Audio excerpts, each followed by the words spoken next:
Alright, story time, boys and girls.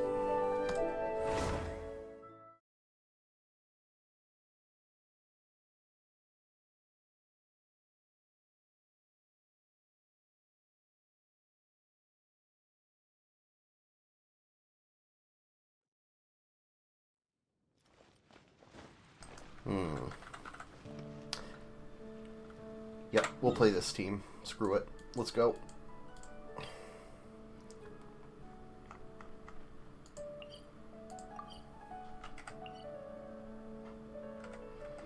Okay, I will do one quick thing.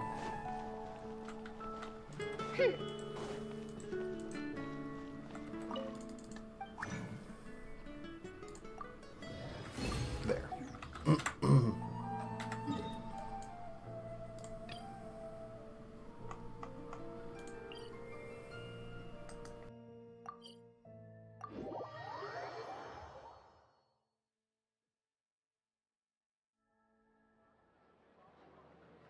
Thank you for waiting.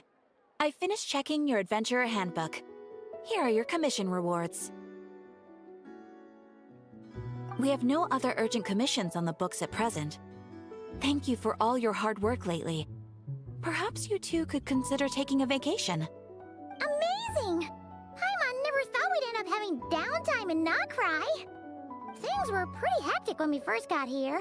Everywhere you looked, it was either the Wild Hunt causing chaos or the Fatui stirring up trouble. It felt like this whole region was one giant slime in a barrel, ready to go boom at any moment. That's right! Another win for Tibet's top duo! Ah, yes. Are you two aware that the Moon Prayer Night is soon to take place? Oh yeah! Lama told us that was coming up soon. Wait, why do you mention it though? Do people in Nasha Town celebrate it too? Paimon thought it was just for Moon Goddess worshippers. You're partially right. Most people in Nasha Town just see the festival as an opportunity to do business. They do not concern themselves with the religious element. The festival was first celebrated by the Frost Moon Scions. On this day, they would wear moon prayer blossoms and celebrate the birth of the Moon Goddess through song and dance. They would also prepare food and handicrafts and give them as gifts to others. Over time, it became Nodcry's most lively festival. Oh, sounds like fun! Great! Well, in the meantime, since Catherine doesn't have any commissions for us, let's focus on some personal business instead. When we first got here, you mentioned that this was where your spaceship landed? We didn't get to follow up on it at the time, because we got wrapped up in that whole rare air situation, but now we can finally start investigating it properly.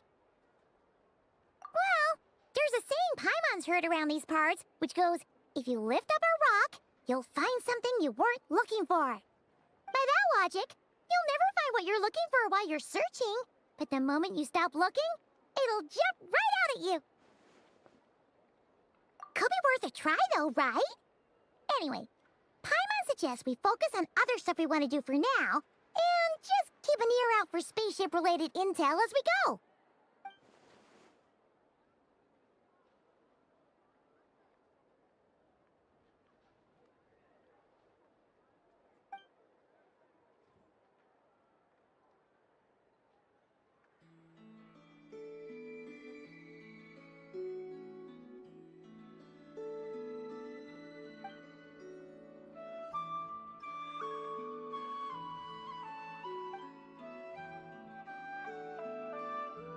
What's wrong? You look super serious all of a sudden.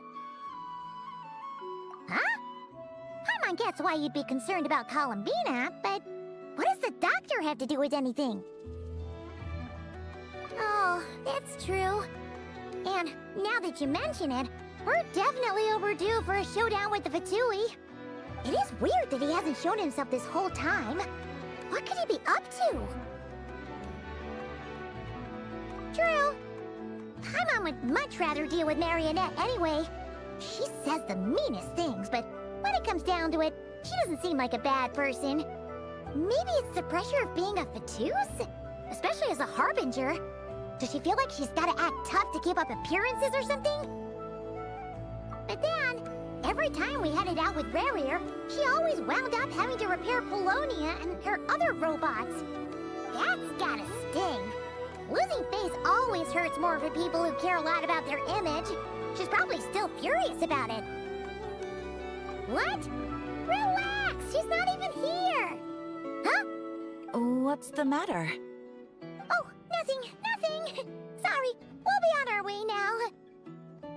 Where are we again? Oh yeah, Columbina? Right, yeah, let's go see Columbina.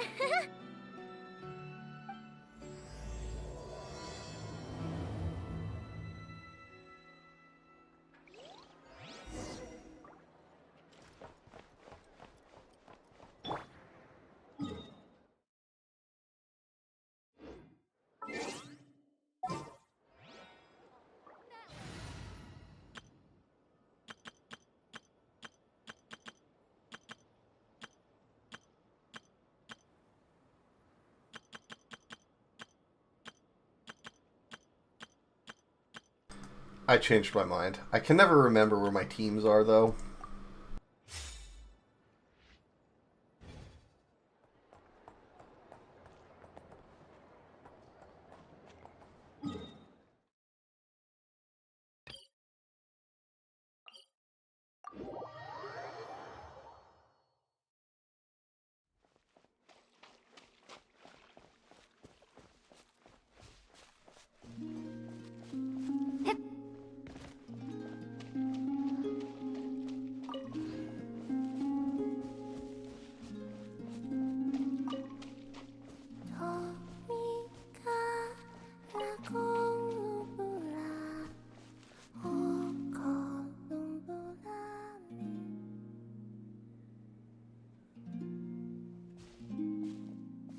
She's sitting up! Is me sitting here a rare sight? No, we just thought you'd be resting. Perhaps I would have been, were it not for the sudden arrival of some unexpected guests. Not that I consider it a disturbance. After all, you are the only ones who are free to enter.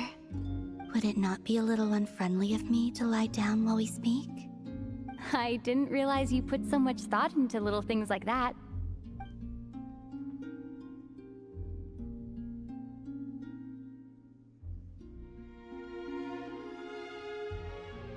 Only sometimes. There have been moments lately where I think about you and your companions. They are warm, mysterious, and cozy memories.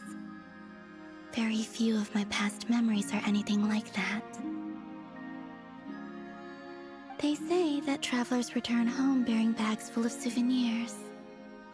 But my luggage was empty, and I believed it would stay that way. Return home? So, you're still planning on returning to the moon? Yes. This planet continues to reject me, reminding me that I do not belong here.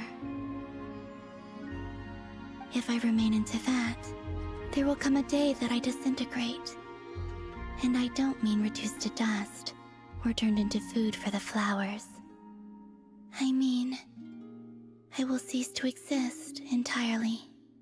Alright then. Well, we're sure gonna miss you. But it sounds like we'll have to say goodbye. How do you intend to return? The moon prayer night is soon to arrive. On that day, the moon will be closest to Teyvat. The Kuvaki in this land will reach its peak at that time. I merely need to grasp the tide, and with relatively little effort. Oh, Paimon gets it! It'll work like a slingshot! You make it sound like she's gonna get blasted up to the moon. If I did that, I suspect I would crash into the false sky. I will be using a much gentler approach. But I do like the analogy. It's fun. You see? She gets Paimon's sense of humor. In the blink of an eye, the time has come to part ways. It does feel that way, doesn't it? Time seems to fly fastest when you are enjoying it. I have always thought of myself as a wanderer on this earth, and it has never expressed any desire to keep me here. Yet, just as I plan to depart, It tugs at my arm. Is this a gesture of affection? Or is the world mocking me? Oh. Were you hoping I can answer that? Yes. You are a traveler, so you must have a lot of experience in this area. Then, what I would say is, enjoy the moment. That's right! Don't overthink it! Happiness is happiness and joy is joy! The point is to enjoy it, not analyze it! I see. Then what I would say is, even though I am very tired right now, I am still happy. I can't tell from the tone of your voice. Oh, really? You don't think I sound happy? I'm just kidding. I could tell you were in a good mood today from the moment we saw you. Ah, a joke. Albeit not a funny one. Anyway, I assume you're here about you-know-what. Give me your hand. Actually, it's not that. There's something else we wanted to discuss with you. Oh, then do you still want to give me your hand? Or not? Sure.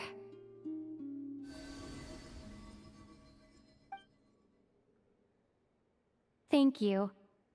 So, I've heard that in the Moon Prayer Nights of the past, people here would hold celebrations in the Moon Goddess's honor. Since you helped so much in our fight against the Rehir of Solnari, I think you deserve a farewell party before you return home. I haven't asked everyone else for their opinions on this yet, but I'd like to invite you to join the upcoming Moon Prayer Night. I've never joined a Moon Prayer Night before. I'm not sure what I would even do. Oh, don't worry about that! We take care of everything! All you need to do is show up. Of course, there's no need to force it if you're not feeling strong enough. It's just, this kind of felt like a golden opportunity. But they call me Kutar, and the Fatui have an arrest warrant out for me. I shouldn't appear in public right now.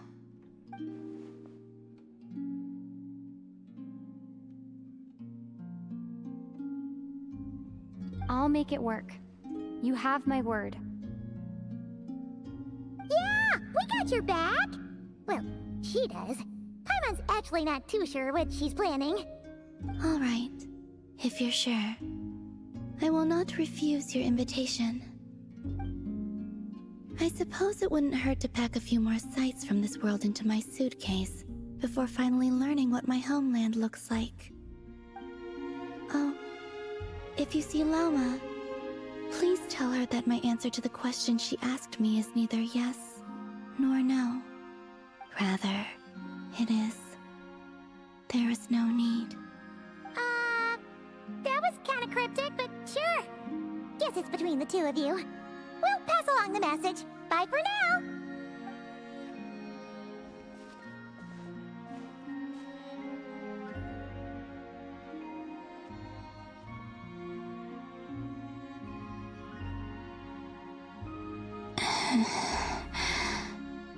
And also, I do not know.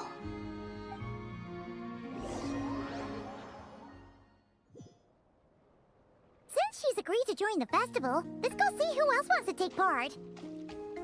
Lauma's gotta be the person most familiar with the Moon Prayer Night. We should start with her. Also, what exactly is your plan to keep her safe? Not sure yet. I'll figure something out. What? Are you serious? And Paimon even gave you her vote of confidence back there! When did you become so sneaky?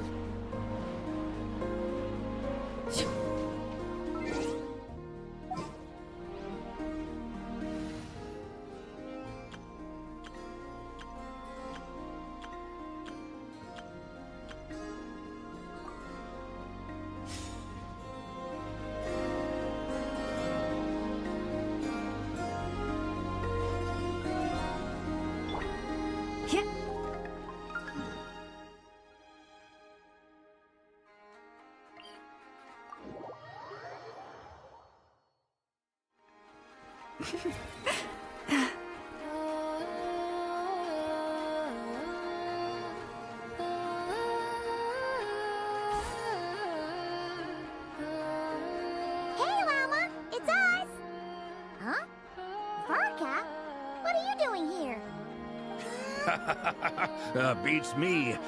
I had a bit too much to drink last night, and when I woke up, I was on Hisi Island. Mr. Varka is helping to oversee Nasha Town's preparations for Moon Prayer Night. He is here to go over some details regarding the decorations and custom cloth designs. Right, yeah, that too.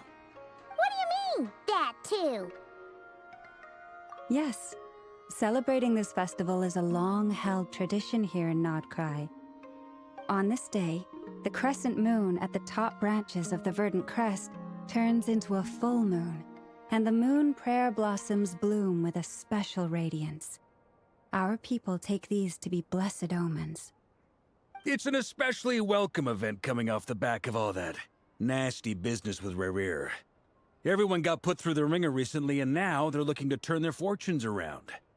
The big shots in town all agree that a big, lively celebration is just what we need to rebuild people's faith in this place. No wonder Catherine said that people weren't so bothered about the religious element. That's right.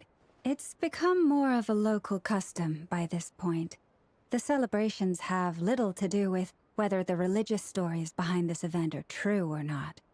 Even the Frost Moon Scions are eagerly awaiting the coming of Moon Prayer Night, despite now knowing that their past beliefs were founded on a falsehood. That's fair. It's a bit like the Lantern Ride in Liyue.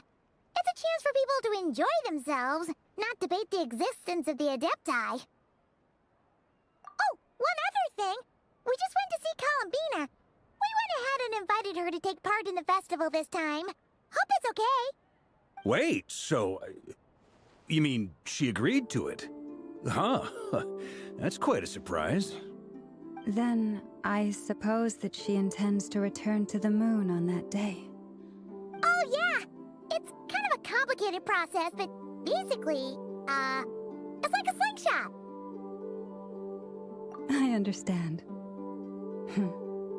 In truth, I had a feeling that she might make such a decision. Well, if Kuthar has decided to participate in the festival, we should prepare accordingly. Yeah, exactly.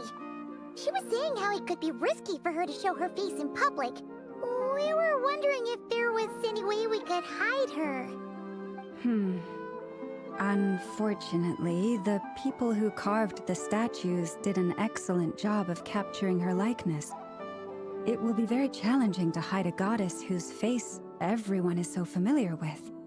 Darn! We may have bitten off more than we can chew here. Nah, don't sweat the small stuff. We can handle that. Huh? Are you saying you have a plan? Not as such, no, but the most important thing with a festival is to keep the mood light and your spirits up.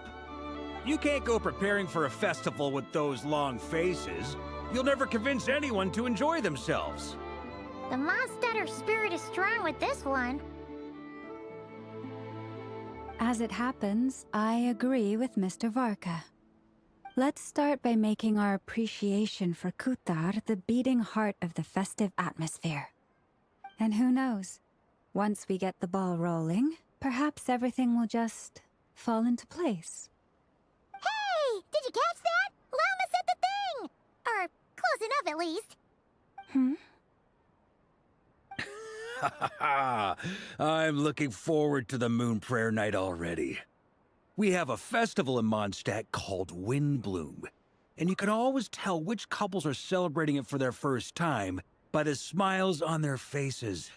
Big, beaming smiles like their whole face is glowing.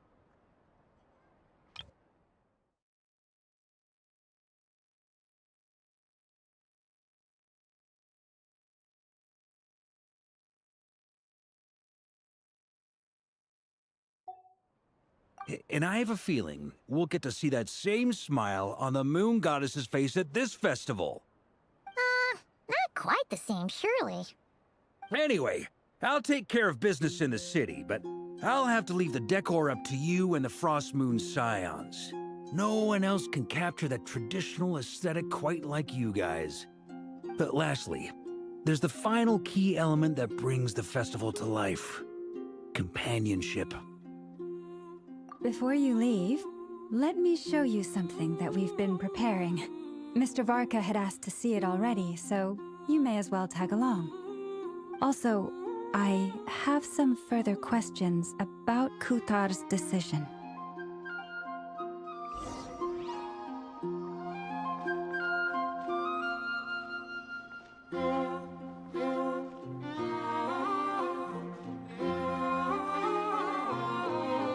Huh?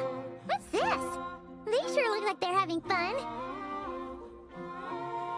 I believe so. Kuhenki seem very skilled at playing drums like these, although I'm not sure where they learned it from. Maybe it's an innate talent? In their eyes, they're probably just playing with toys.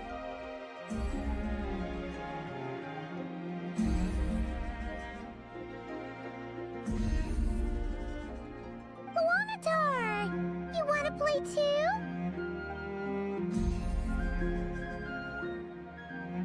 Yeah. She looks more confused than anything. Maybe we can teach her next time if we get the chance.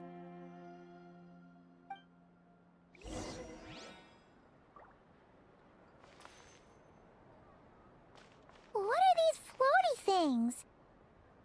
Moon veils. We hang them from buildings in the city during the festival. When you look at the sky through them, it creates a lovely misty effect.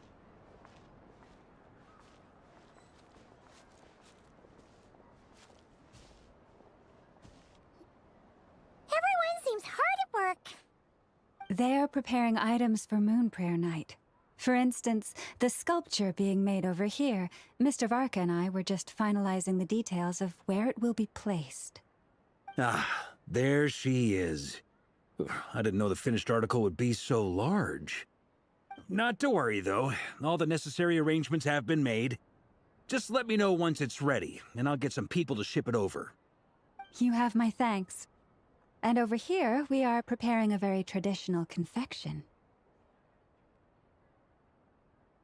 Oh, look at all these colors! It looks great! Can Paimon try one? Of course. I have a feeling you'll like it a lot. You bet! Sweets and treats are Paimon's favorite! If you included those in the Feast of the Moon, I bet Paimon would have joined the Frost Moon Scions by now. There will also be verdant crests like this present in Nasha Town during the festival. The timing of Moon Prayer Night is not completely set in advance. We make a rough estimate, then observe the changes in the verdant crests and moon prayer blossoms to guide us. As such, the Wade itself is a fun feature of this particular festival.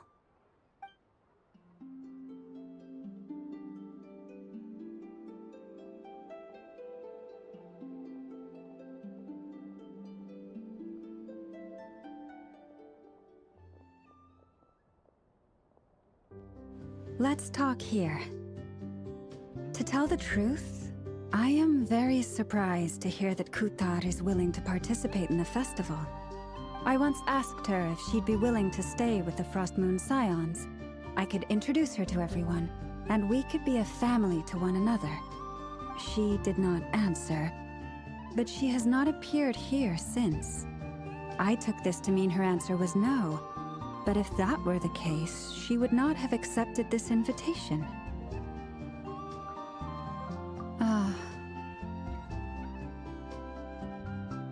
I see. Maybe she is right. Maybe the Frost Moon Scions of today no longer need a moon goddess. But my wish was not for her to come here and be worshipped as a deity. I simply wanted to offer her a place to stay. I'm sure she believes that showing herself here might invite Fatui intervention, and as such, she does not wish to cause us trouble. But what really pains me about all this is that this is her birthplace. She ought to belong here, yet no one has been able to grant her shelter. I think I'm qualified to weigh in here. When someone's about to depart on a long trip, what they need is blessings, not burdens. We should wish her the best, not make the journey harder than it already is. Anyway, She's agreed to attend, hasn't she? All we need to do is simply respect her decision. I see your point. Yes, she will soon depart after all. Our job is to leave her with some happy memories. Besides, who's to say her journey to the moon is a one-way trip? It's not like she can't come back and visit if she wants, right? Paimon agrees wholeheartedly. Festivals are all about having fun, so let's keep it simple. All right, I'm gonna head back to Nausea Town soon. Want to come with? I'm guessing you have some other folks to visit there. Sure thing, let's go! Bye for now, Wilma! Thank you all. Goodbye.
Huh? Hey, over there!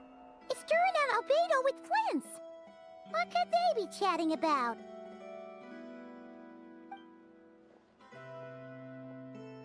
Your guess is as good as mine. Ah, Grand Master, and the Traveler and Paimon. Hello there. It's been a while. Perfect. We have some new volunteers for our investigation. Wait, let me guess. The righteous Lightkeepers are finally ready to hunt down the Abyssal Dragon? Haha. Yes, that too. Yeah, right! Oh, wait! Why does everyone keep saying that too? Well, to be precise, the facts match, but not the causality. Wait, so I guessed right? Half right! Don't act so impressed with yourself.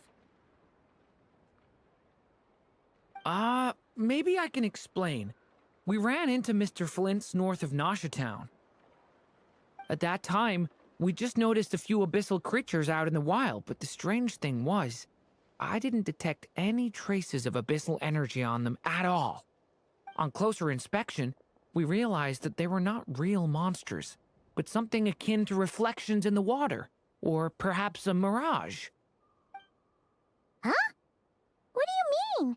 Like, you could see them but not touch them? Exactly. It was very peculiar. They roared and tried to attack us, but we could not make any physical contact with them. I think I've heard of things like that happening in Nodcry before, but I don't know much about it. Yes, it's a known phenomenon. Mirage-like illusions tend to appear in Nodcry in the run-up to Moonprayer Night. From a distance, they appear quite real. I myself thought that Misters Durin and Albedo were locked in battle with abyssal monsters when I first arrived. But after sharing intel and investigating a little further, we can confirm that these illusions are harmless. There is no great cause for concern. All the Mirage stories I've heard are either animals, rocks, or small houses. Abyssal monsters, though? That's a first. It's a first for me, too. So I'm planning to look into it further just to be on the safe side. I intend to inspect a few more locations. What about you two? Any plans? Alice contacted me a few days ago. She'd like me and Duran to assist her with an experiment. But we lost contact shortly after receiving the message.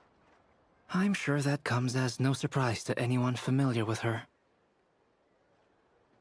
We don't know when the wind will blow, yet when the wind blows, we will know. That, in a nutshell, describes how Alice operates. Yeah, that tracks. Okay. Well, I suggest we investigate this Mirage business in the meantime. It's piqued my curiosity, and I'm pretty sure I know someone who will already be 10 steps ahead of us. Well said. Right? Whatever's happening in Notcry, she always seems to be the first one to know. Let's go see what she knows. We can invite her and her staff to the festival while we're at it.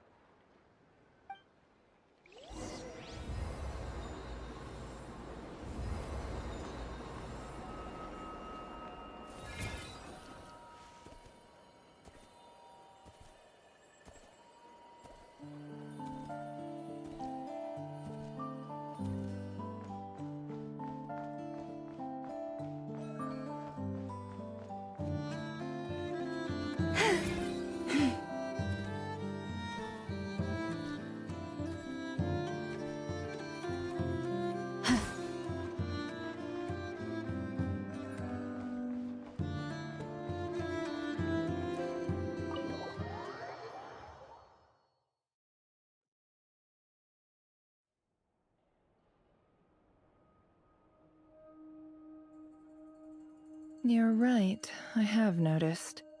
There's certainly something a little fishy about this situation. Only a little, though. Records indicate that this phenomenon can occur in the days before and following Moon Prayer Night. That said, it has always been a rare sight in the past. The odds of encountering these phantoms are similar to looking up in the night sky, happening to see a shooting star, and managing to make a wish before it disappears. But this time, either everyone's getting lucky, or they're appearing far more frequently than usual. Yehoda's out gathering intel as we speak. In the meantime, let me check off some points of interest. First, the Abyss. The ones we saw seem to be abyssal monsters. Indeed. But we have identified one location where many more of them have made an appearance. And not just monsters, but human phantoms too. Given the scale and nature of the phantoms, it's almost as if someone's last memories are coming to life. Or perhaps the memories of multiple people. Oh. So you mean the phantom monsters are hunting down the phantom humans? Exactly. The phantoms can interact with each other, but we have no means of intervening. In addition, some of the human phantoms would seem to be from the very distant past. This is clear both from the clothing they wear and the stories they tell. They claim to be from Hyperborea, a name which I've heard from Lauma before. If this is true, it means they must be from 6,000 years ago. Did Paimon hear that right? 6,000 years? It sounds like this merits further exploration. That'd be a big help. I'll leave it with you, Albedo. My knowledge of ancient history is non-existent. I used to doze off every time the pre-Knights of Favonius era came up in class. It's quite a miracle that you were able to understand these phantoms' speech, given how long ago they lived. I suppose you're right. But I'll leave the archaeologists to ruminate over that conundrum. As an intelligence broker, my sole interest is in the value of the information I gather. Which, in this case, hopefully means earning myself some good favor with our dear Lady Moonchanter. So calculating.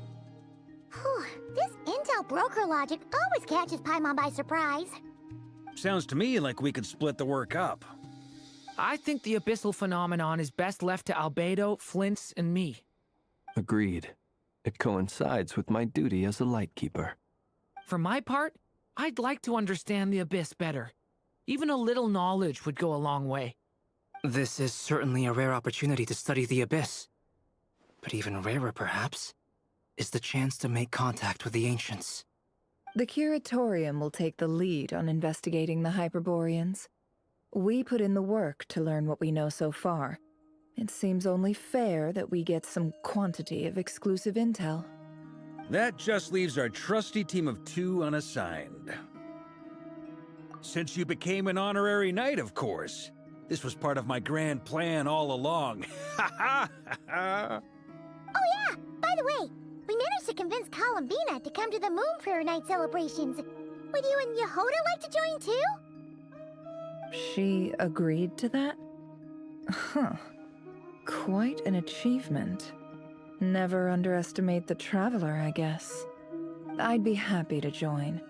No point shutting myself inside when the streets are all decked out. I doubt any clients will be visiting during the festival in any case. And Yehoda loves a party, so I'm sure she'll jump at the opportunity.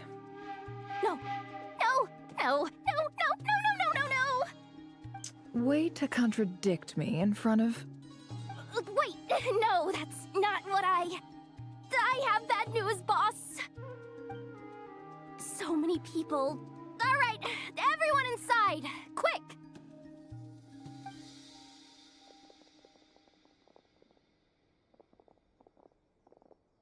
This is gonna sound crazy, but hear me out. I saw one of those phantoms at Star Sand Shoal, and it was some sort of flying ship. Like a spaceship? That's gotta be the one you came to Tibet in. You said you saw the same thing through the moon marrow, right? Huh?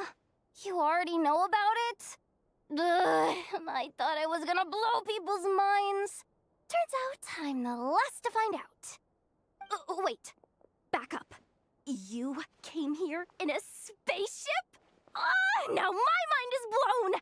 What's it like on the inside? Was it like flying through space? I want to know everything! Yep, exactly. Huge discovery. You're the best, second best intel broker in the world. After your boss, of course. Wow. Really? Well, I don't know if I'm all that, but... I guess that decides where we're heading next. Come on, don't look at me like that. I know the spaceship doesn't have anything to do with me, but you don't want to leave me as the only one twiddling my thumbs, do you? Please? Fair enough. You can tag along. In that case, let's meet back here to discuss our findings once we're done.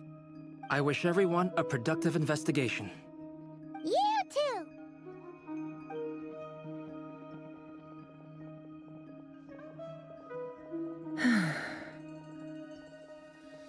What's up, boss? Aren't we gonna head out? Tell me, Yehoda, when did the Curatorium start giving out intel for free? Oh, sorry, boss.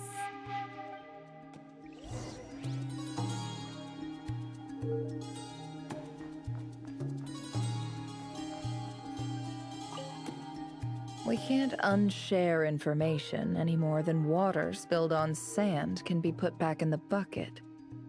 I'll just have to balance the books some other way. Please, boss. There's gotta be another way. Who knows? Depending on what they find, maybe this will work in our favor. Please don't find me. Please.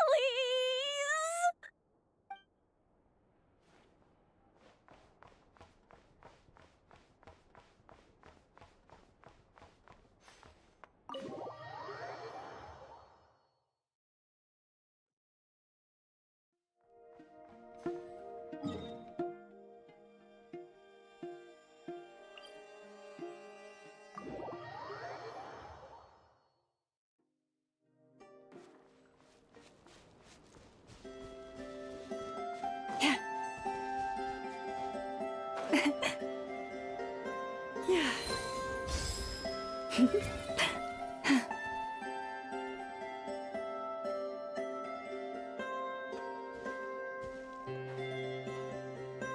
what do you know? Yehoda was right on the money. This phantom really is your spaceship. But that's so weird. Why would it show up here? Is it some kind of projection? Or a ghost? Like, maybe it no longer exists, but somehow it left an afterimage? Ah, you're already here. Miss Lauma, what a surprise. I thought you were busy with festival preparations. I was, until one of our people informed me that a strange sight had appeared at Starsand Shoal. No one's ever seen something quite like this before. I thought I should see it for myself. Same here. Oh, so we heard that these things appear around the festival period. Any idea why that is? Unfortunately not. We have very limited information about them, since they can't be interacted with. And no human phantoms have ever made an appearance before now. The most we've been able to deduce is that these sightings appear to be connected to the increase in Kuvaki energy around this time. Yeah, seems like that's all we can do. This is all so confusing. Allow me to lend you a hand.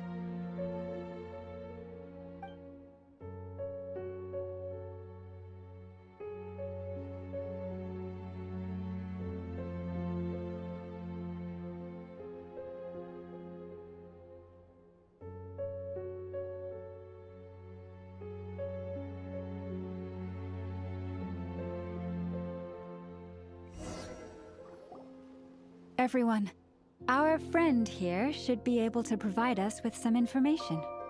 Is that a phantom rhymehorn deer? I've heard about how the Frostmoon Scions live in harmony with the animals and can even communicate with them. That's coming in handy now, for sure. Okay. Yes, I understand. Then how about this?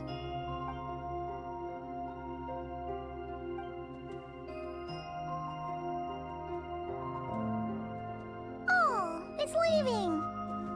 It appears to share our curiosity about this giant spaceship, so I asked it if it wouldn't mind investigating along with some friends.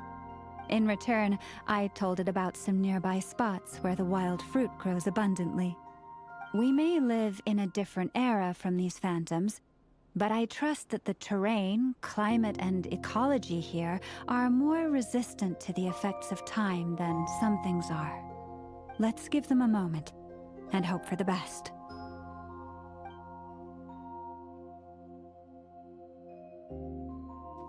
All back together? Must have been a lot of fruit. Indeed. Now let me ask them some questions.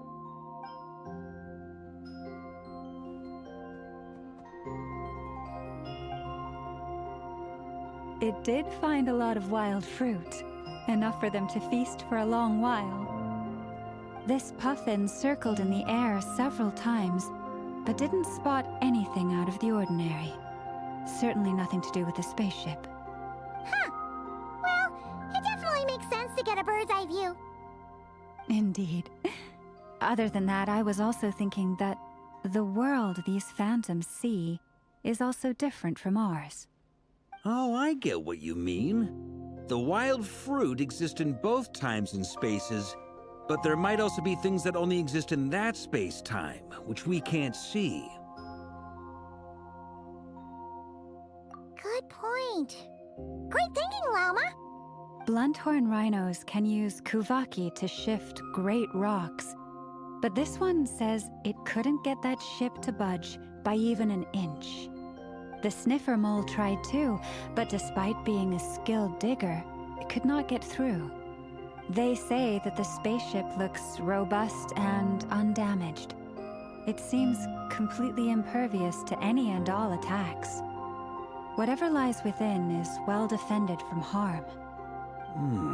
So, just like us humans, there was nothing they could do about this spaceship either. Yes. Still, They deserve our thanks. We are grateful for all your efforts, dear friends. Now go, and enjoy your feast. I've noticed some other human phantoms gathered nearby. Come on, let's go talk to them.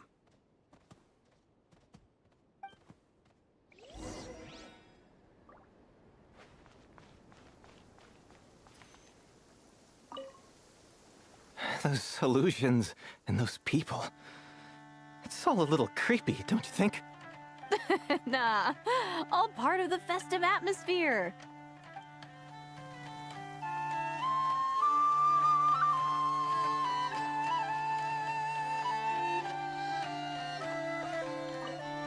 Have you ever seen anything like this? Nope. Never seen or heard anything this weird.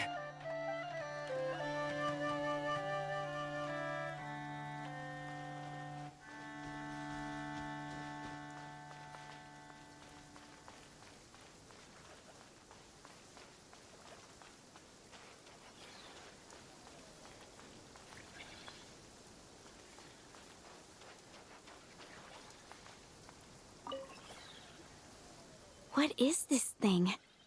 I've never seen it move, and there's no way to get inside. Goodness knows. My grandpa says it's been sitting here at least since his grandpa was still alive. What about his grandpa? Did he say anything to your grandpa's grandpa about it? Huh? I don't know. In all likelihood, it was here back then too. Hard to imagine something this huge could move. Guess that means that as far as they're concerned, this ship's been around a long time.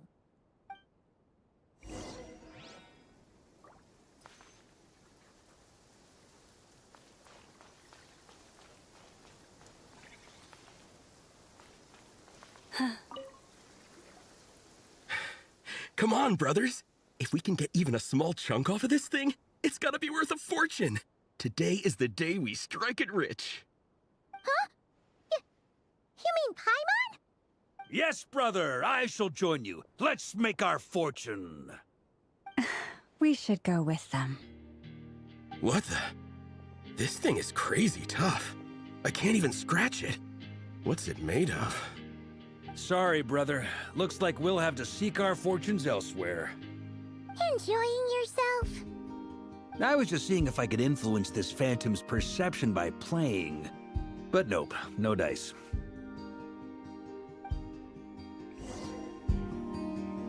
I'm sure we're all starting to build up an idea of what's going on here now that we've spoken to some of the people. These phantoms are reenacting real historical events in Nodcry. It's almost like we're in some kind of interactive stage play. We can talk to the actors, but the plot is fixed, and we can't influence it. It makes sense. History is set in stone. The objective facts of the past cannot be changed. Paimon totally thought you were just goofing around earlier. But actually, you were doing some serious investigating. Of course I was. Anyway, at this point, I think we're forced to conclude that although the Phantom spaceship is right there in front of us, we aren't going to learn much about it from these people.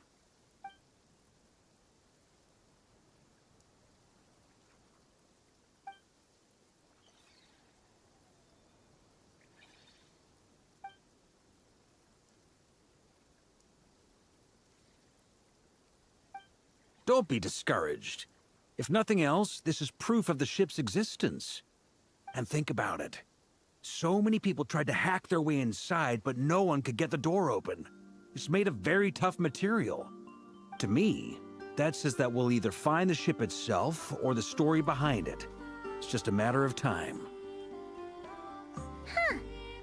Every now and then, when Varka gets serious, he actually does seem like Grandmaster material for once.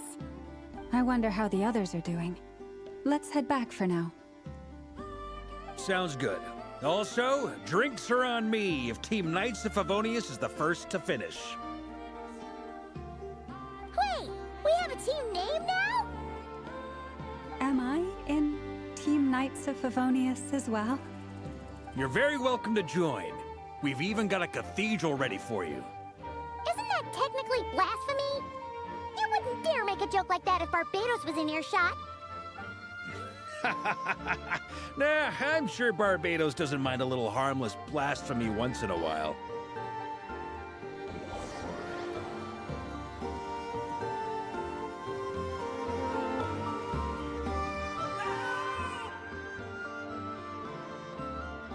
Oh, no! Get away! Oh.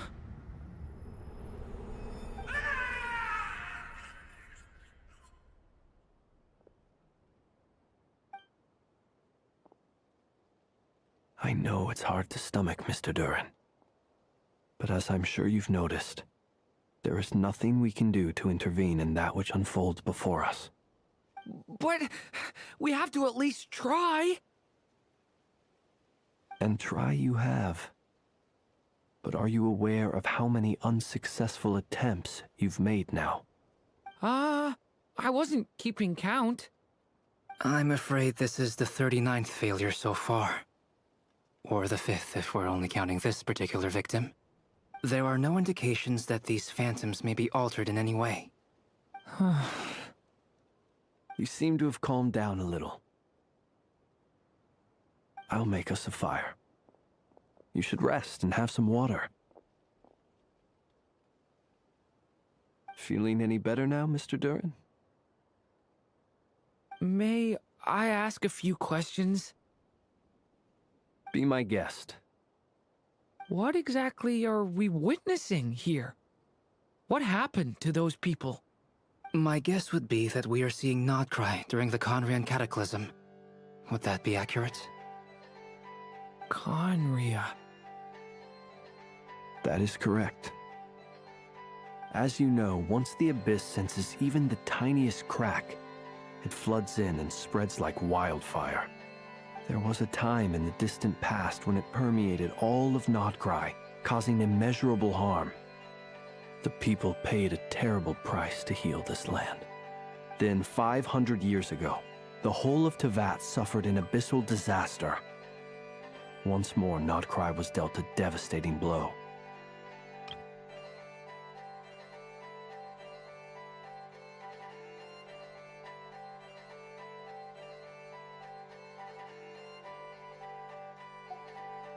I see.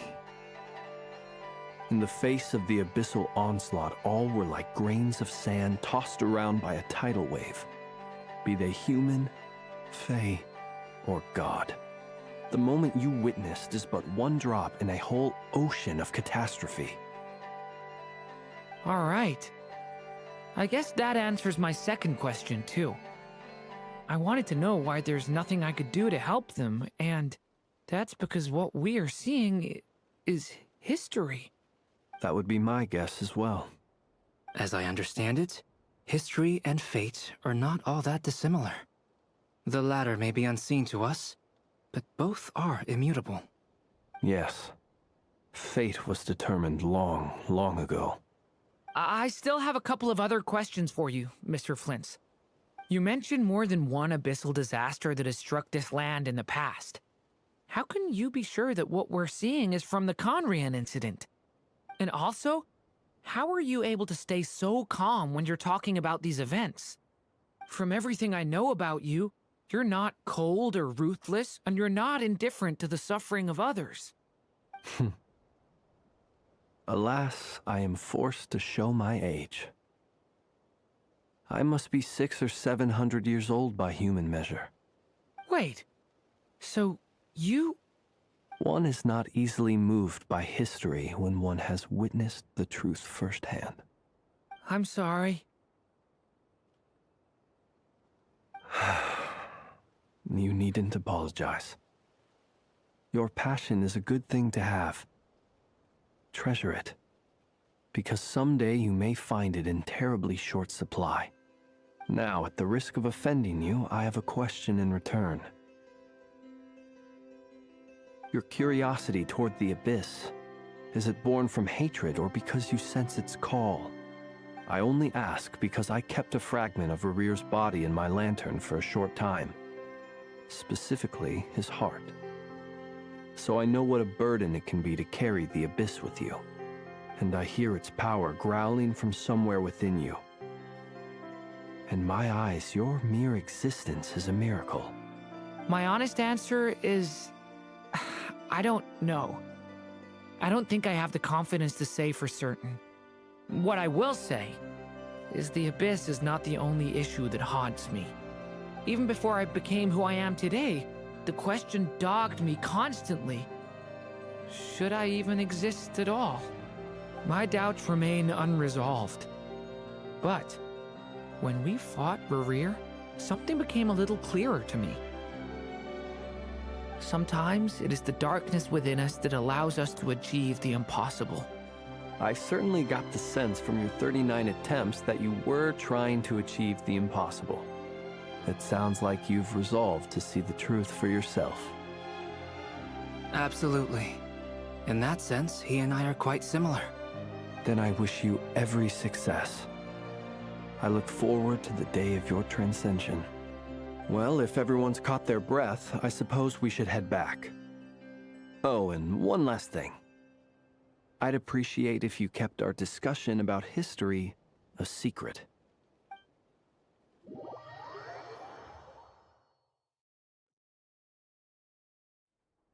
Incredibly, our separate investigations led us all to the same conclusion. Hooray for consensus! Yeah, but we barely learned anything, though.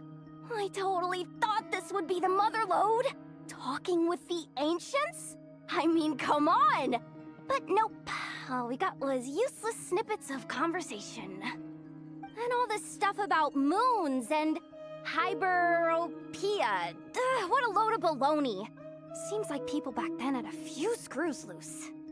I understand your frustration. We found the same issue. Each phantom only showed a very brief moment in time. There isn't much value to be found in these miscellaneous fragments of a civilization's history, no matter how glorious it may have been. If there's a silver lining, it's that these phantoms are harmless to the present reality. They shouldn't get in the way of the festivities. Paimon agrees. And not just because it's the first thing she understood in this whole conversation. You look disappointed, Nefer. Is something the matter? What do you think? We all worked our tails off, but the only one to gain anything from it was you, Lady Moonjanter. Well, please do share the Hyperborean records with me. I will gladly inscribe them in our people's documents. Oh, duh! Yeah! That was it! Hyperborea! Hyperborea. I'm serious. Only an expert in the Frostmoon Scions and their history can turn these records into valuable research material. The alternative is to let them gather dust on the Curatorium's storage shelves until the pages turn yellow. Nefer, you're wise enough to know that cooperating and sharing the profits is the best course of action here. Well, that goes without saying. Sure, let's do that. Huh? But didn't you say we aren't supposed to give out intel for free? Sorry. Shutting up. Shutting up. Now is not a good time to push Nefer's buttons. Anyway, back to Moon Prayer Night. I'm thinking that we should prepare something a little special, aside from the usual decorations and so on. You mean a parting gift? Can't go wrong with food. Although, does food go bad on the moon? Perhaps a lantern would be a better choice. It might be dark up there. It could prove difficult to light a lantern on the moon. Magical stones might serve that purpose better. What about a clockwork mecha model from Fontaine? I've got a whole bunch at home. I use them for fighting practice in my free time. None of these sound like things she would be even remotely interested in. But we don't interact with her enough to know what she likes. Yeah. It would really save us the guesswork if someone could find out what she's into. Wait, what the? Traveler? They're all looking at you. great! Haha, problem solved. Now, I need to stop by Dory's. Gonna need her help sourcing a bunch of stuff for the festival. Then let's leave it there for now. We all have our own business to attend to. Traveler, if you find out what Kutar likes, let us know right away.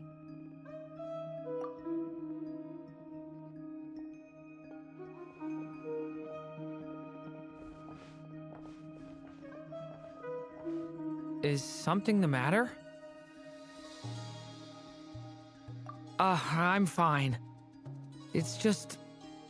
I'm still feeling a little rattled after witnessing the horrors of the Abyss. But it's okay. This is something I have to work through. I'll be all right. Thanks for your concern. Well, don't put too much pressure on yourself. If you ever feel like something's wrong, physically or mentally, we're here to talk. Come on. Stop treating me like a kid.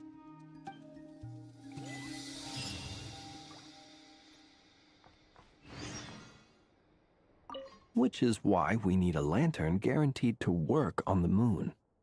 Yes, I have a few ideas, but the lantern itself is the easy part. The real issue is how little we know about the lunar environment. Wait, you two are serious about this? Let's just say I'm intrigued by these shining magical stones that Mr. Albedo has mentioned.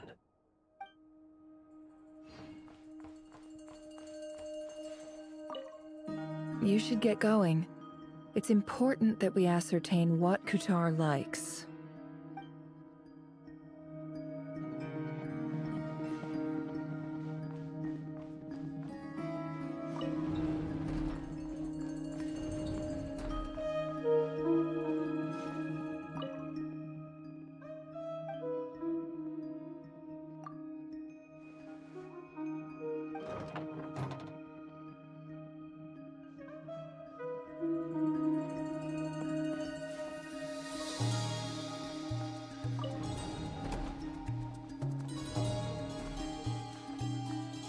Could you do me a solid and try to smooth things over with Boss Neff?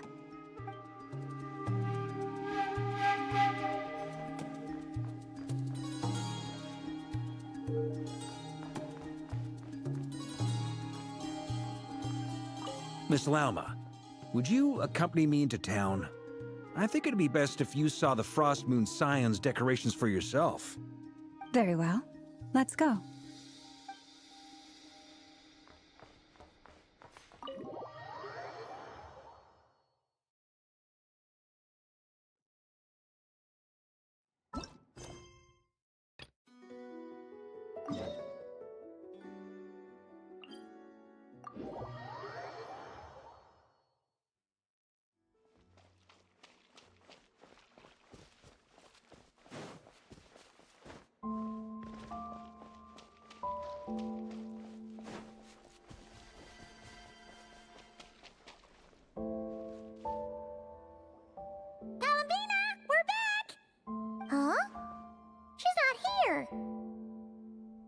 Weren't there a few Kuhenki here last time, too? Where did they all go? Walkies? For Kuhenki? You're not pets, you know. Oh, well. Looks like we just came at a bad time. Let's try again tomorrow. There's still a few days until Moon Prayer Night, so we're in no rush. Besides, she needs time to rest anyway.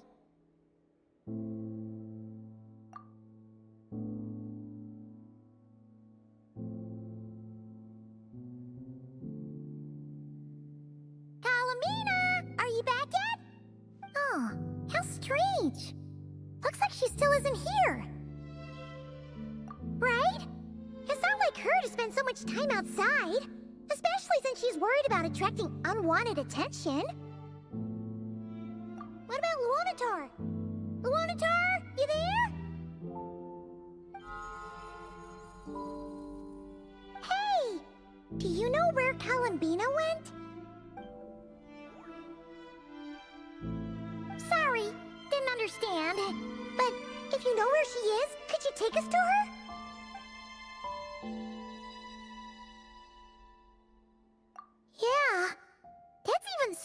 creature. What about him? Oh, that's not good news.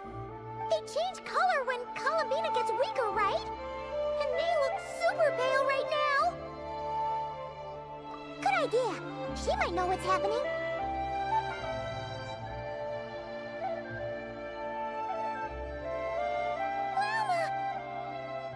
Ah, it's you. How is Kutar? Is she okay? No, she hasn't. I came here to check on her after I noticed the flowers had changed color. Based on past precedent, she must be very weak right now.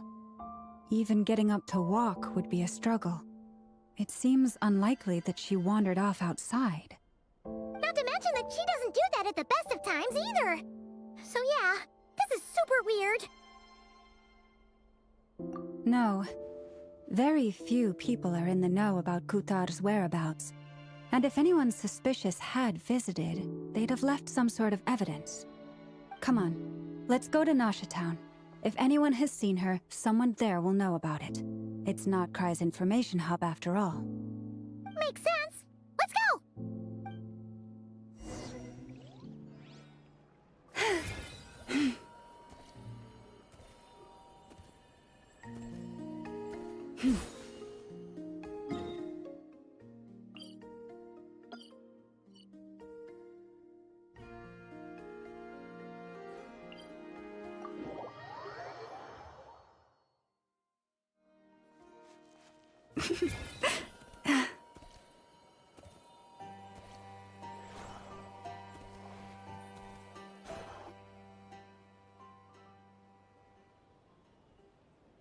Wait a moment. Is it just Paimon, or is this stall kind of suspicious? It's never been here before, right? No, I don't recognize it. Alas, your free and easy adventure time is over. Now, prepare to face the final boss of Nodcry. Whoa! Where'd that voice come from? Not sure, but it's definitely hostile. No, no, no, not that way. The final boss is right here. The sniffer mole? That's the final boss? Surely not. Also... Okay, the jig is up. I'll stop teasing you. Turn around. I'm right behind you. It seems I've managed to leave quite an indelible impression, even though you've never seen my face. Ah, nothing could make a great mage more pleased with herself.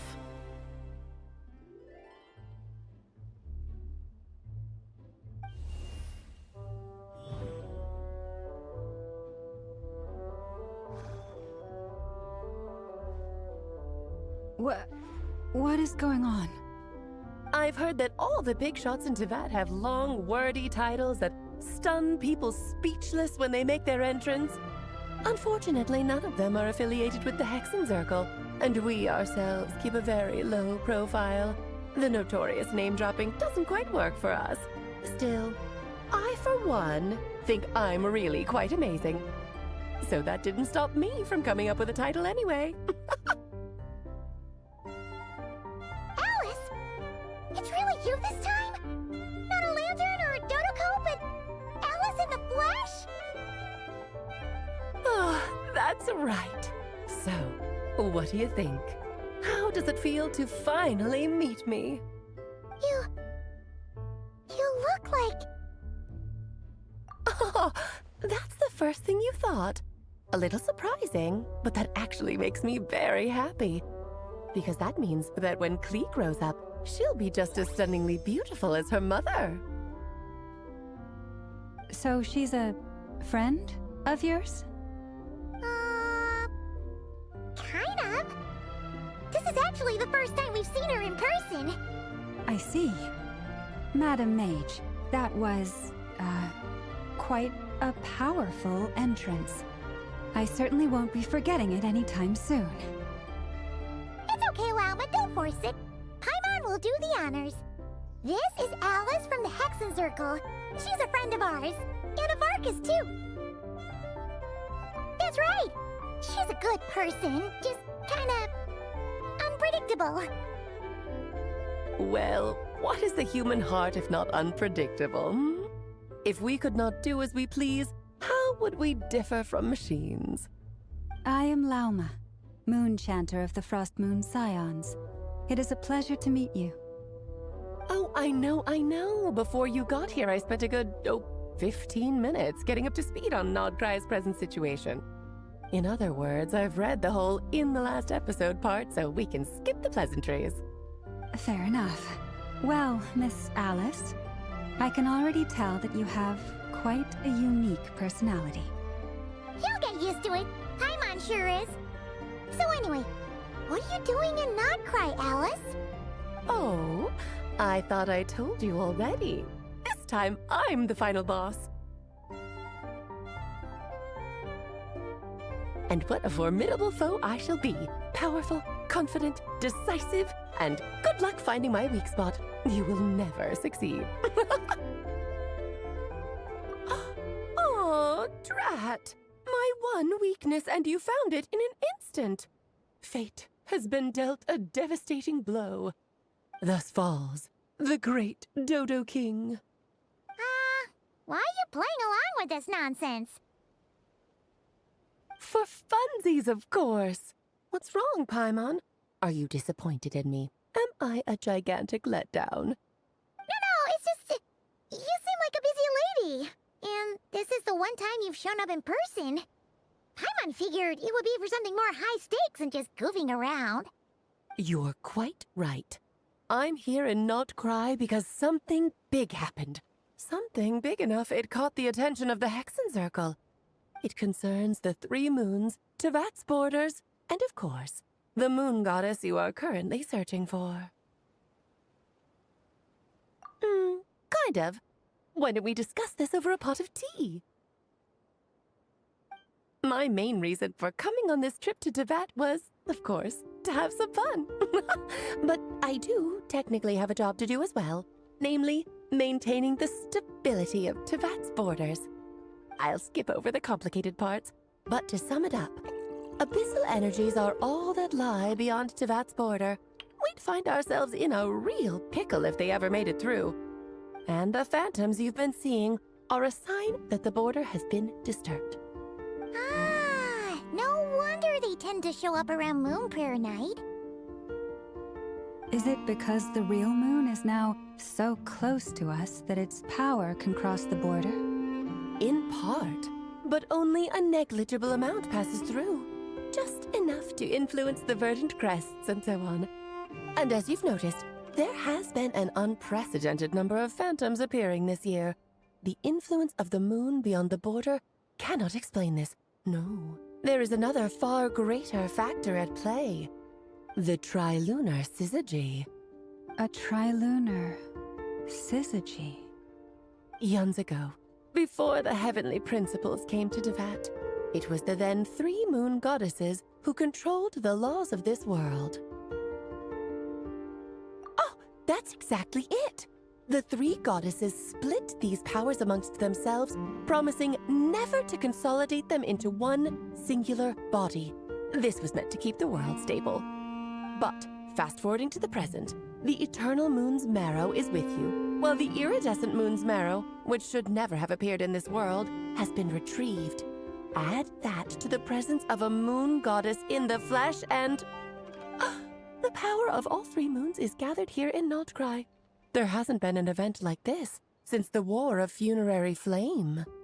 And it's having a noticeable effect on Tevat's borders. Because I wish to give my darling daughter a peaceful, sunny environment to grow up in. Is that a good enough reason? Kinda sounds like you're dodging the question, but it does make sense. Well, that's one reason anyway, and the most important one. The others are a little complicated to explain. For instance, cleaning up after dearest Miss R. Albedo could tell you more about that if you're curious, but right now, I have a more important question to ask you. Why are you collecting the moon marrows? I see, I see.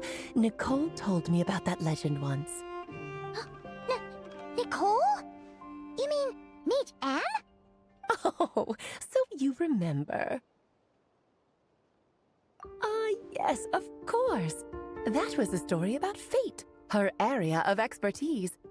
But back to the story of our dear moon goddess. I'm afraid her intended method of returning to the moon is unlikely to work anymore. What does that mean? She may be missing, but she hasn't gone anywhere.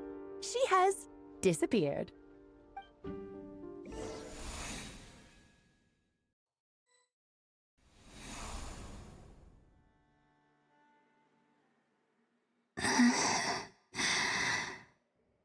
My body is so heavy.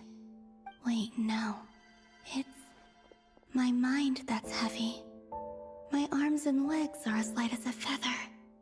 What's happening to me? I feel drowsy, like I've been asleep for too long. Is it daytime or nighttime? Is the moon out? I think I'll go for a walk.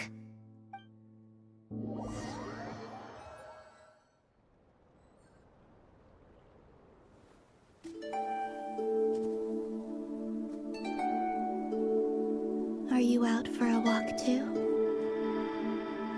Huh?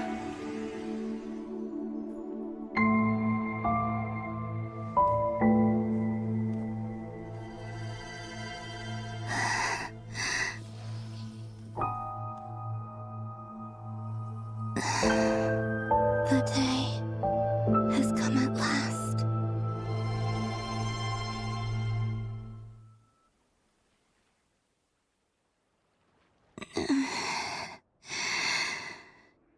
Have I grown so weak that I can't even sustain my physical form? But Moon Prayer Night is nearly here. I was so close to returning home. Death is near. Is this how it ends for me? Will I return to the moon after I disappear? Or... I don't want it to end like this. So far, at least, I still exist. Even if not physically, I can still feel. But as my power wanes, I'm sure that too will fade. I suppose I might take one final look at this world. The world where I was born.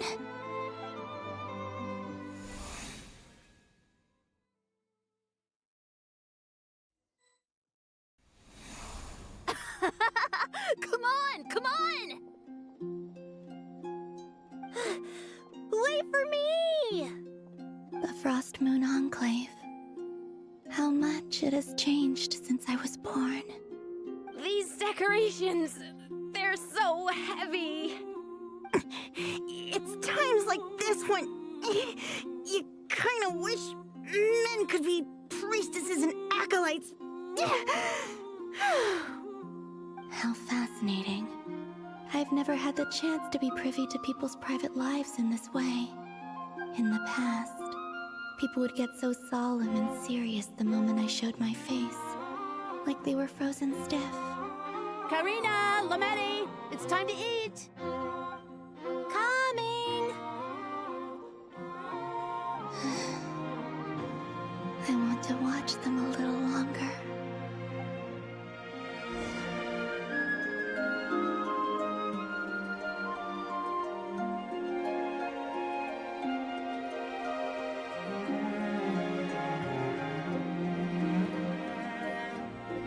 So just fill these balloons with air, right? Yep. Try a couple now to test things out.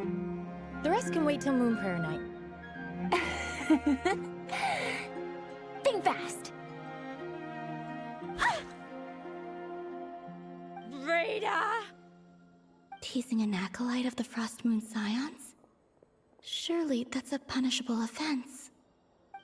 Take this!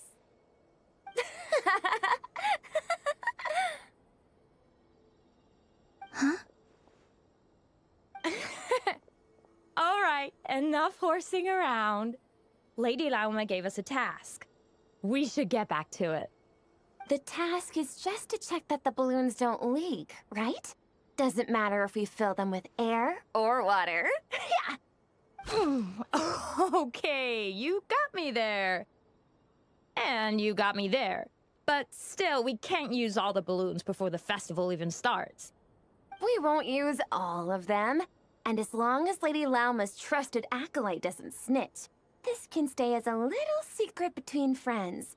A couple more can't do any harm, right? Oh, you menace. Then, think fast!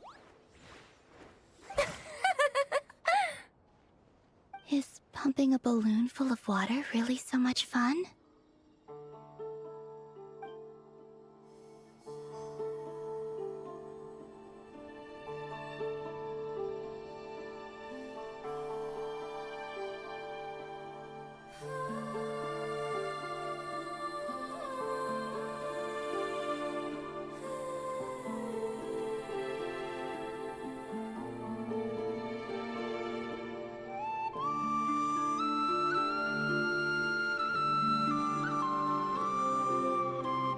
I'm sure you're both tired from playing all day. Come on, eat up. A plain, humble meal.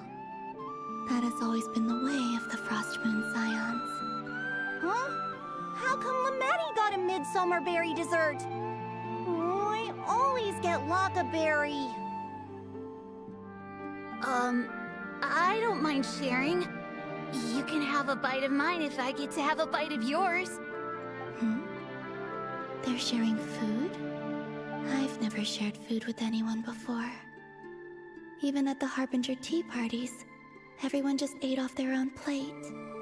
And when I couldn't finish my food offerings from the Frost Moon Scions, they'd leave the leftovers out under the moonlight for the animals to claim. Hey! That was 2 bites! Oh, then you can have another bite of mine. Oh, you too. Oh, don't fret now. Here, have some of Granny's too.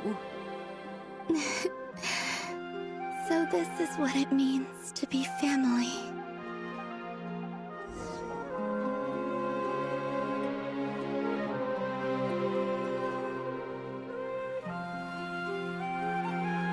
I'm seeing so much that I'd never usually get to see.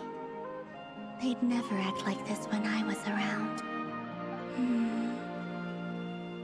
It's nice, being able to just watch people in peace in these final moments. What a rare opportunity.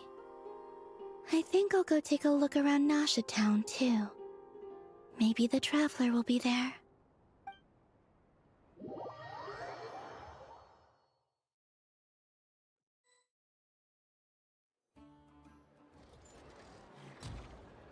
After the War of Funerary Flame, the moon goddesses were no longer recognized by Tevat.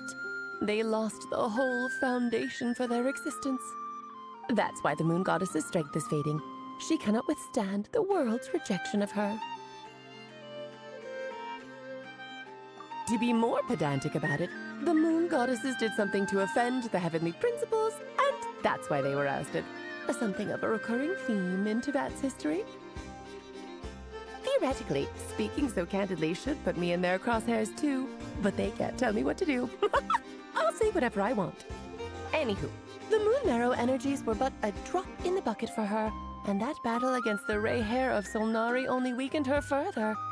Fortunately, it happened close enough to Moon Prayer Night when the Kuvaki concentration here is high. That's the only reason she managed to survive this long.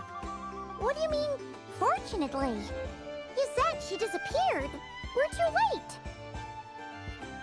Oh, what a headache. I thought this was all common knowledge. I guess I have some more explaining to do. Okay, buckle up. It's time for another lecture.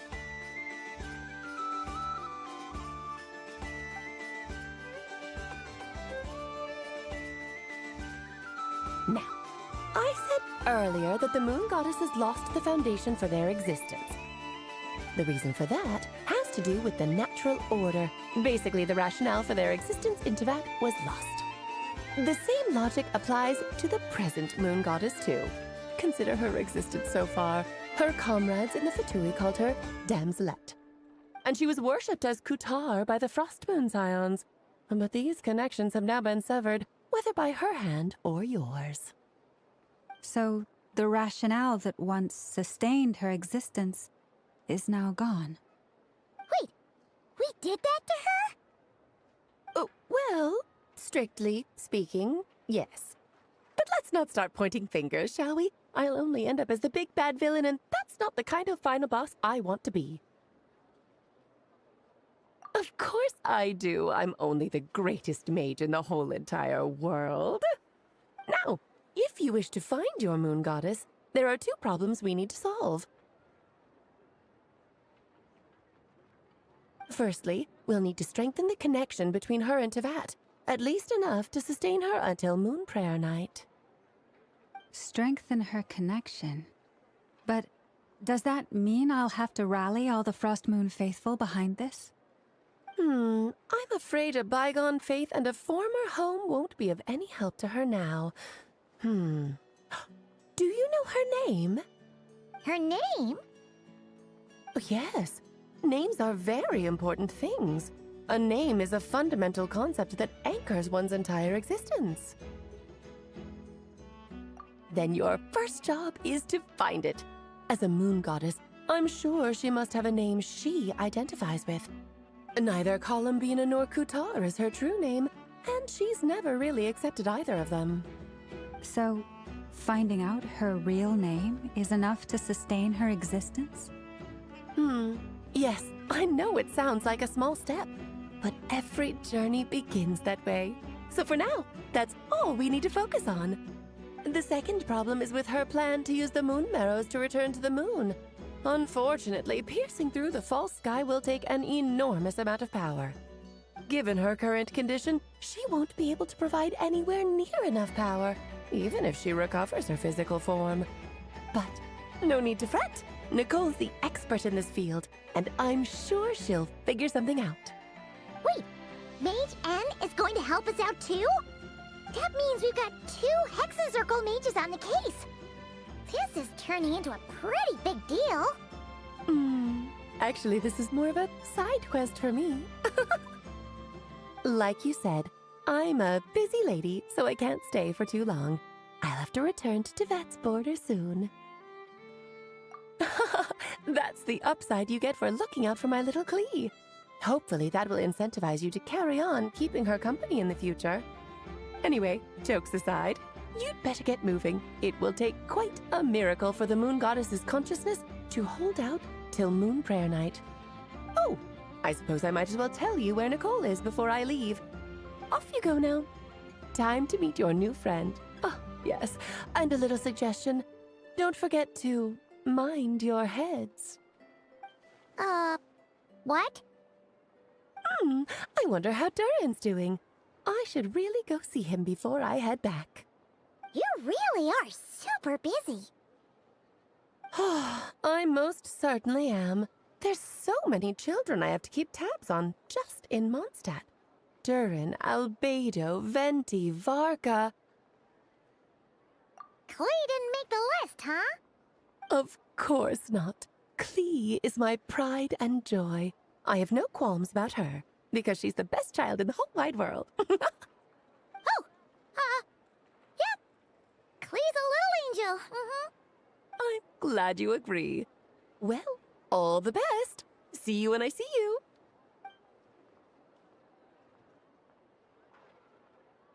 She left in a hurry. Yeah. She didn't pack up her stall. Should we handle it for her? I must say, I'm now very curious about her daughter. Klee, wasn't it? What's she like? That's a long story. Come on, we'll fill you in as we go.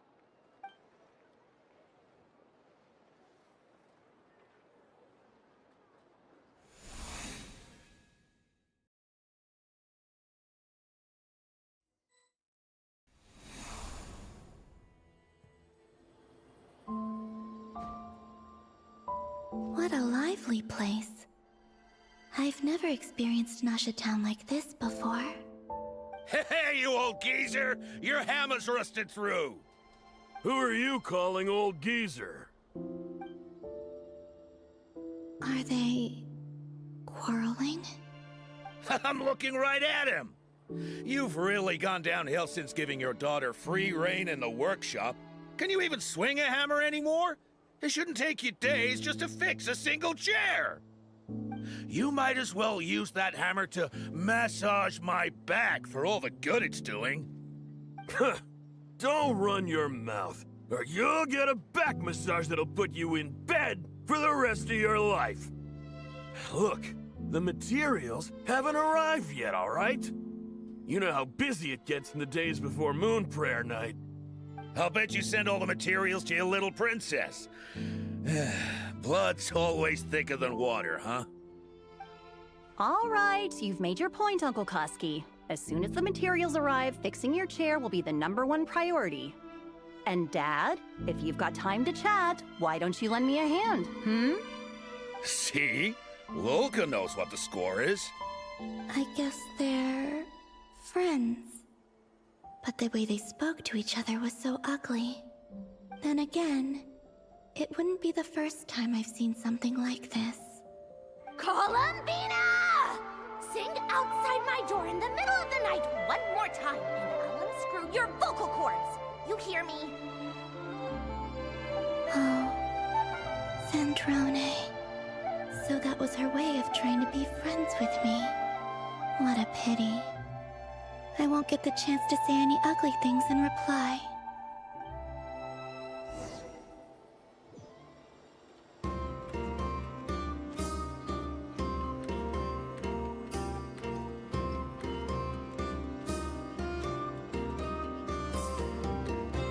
Hey, have you decided what to give her for Moon Prayer Night? I sure have. She's gonna get the surprise of her life when she's least expecting it. Then I'll whip out the ring and pop the question. The surprise of her life. What a fun turn of phrase. Cool, I get the picture. You can spare me the gushy details. Ooh, looks like we have a customer. Hello there, ma'am. Would you like some Moon Prayer Night candy? Huh? Is he talking to me? Can he see me? Here you go.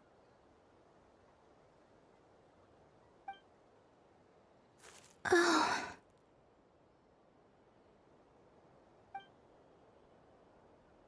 Come back anytime. Right. Now, where were we? I don't know why, but I still held out hope.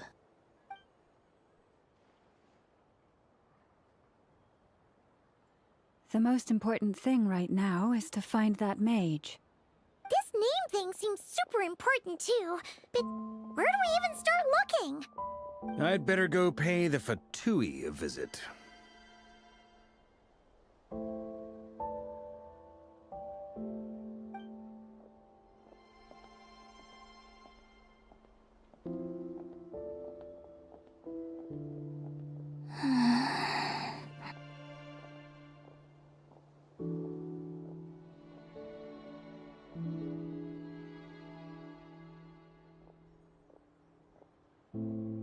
Columbina?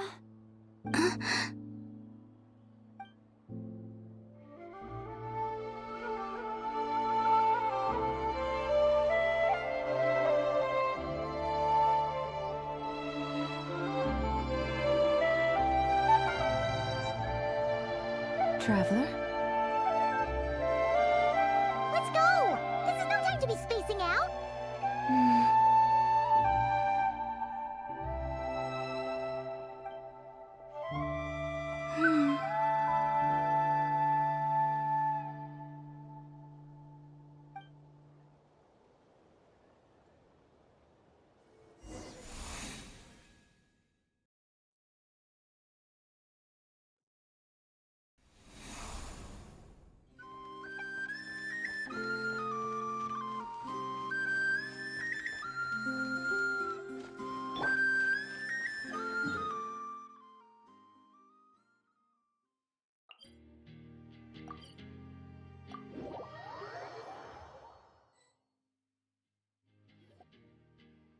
they going?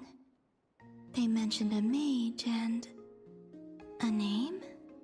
So, Mr. Varka, are you acquainted with this Nicole? Or should I call her Mage N? Not really. We've never met, though she has come up in conversation. From what I've gathered, Alice kinda took Nicole under her wing. Taught her how to speak in a more ladylike fashion, that kind of thing. Huh. Hard to imagine Alice as an etiquette coach. Yeah, Alice is a larger-than-life personality, I'll give you that. But then again, that's why she's able to draw such an eclectic mix of people into her inner circle. If I remember correctly, being an interesting person is actually one of her main entry requirements. So, if you ever wanted to join the Hexenzirkel, I'm sure you'd both be eligible to apply. Hey! Don't go around making promises on Alice's behalf! I wouldn't dare. I'm just trying to paint a picture of the Hexenzirkel for you. Okay, sure. Anyway, since none of us have ever met Nicole, how are we supposed to find her? We can't just go up to every woman in sight and ask, "Hey, are you Nicole?" Maybe something she's wearing will give it away? Like, a wind bloom pinned to her chest or something. Wait a minute. Alice never said Nicole was from Mondstadt. Oh, true. That would be... this young lady, then?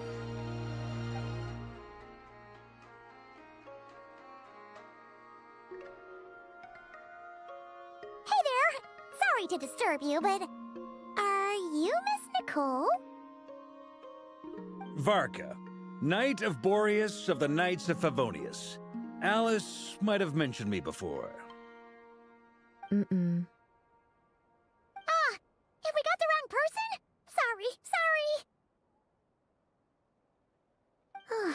Well, this is awkward.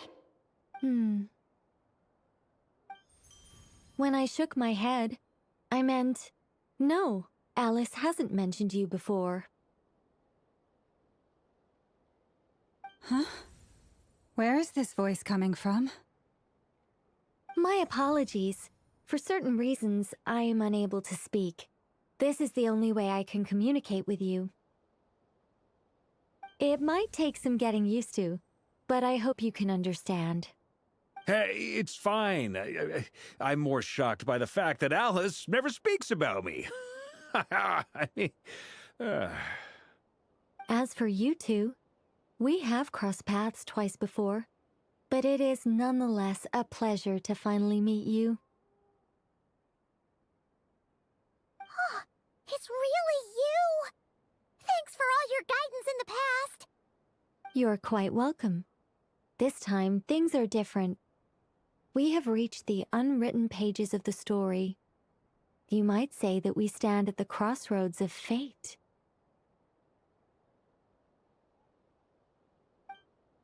Now then, allow me to formally introduce myself. My name is... No, stop! Alice! I can't believe it! I had a whole speech prepared. I'd agonized over every single word. She always picks the worst moments to ruin other people's plans. I'm so sorry about that. Alice took the liberty of devising some bespoke self-introduction magic for each member of the Hexenzirkel. But I could have sworn I deleted all of the triggering conditions for it. How did it bypass everything? Oh gosh, this is so embarrassing. This is a very different side of Nicole than what we're used to. Is she not used to face-to-face interactions? Don't worry about it. We've seen that introduction magic once already, so it wasn't too much of a shock. Please go on, Miss Nicole. We'd love to hear what you have to say, or... well, communicate. Huh? Are they talking to this lady? But... will you all promise to forget that horrendously embarrassing introduction? sorry, embarrassing. When?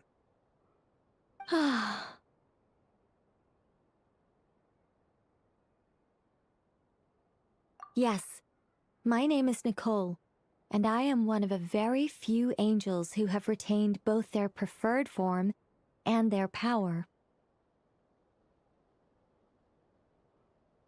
The Traveler and Paimon should be no strangers to this concept. There is another of our kind in Natlan. They call her the Lord of the Night. All right! Paimon remembers her! Yes. Well, I have retained more of my power than she. It's because I don't have a long-term duty to fulfill. To be more specific, no. We'll be here all day if I get into the specifics. Moving on. If I'm not mistaken, you are here because you wish to learn how one might reach the moon beyond the sky. That's right. Is that something you can give us any guidance on? Yes, I do know a way. It began with the Hyperboreans, who lived after the War of Funerary Flame. Blank looks. Maybe I should start with the background of the war. Or maybe not. It shouldn't be an issue. I'll fill in the gaps for you when we have more time. Anyway, after that war ended, the three moons retreated to beyond the false sky. The Hyperboreans were humans I once aided. They accepted the civilization and creations bestowed upon them by the angels. But despite accepting many blessings of the angels, many among them still held on to their faith in the moons. They were reluctant to accept the new order, even after the War of Funerary Flame. They sought to contact the moon goddesses beyond the sky and receive their guidance. But all three had passed away by that point.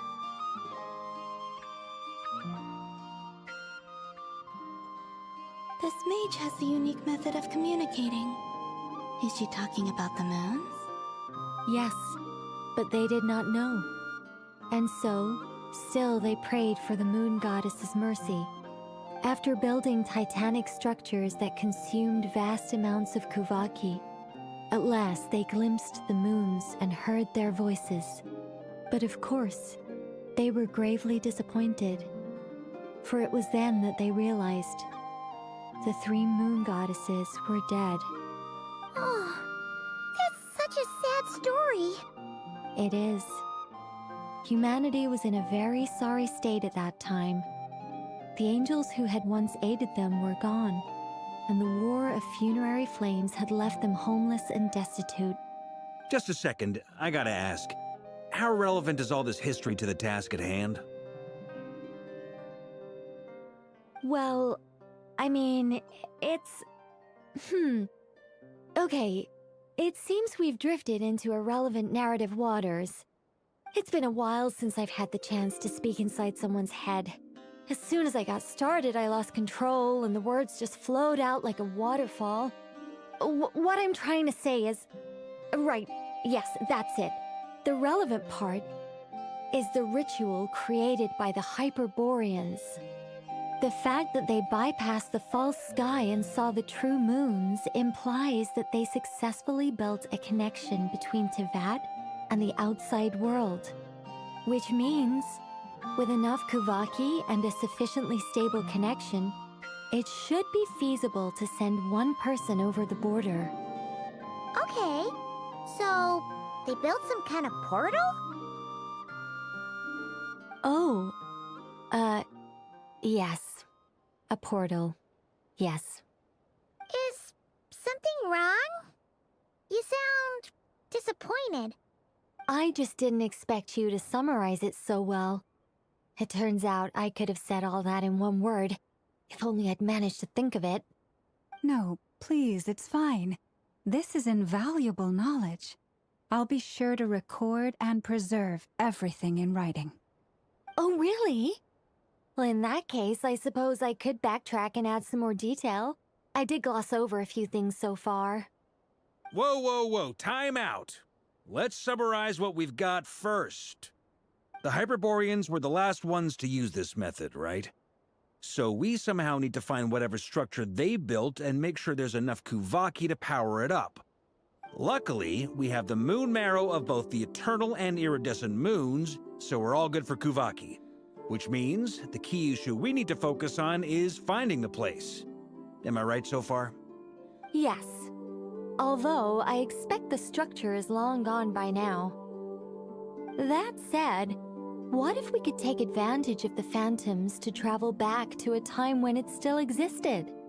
Well, travel back isn't quite accurate. It's more like we'd be creating a handshake between 2 points in space-time. We wouldn't even have to pick a time when it still existed. It could just be a time when it still appeared in phantom form via projection, or we could project our own phantoms, fold them together, and... You look lost. Was that too hard to follow? Yeah, things got a little, technical there. Paimon's brain is reaching capacity. All right. Let me think about how to put this more simply. Okay, got it. Over the next few days, I'll search for phantoms that we can use. Once I find one that meets the criteria, I'll let you know and we'll regroup. By completing certain rituals, specific individuals will be able to enter the phantom and make it to the Hyperborean structure. If everything checks out and it looks feasible, we'll just need to wait for Moon Prayer Night, and we can send the Moon Goddess back home. I'm really skimping on the detail here. Is this making any sense at all? I think so. For now, we'll just wait to hear from you. Yes.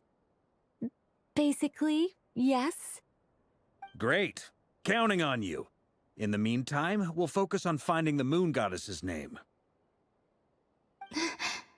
My name? Are they looking for a way to stop me from disappearing? Excuse me, Miss... Go on, Miss Nicole.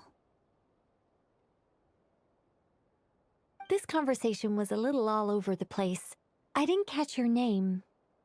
I am Lauma, of the Frost Moon Scions. Ah, I did wonder. I noticed that you listened very intently when I spoke about Hyperborea and the moon's history. If you'd be interested, I'd love to visit you this evening and go through it again in greater detail. Also, if you were serious about making a record, it would be too risky to simply write down the raw details as is. I would suggest some tweaks.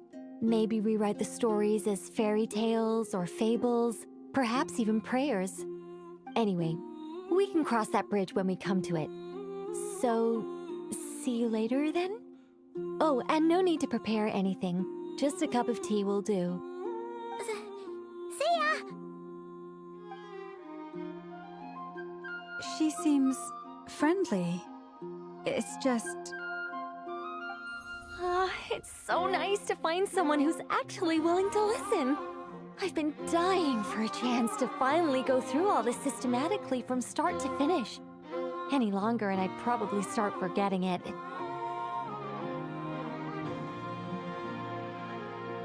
Now Paimon gets why Alice told us to mind our heads. What did I tell you? A lot of quirky people in Alice's orbit. Now then, the next order of business is, where do we start looking for the Moon Goddess's name? Maybe the rest of what Nicole has to say might give us some clues. Once I've heard her out, I'll summarize the salient points and share them with you all. I'm also inclined to review our other documents. Yes, our faith was first established by our Hyperborean ancestors, but many of the more factually accurate records are from after Kuthar's birth. Sounds like we're gonna follow Columbina's journey through Devat, huh? In that case, we'll start by heading to the Frost Moon Enclave. Sounds like a plan. Take this with you. I'll see about getting in touch with the Fatui. It'll probably just be Arlecchino and Sandroni again. They're the only ones who would want to help. Thank you, Mr. Varka. Don't mention it. Honestly, I'm more comfortable dealing with the Fatui than prying into the details of a young lady's childhood. Catch you later. I should follow them. just in case there's some way that I can help.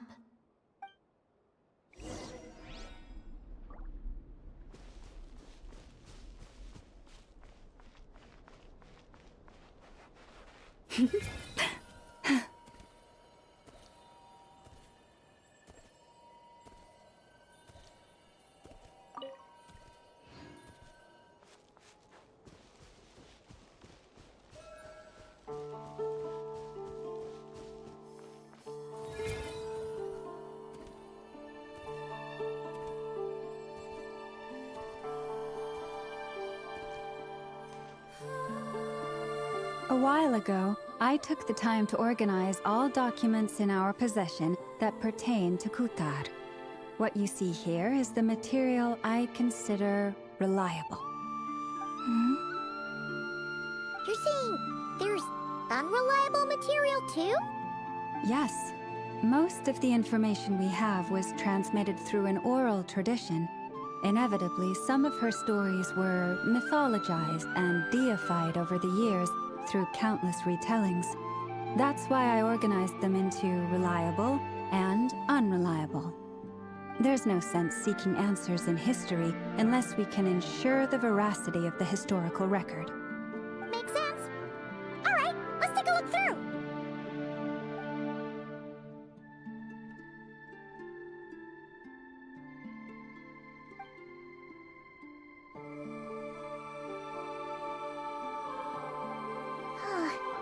Almost all these records refer to Kutar instead of Columbina.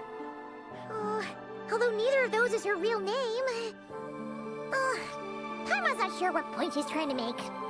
What we can gather from these records is that the Frost Moon Scions worshipped her as a god, placing impossible expectations upon her. I cannot fault them for their earnest faith, but for all their devotion, worshipping her day in, day out changed nothing. I imagine that none of it resonated with Columbina. It wouldn't surprise me if, even back then, she had already begun to reject the name Kutar and everything it represented. Lama speaks the truth. When I heard them call upon Kutar with hope and expectation in their voices, they may as well have been calling upon somebody else.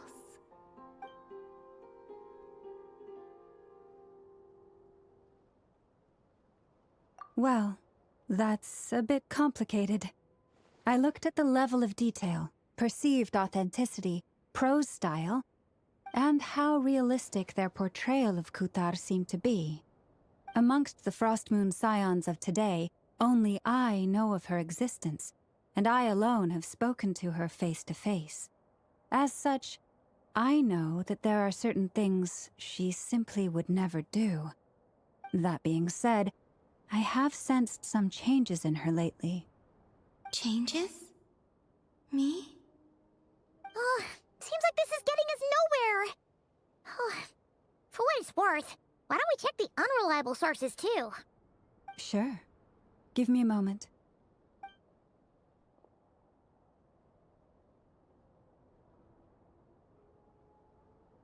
Exerting but a fraction of her divine might, Kutar sheared a great mass from the snow-capped mountain and cast it into the sea, upon whose surface shone the mirror image of the moon. Thus was formed the island of Hisi. Yeah, right. That doesn't even begin to pass the sniff test. The 3 moons are naught but lies through and through. Only one moon has ever shone for us, and Kutar is her name. The vast majority of ancient texts are filled with fanciful tales like these. I trust you understand my criteria a little better now. Kutar did not speak, merely gazing into the distance in silence. And where her gaze landed, this was her prophecy. Clearly, whoever wrote this text never even met Kutar. Otherwise, they'd know that her eyes are always closed. What about you, Traveler? What are you reading? Come on, let Paimon see. The child wished to build a wooden nest with which to shield a fledgling bird from the cold. But being so young and lacking in strength, the child could not snap the branches from the trees. Qatar was passing by. Upon seeing the child, she summoned forth a Kuhenki, who built a beautiful nest for the child. I remember that. Not knowing the meaning of Qatar's divine intervention, the child dared not to respond, and thus ran home to call their parents. But Qatar was gone. The Moon Chanter declared the event a miracle and took the nest as a relic, placing it on high for all to see. The child was named as one favored by the goddess and was greatly respected amongst the people. Yet, no further miracles were bestowed, and this matter was forgotten in but a few years. Huh. Any thoughts after reading that? Yeah. Columbina probably just wanted to join the kid in making nests. Ah. I'd originally considered this a fabrication, because Kutar did not perform any similar actions in subsequent records. But now that I think about it, it does seem like something Columbina would do. It's just that... She didn't know how other people would interpret her actions. She was probably worried about making things difficult for people. And so, she gradually stopped joining in. Yes. Oh, that's so sad.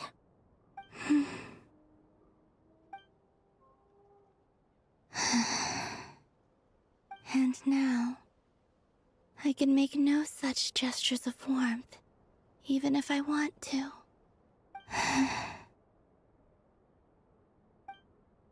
Still no name. That's a bit of a shame. But we did learn some interesting stories. That's gotta count for something. Varka said he was gonna set up a meeting with Arlecchino and Sandrone, right? Let's go back to Nasha Town and see how he's doing.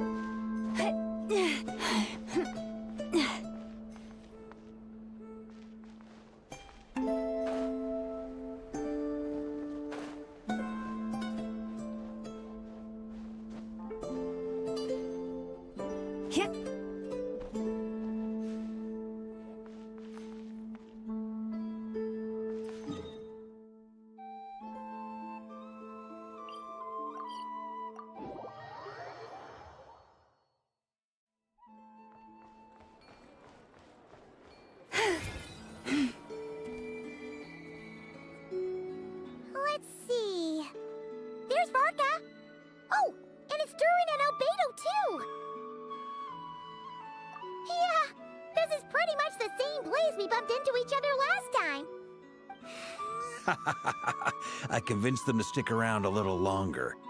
We were all waiting on people, so I figured having a little company would help pass the time. Ah, so you've been waiting for us? Does this mean that you've already arranged things with the Fatui? Sure does. Now you're back, we can go meet up with them together. How'd your investigation of the Frost Moon Enclave go? Well, we didn't find out Columbina's true name. But apart from that, it went pretty well.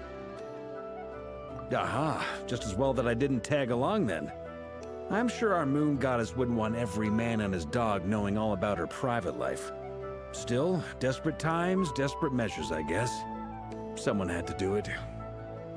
So, Varka was waiting on us, but what about you two? Are you waiting for Alice? Oh, no. We already met with her.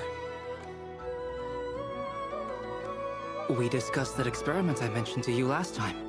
Oh, and she also handed me this communication device. That's right.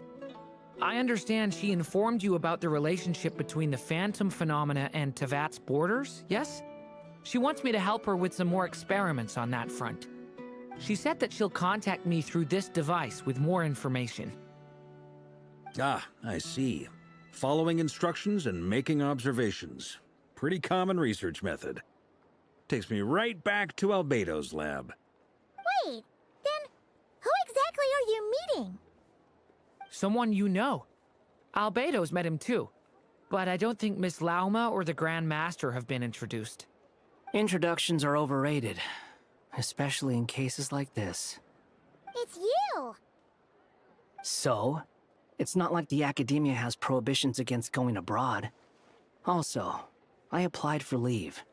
I've been writing to Hat Guy since obtaining a human form. I've already brought him up to speed on everything that's been going on in Nodcry.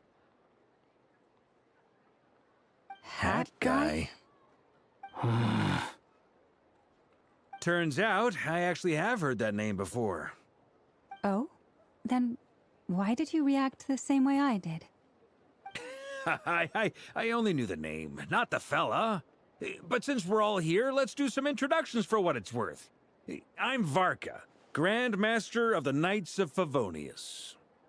Lauma, Moon Chanter of the Frost Moon Scions. And I'm a Driosh from the Vahumana Darshan of the Sumeru Academia. Hat Guy. Good to see you again, Mr. Guy. I believe we last saw each other on the boat ride here.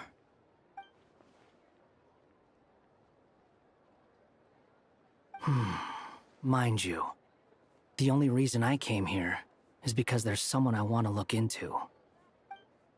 Who's that?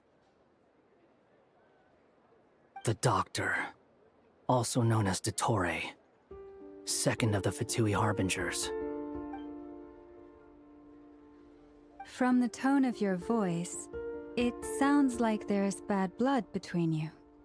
I was reviewing our archives and noticed that a lot of information about him was missing. Left a bad taste in my mouth. That's all there is to it. Dottore, or Zondik, as he was then known, once studied at the Academia, but he got kicked out before he could graduate.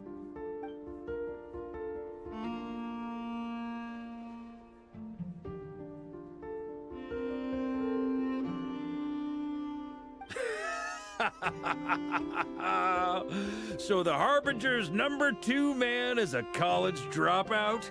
How embarrassing for them. Last we heard, he was planning something. We actually heard that a few times before, even coming to Nodcry, but we haven't seen a trace of him since we got here. He only appears when something interests him. For all we know, he might have left already. But the fact he did something here at all is worth noting. It'll fill a couple extra lines in his file. Why does it sound less like a file you're writing and more like a criminal record? Anyway, we were just about to meet 2 of the other Harbingers. Want to come along? You might learn a thing or two about him there. Sure. Even though they're Harbingers, well, they're old acquaintances of ours, so, you know, when you talk to them, try to be... I got it. The Frost Moon Scions' relations with the Fatui remain tense.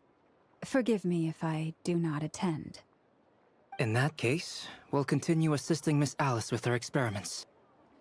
Good stuff. Everyone's having a fruitful time. All right, we better get going. I'll lead the way.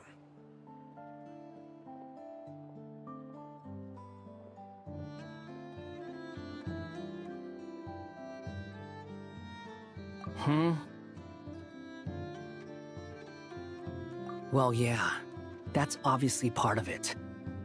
But I'm not the only one who has a score to settle with him. Neither you, nor Lesser Lord Kusanali, nor I want to see him meddling with things again. What's the hurry? Don't worry. Pigeons always know which way home is.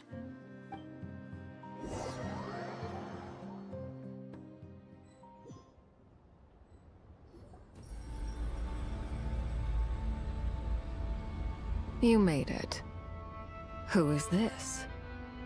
A scholar from Sumeru. They call him Hat Guy. He's an old friend of the Travelers. Wait, this is the Academia representative you wrote about? He doesn't exactly look the part. I believe this will prove my identity. You'll notice it bears the seal of the Sanctuary of Surasthana. Well, what do you know? So it does. All right then. My mistake. It's fine. I expected as much. What? So as I mentioned in my letter, the Academia's got its eyes on Dottore. But this matter remains top secret. Apart from those assisting in the investigation, the fewer people who know, the better. If anyone asks, I'm here in Nodcry to pursue my personal academic interests. Gotta say, Varka, you did pretty well to keep all this under wraps for so long. Sounds like you got in touch with the Academia about this way back. you flatter me.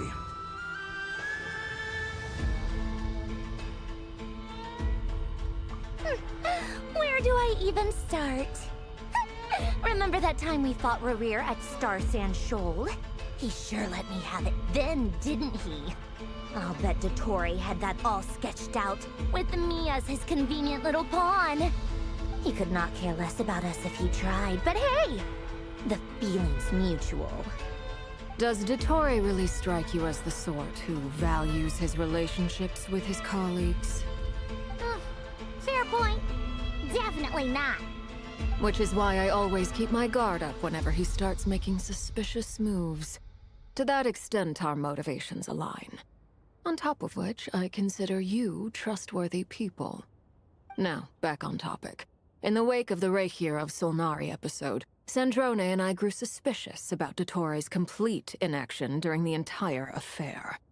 So we tried to find out what he'd been up to, but unfortunately to no avail. He never lets anyone in on his plans. The more he cares about something, the more secretive he gets. Indeed. Perhaps he believes that by keeping a low profile, he can avoid trouble. But that trick isn't going to work on his colleagues. Yeah, I mean, he's been researching the ancient moon's remnants. And he's been trying to get his paws on the moon marrows. Only an idiot would believe he doesn't have something more planned. With this in mind, I returned to Snezhnaya and relayed my thoughts to Her Majesty the Tsaritsa, entreating her to have him recalled. That's pretty direct. Did the Tsaritsa agree? Yes. I made it abundantly clear that the Fatui's business in Nodcry is almost concluded, and we do not need 3 harbingers in this territory. Her Majesty concurred. Accordingly, Dottore has returned at her orders. I imagine he is continuing with experiments, which no one besides he would ever have any interest in.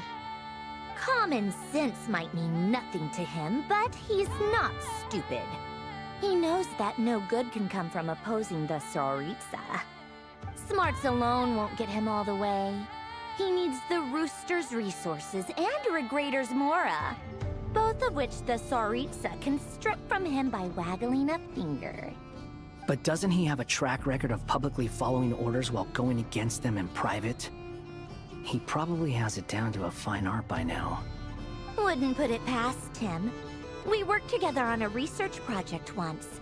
Only briefly, but it was enough to show me that we're fundamentally different people. He has no interest in doing things methodically, stage by stage. His thoughts jump all over the place, and the moment his curiosity is satisfied, or he gets the results he wants, he disappears. The only similarity we share is that, once we set our minds on doing something, we will see it done, whatever it takes. Well, we definitely saw some of that in your battle with Rerir.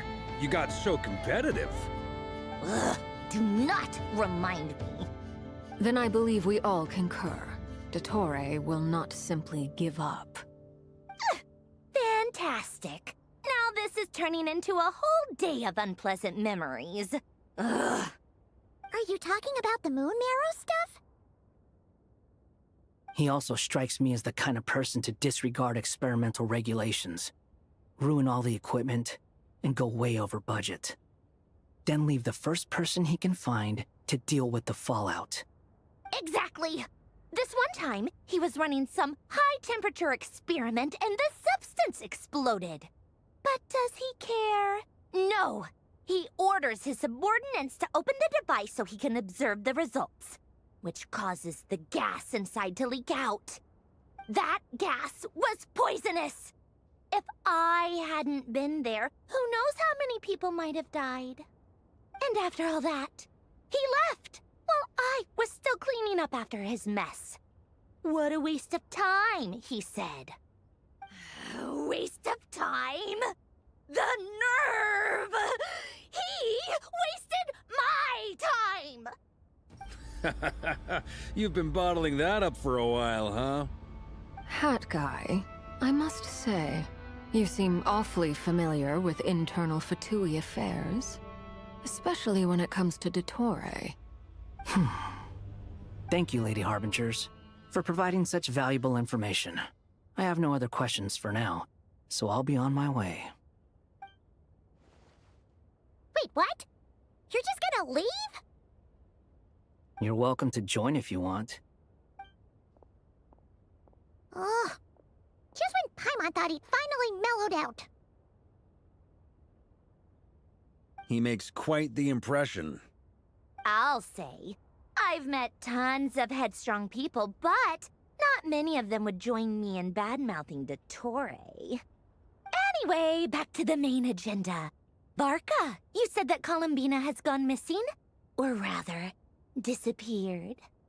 Yeah. We're working on building a connection between her and this world. The simplest method is to find out her real name. I've actually asked her that question before, but she said she didn't know. Considering our relationship, I doubt she was lying to me. As far as I recall, she was never dispatched by Her Majesty to claim a gnosis or anything like that. The Tsaritsa's plans had long contained a place specifically for her. I always thought that was weird. What could she do that the rest of us couldn't? Knowing what we do now, it's probably something related to Kavaki, right? More than likely.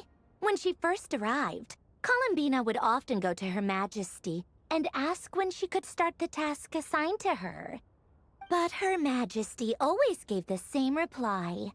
The time has not yet come. So she spent her days in Snezhnaya doing basically nothing. The Tsaritsa has summoned a beautiful blind maiden to be a harbinger, giving her the third seat by virtue only of her enchanting voice. It was a dumb and stupid rumor, but the reality of the situation made it hard to refute. And what happened after that? I imagine she stopped caring. She no longer seemed to care why she had been recruited, and Her Majesty never gave her any missions, so she just continued to sing in the flower garden. For my part, I was busy. So busy, in fact, that watching someone be that idol had me fuming. But still, I got the sense that she had long been used to a life of other people claiming she was needed when she wasn't. I just felt that having a place to stay would cost me something eventually. And so I waited quietly for the day that I would have to pay the price. And on the other end of that spectrum, you had me. Someone once told me that I had the lousiest work and the toughest luck. That's a good way of putting it. I forget who said it, but those words have always stuck with me.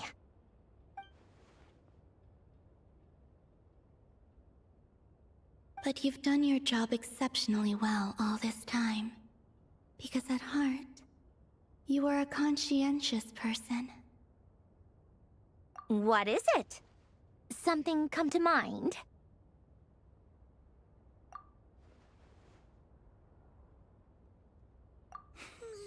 That makes sense. Nothing screams you are needed like your name shouted from across the town. Well, good luck with it. But if you ask me, Columbina is still the most shoutable name. I'm just so used to it now, after all the arguments we've had.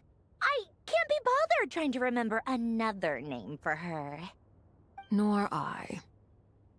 Sandrone. Harlequino.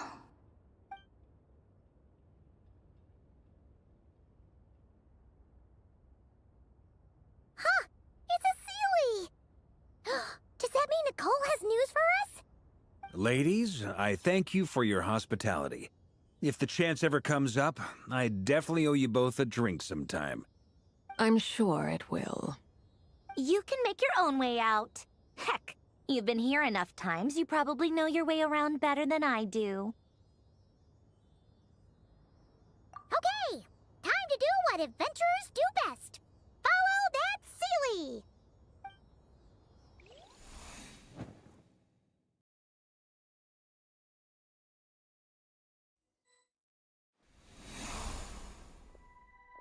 Here you are.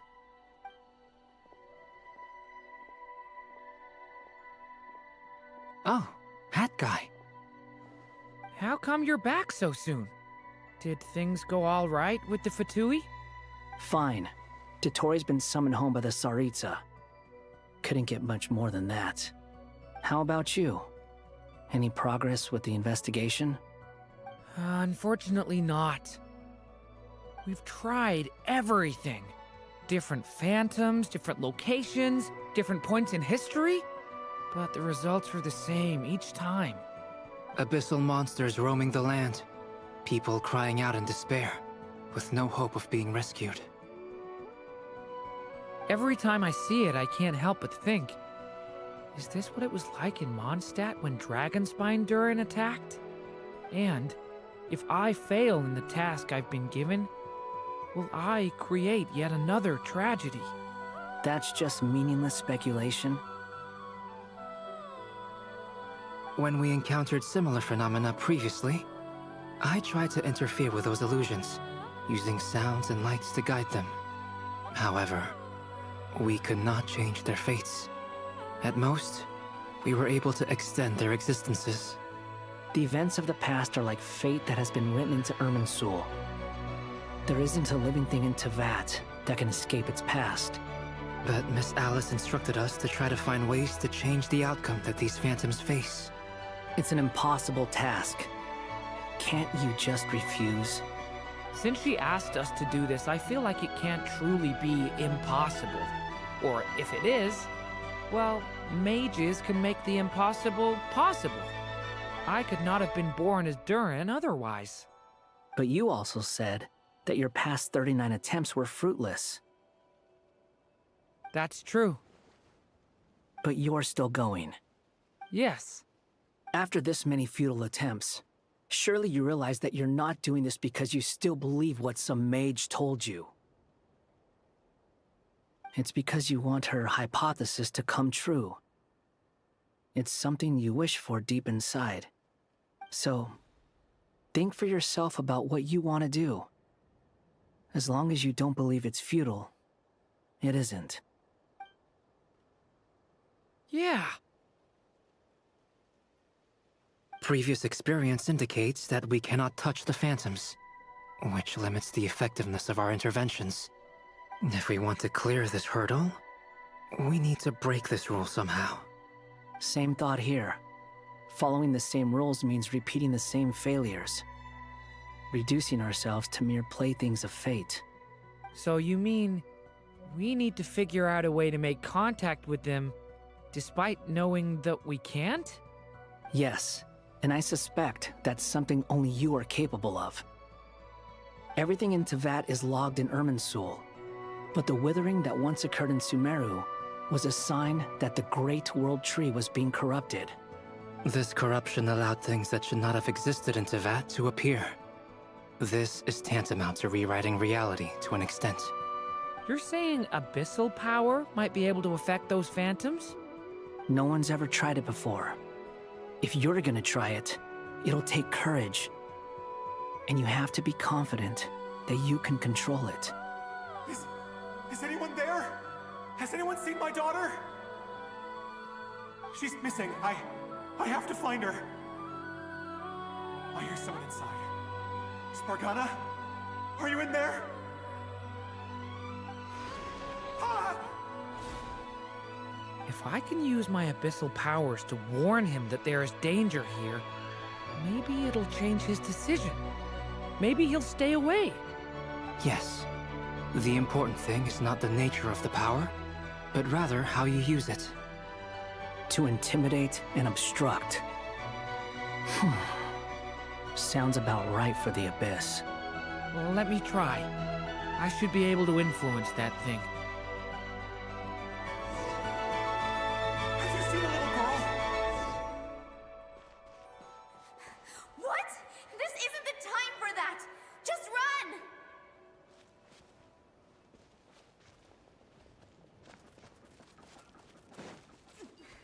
I hear someone inside. Spargana? Are you in there?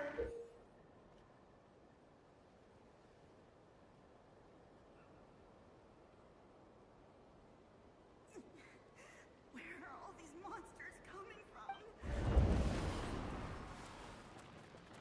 from? What is this? Looks dangerous. I should get out of here.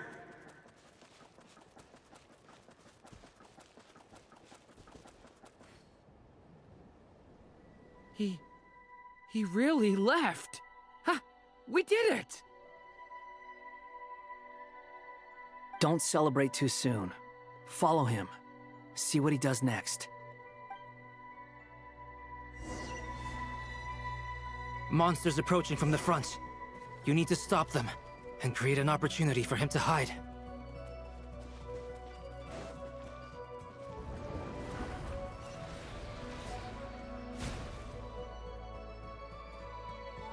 Help me!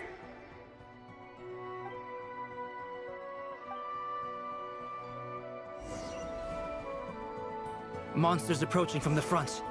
You need to stop them and create an opportunity for him to hide.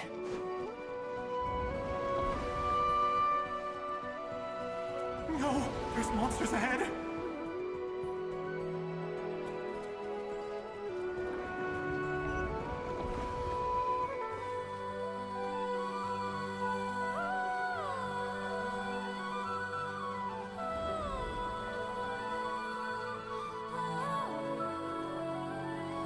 The monsters are gone.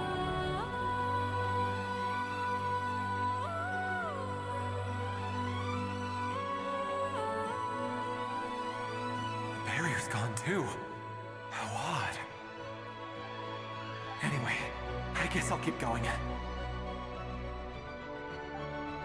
Quickly, let's keep up.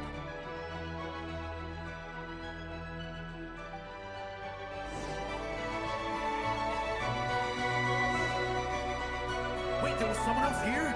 Don't go any further. We've got anti-monster traps laid out everywhere. But my daughter must just be up ahead. I have to go. This way's blocked.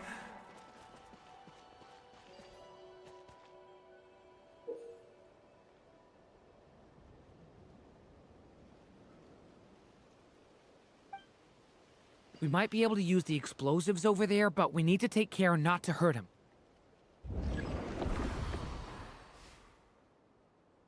I'll use the barrier to keep him at a safe distance. This barrier seems to be helping me somehow.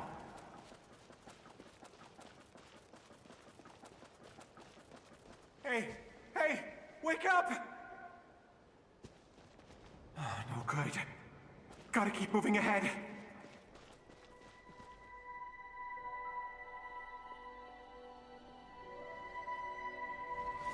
So many monsters! There's still a chance, Durin. Use the traps.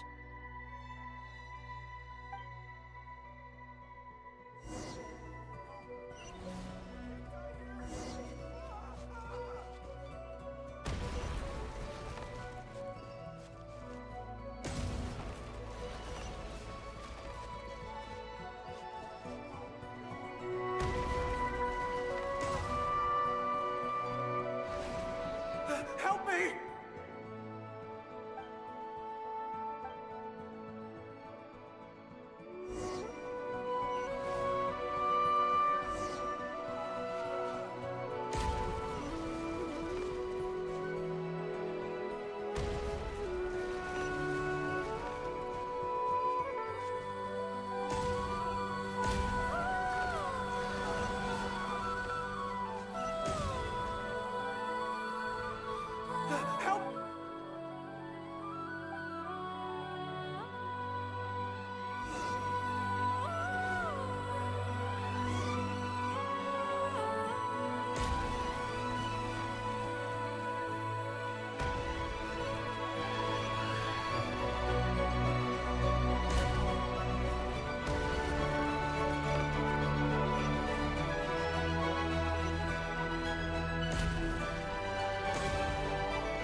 new development. I've never seen this happen before. We might just be able to save this person.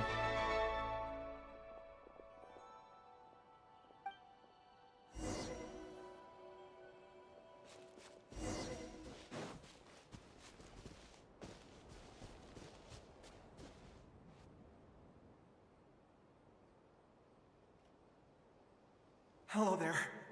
Have you seen my daughter? Spargana is her name. She's carrying a large backpack. Get out while you still can, you fool. You won't find any survivors here. But I can't just leave her here. She must be so scared right now. Sorry. Wish I could help, but I haven't seen her. You'll just have to keep looking. Okay, thank you. If I do find her, I'll get her to shelter and come back for you. Don't bother. I've got nowhere left to go.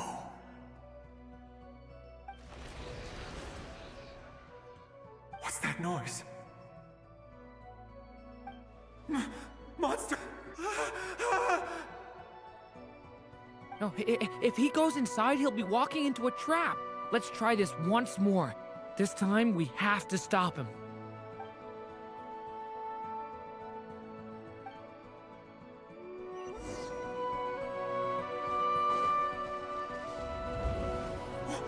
Why?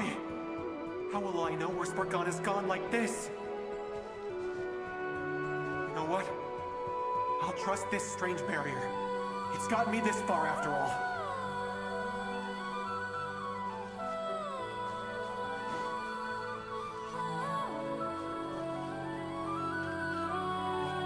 What? Spargana, are you there?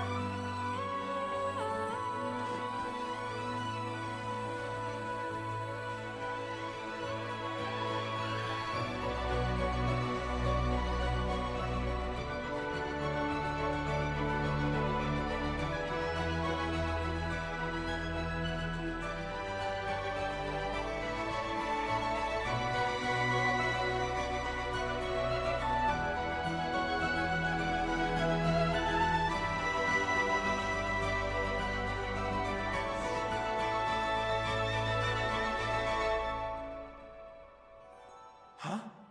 That looks like one of my daughter's books! Oh, thank you. Thank you! Yes, it's one of hers for sure. That's her name on it right there. She left her backpack here.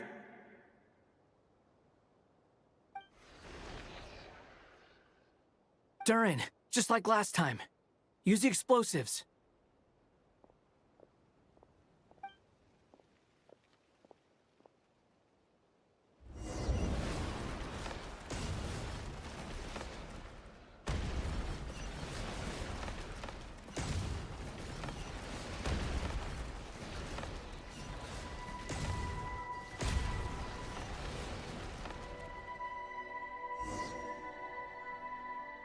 It won't work. There's not enough left.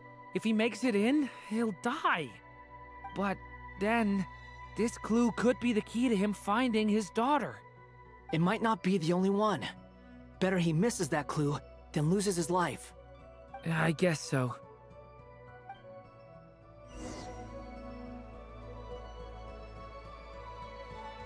Stop him, Durin. We can't let him get any further in.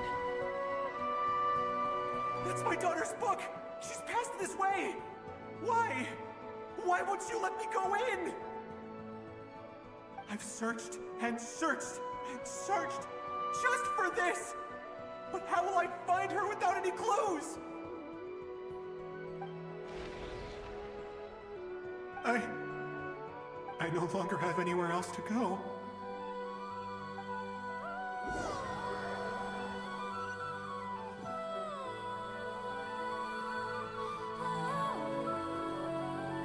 I'm sorry. I'm so sorry. He refuses to go anywhere else.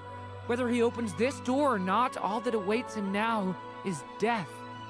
We couldn't change his fate. Albedo? Hat guy? Let's try one more time. I don't know how we're gonna do this, but I don't want to give up either.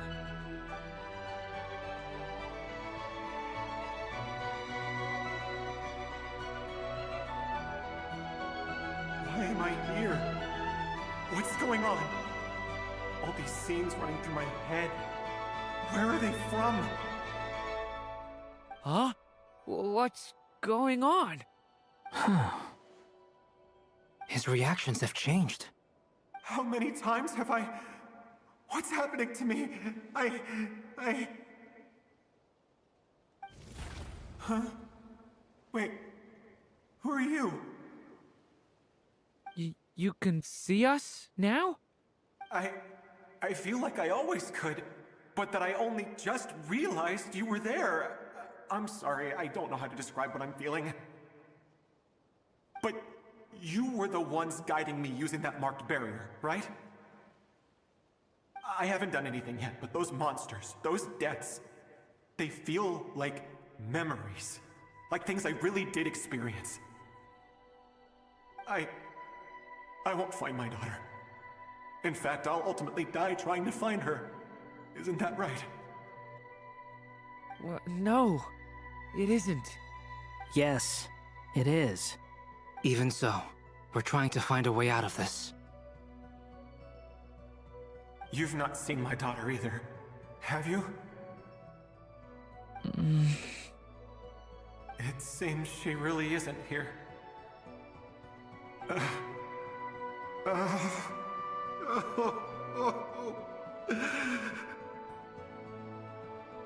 I'm sorry we couldn't help you.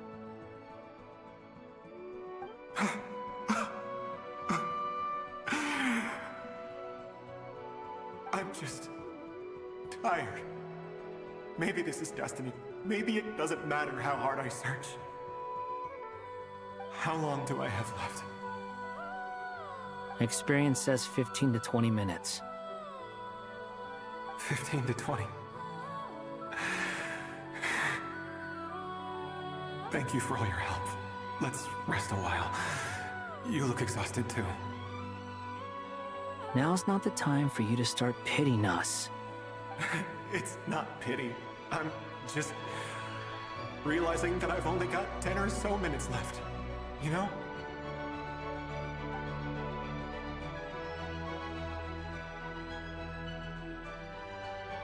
You say you're from Mondstadt, yes?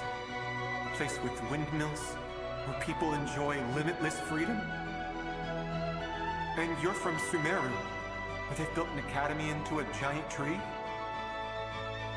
Yes. It seems you've never heard of either place. Those names are unknown to me, I'm afraid, yes. Have you heard of Hyperborea? I have, but I heard that it was destroyed in the distant past. I see. That was where my ancestors once lived. What about Delphi Pytho? Was it later rebuilt? I've never heard that name. Then what about Sal Vindagnir? I have seen that name on stone tablets on Dragonspine. But I'm afraid the only things left of that place are its ruins. I see. Sure enough, there was no way to turn this around, huh? I'm sorry. I was the one who asked to chat, but it seems like we're too many ages apart. There's barely any common ground to start from. It's all right. We did hear something new, at least. From how you speak of your lives, things must be going all right for you, I guess. They are. Mondstadt is a place of freedom and happiness. There's a lot of good people in the church and the Knights of Favonius, and even outsiders find that it's an easy place to feel at home. We have festivals a few times a year. Everyone gets together to drink, sing, and be merry. Sumeru is a lot more uptight. Not really the kind of place where you can relax.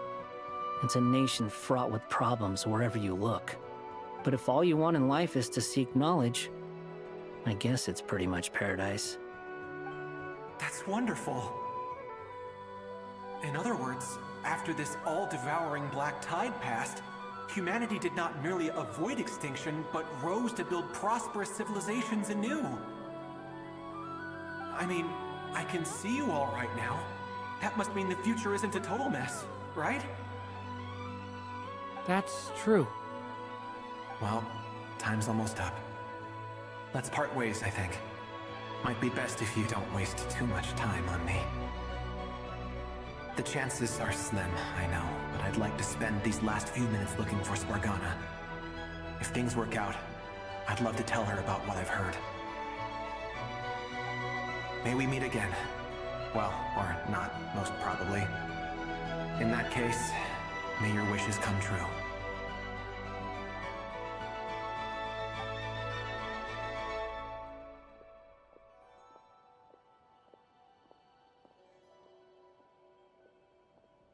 He's gone. In a few minutes, he will meet the end that was his to begin with. The ending of this tale did not change, but I believe that we've just made the most progress we have yet. May your wishes come true. If only it were so simple. Hat guy, could I ask you a question? You've never talked about your past. It seems complicated, and it weighs heavily on you, too. Would you be willing to tell me about it? I mean, sometimes it's better to get things out in the open. Take that guy we try to help, for instance. At least he said goodbye with a smile, right? I know about Albedo's past.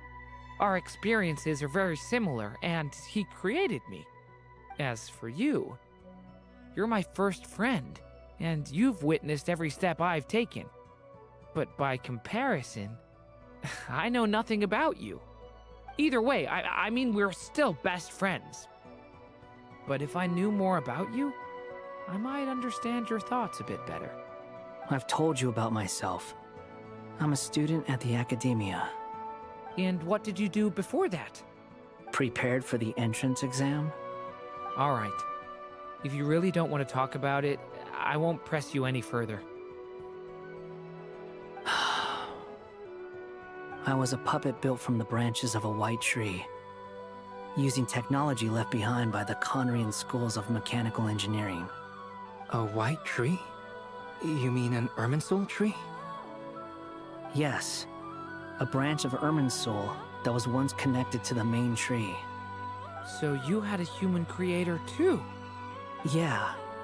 But my creator abandoned me after deciding that I was a failure. After that,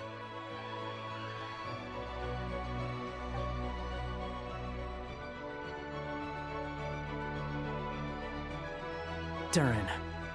Resisting the influence of the Abyss, suppressing the urge to destroy, trying to do the right thing. None of these things are easy. But no matter how hard they are, trying to rewrite past wrongs is far harder. You asked me if you would create a new tragedy if you failed. I told you there was no point speculating about that. But the real answer is, yes, you absolutely will. That guy. But at least you've got people here to help steer you away from the wrong path. So, just keep aiming towards the light. I will. I promise. All right, break time's over. Hello? Durin speaking. Hello, friends, it's me!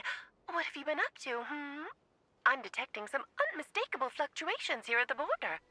The amplitude isn't particularly high, but they're completely different signals from the ones before, and the scale is comparable to those I've detected previously. Alice, we were unable to save that person. However, he appears to have retained a portion of the memories gained through that cycle, and was able to hold a conversation with us. I see. Well, that is rather odd indeed. It definitely merits further attention. Could I trouble you to keep trying the same approach? I need to gather some more data. Counting on you. I should probably have Nicole come and check this out as well.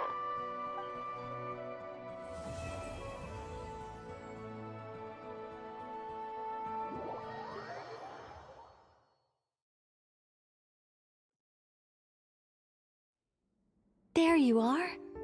I was worried you might stop to collect treasure chests opened by the Seelie along the way. It would have taken you so much longer to get here. Another conversation I cannot hear. I am delighted to see that you understand what takes priority, and that your adventurer's instinct has not swayed your resolve. Really, I must applaud you for it. You should know. Ah, Paimon's head. Okay, I'll try and keep it short. My senses are telling me that this is where we shall find the entrance to the ruins. Oh, cool! Look, what are we waiting for? Let's open it up and see! Patience. This was a sanctuary of great importance to the Hyperboreans. A special process is required to open the gate. Oh, like the place that housed the Eternal Moon's marrow? Okay, so what's the plan? Need us to do anything? And just the short version, if you can. Ah, all right then. I was planning to start with some background on the invention of these techniques. Are you sure you don't want to hear it? It's quite informative. Remember what you were saying about priorities? Fine. Simply put, we need 3 human representatives to successfully undergo a process of Kuvaki resonance. Think of it as a test from the 3 moon goddesses to see if the entrants are qualified, with the most recognizable qualification being Kuvaki. Pretty sure Lauma would ace that test. Oh, wait. But we need 3 people. I also have no doubt that the Moon Chanter would be qualified. But we would need 2 other people with the same constitution. Therefore, the most feasible method is not so much to follow the rules, but to figure out how the test functions and find a workaround. I've done some research, and it turns out the mechanism is rather crude. We'll simply need humans to stand before it who have sufficient Kuvaki energy within them. I'm with you so far. How do we get the Kuvaki in them? The easiest way would be transfusion. Take some Kuvaki from Nodcry's soil, put it into the bloodstream, and get it circulating in the body. So we're going to cheat on the test? Precisely. There are other methods, but this is the simplest one. Cheating the system is much easier than trying to hide from it. Huh? Ah! Sorry? Does the idea of cheating upset you, Miss Lauma? No, that's not it. I suddenly had an idea. Oh, what is it? It's about Moon Prayer Night. I figured out a way for Kutar to join in the festivities. Huh? But as Paimon said, we need to have our priorities straight. Let's get back to the test. I'll follow up with Nefer on the festival arrangements. Oh, okay. Anyway, is this really the best method we have? A Kuvaki transfusion sounds dangerous, no matter how you slice it. If you think that's dangerous, wait till you hear the other methods. I'd be more than happy to go through them if you'd like. There are several. No need, we're good. Let's go with this one. Very well. Kuvaki transfusion it is. Now, I should mention that the risks can be greater or lower depending on individual compatibility. It would be rash to simply infuse the Kuvaki and hope for the best. If the body rejects it, the reaction can be quite severe. The symptoms are similar to another condition that some people living here suffer from, known as congenital Kuvaki sensitivity. So, before we execute our plan, I will perform a simple test of my own to see who is compatible and who is not. Once that is done, we will have to complete the resonance process as rapidly as possible. The participants must remain stationary while the Kuvaki circulates and bonds with them, and they mustn't eat or drink anything. What? No eating or drinking? That's some hardcore fasting. They'll all be monks by the time they're through. 3 days. Oh, that's so long!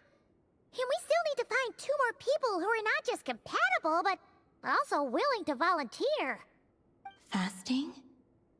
What are they talking about? Really? Don't you want to think this through? Haha, count me in too. 3 days without food? I can handle that. Miss Nicole has made it clear that this is the easiest way. The way I see it, there's nothing else to discuss. It's time to step up. Yeah, you're right. In that case, Paimon volunteers to be Captain of Logistics. She'll keep the fires lit and grab some spare clothes to keep you comfortable. Then we'll start with you first, Traveler. Please step forward.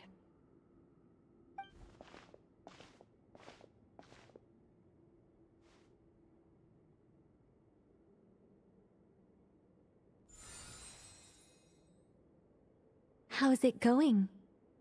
Do you feel anything? How about now?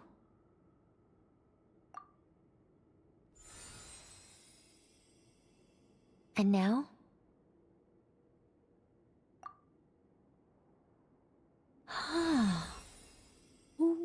What about now?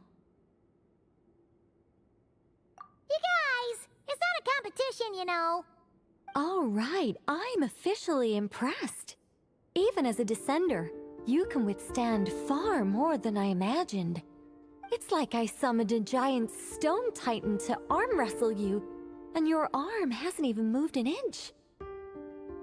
In my last attempt, I infused 5 times the amount of Kuvaki required.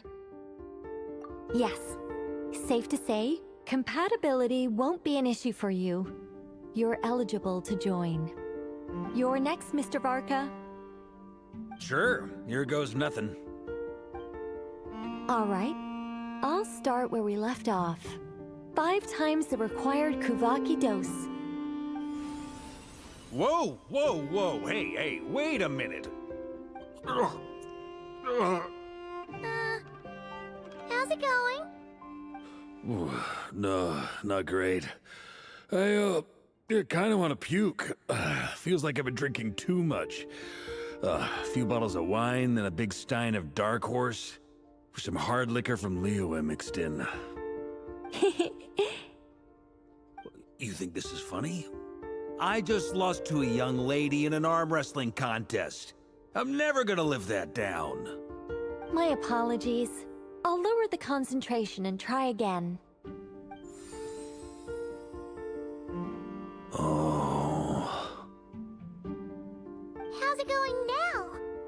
I'm not as dizzy as last time, but I can still feel it pulsing around. In that case, you wouldn't be an ideal choice, Mr. Varka. Let's try someone else. Okay, let's go ask some of our other friends then.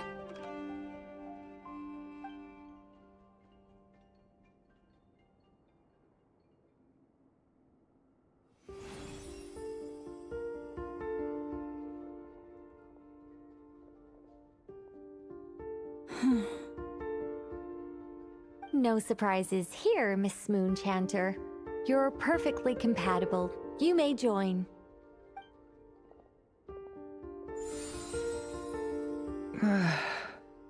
I'm getting a slight headache. Shame. You were so close. Whoa, I'm itching all over. Allergic reaction. We can't have that. Huh? Well, are you gonna start a what? The Hexenzirkel is an organization that cares for and protects children. We will not have them do dangerous things. Not even tests.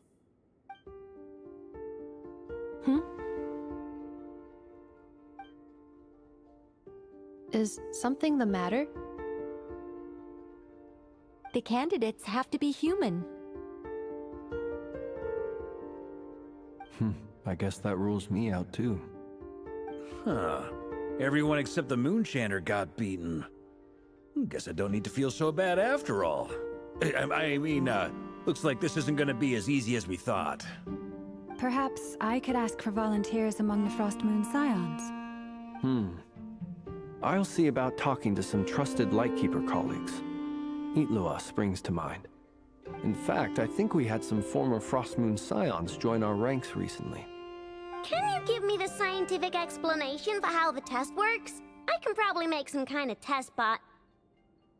Then we can just zip through Nasha Town, going up to people and pressing a button to check their status. Wouldn't that be way easier? No. Wow! No elaboration for once. How about I contact the Knights of Favonia's garrison in the Wave Chaser plane? Shame that Lohan's already left. And that guy's even tougher than I am. Strange. The moon goddess is clearly revered by many people. So why is she on the brink of disappearing? She mentioned that the world has rejected her from the very beginning. And when we fought the Raker of Solnari, it seemed like she exhausted her power for our sake. Also, I'm not sure revered is the right word for how people feel about her. Gratitude, certainly. For my part, anyway.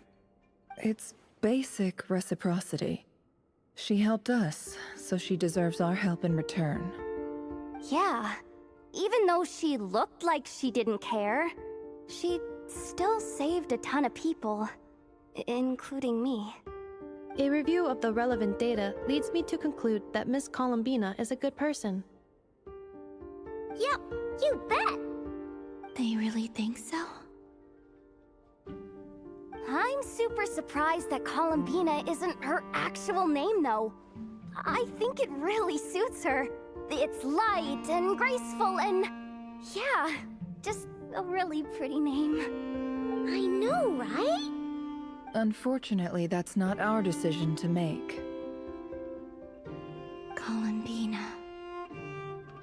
That was the code name the Fatui gave me. But it also came up in the song I heard when I was born. But... is that really all there is to it? What do I truly think of my own name? Is there anyone left who will still call me by that name?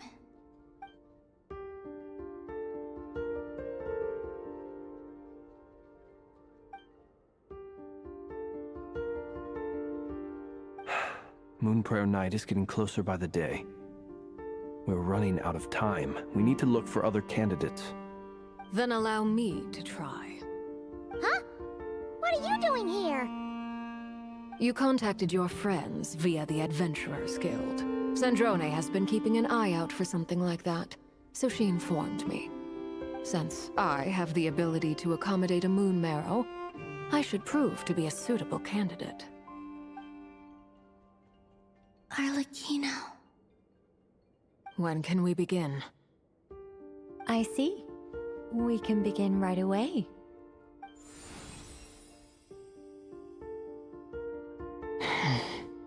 How was it? Did you feel any discomfort? Not at all. Then it seems we shan't need to look for additional candidates after all. Great! Cool. Alright, like Paimon said, the rest of us can take turns making sure the three of them stay warm and comfy. Then, my job is to take care of the caretakers. I will ensure everyone receives food and accommodation. I'm ready as well.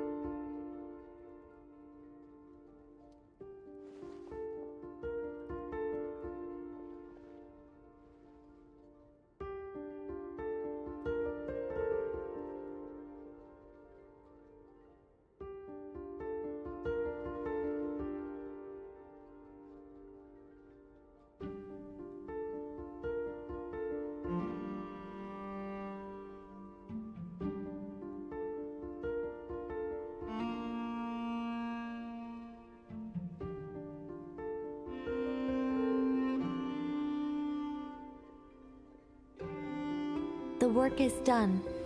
the sacred scroll shut. The stars grow dim, the people silent. The white sun sets, the silver moon rises.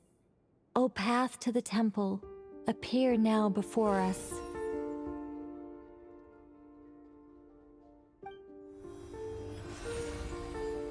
Wow! It really opened! So that's what all this is about. They've been trying to open this gate. Come, let us enter. It might be best to eat something first. Take care to chew properly and swallow slowly. It will give your body time to readjust to the digestion process.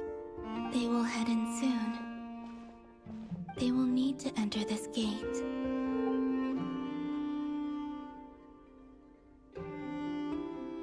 Huh? I cannot pass through. Is it because I have no physical body? It has been 3 days. My strength has all but completely faded. Can I really hold on until Moon Prayer Night?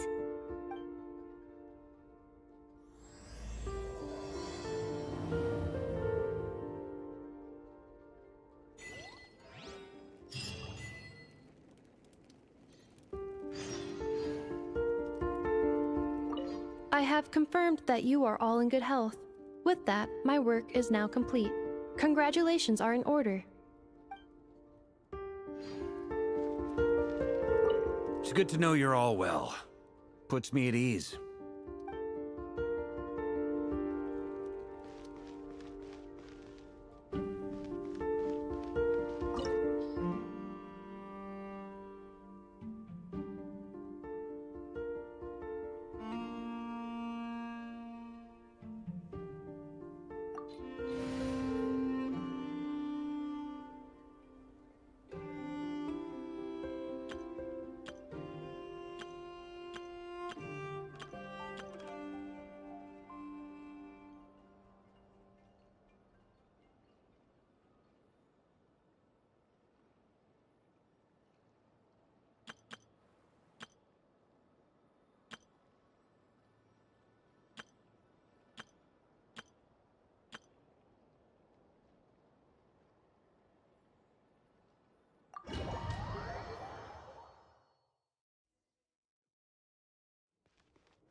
Are these people...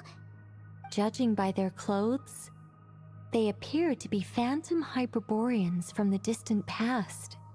That could mean they have some clues about the Moon Goddess's name, right?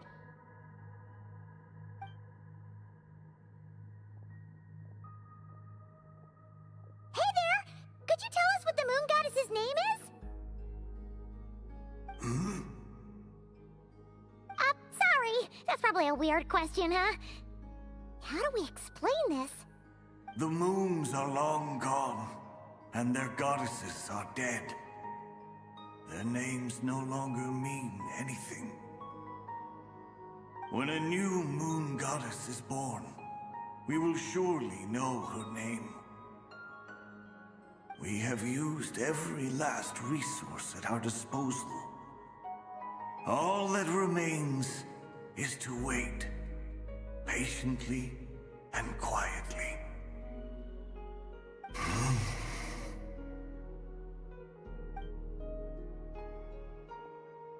Were the people of the past all this devout?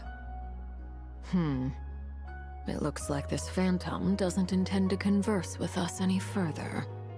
Surely the new moon goddess he speaks of must be Columbina. Alas, Kuthar's birth came long after the age in which he lived. But, maybe if we find a phantom from a more recent age, they might know Columbina's real name. True. Keep an eye out. We should be able to tell which era they're from by the clothes they wear. Yeah, you've been pretty talkative this whole time. What changed? Oh, nothing. I'm fine. You all make good points. When the Hyperboreans speak of moon goddesses, they mean the three from truly ancient times. I can't imagine they would know anything about our current moon goddess. There once was a time when the moon goddesses blessed them greatly and protected them from harm. So, when the war between the gods and dragons plunged the world into chaos, it seems they looked once more to the moons for help, praying for a new goddess to be born. Yeah, that checks out. Let's continue on. Who knows what else we may discover.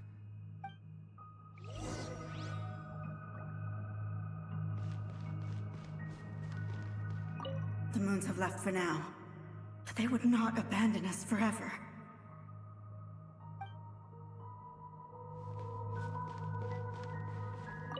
When the moons rise again, we shall receive their protection once more.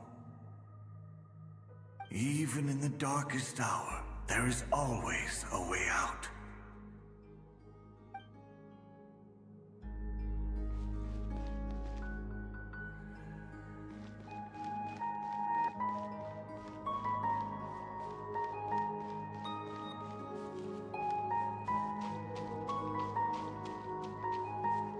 There's a door blocking this path! Not a problem. Try this. Whoa! How did that door suddenly collapse? This device was maintaining the door's integrity. Remove the core, and the device stops working.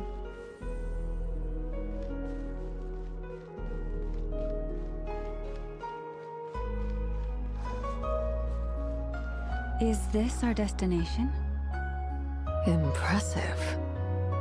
More precisely, this is a device that will help us reach our destination. Let's go. We still have a long distance to cover.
Let's try that device again. Remember the door from earlier?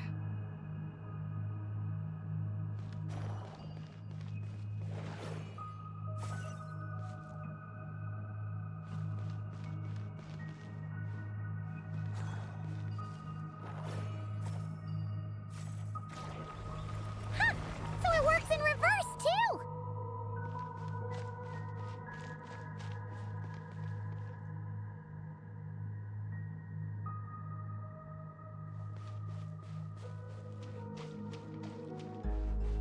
The humans we see are all phantoms, but the monsters are real.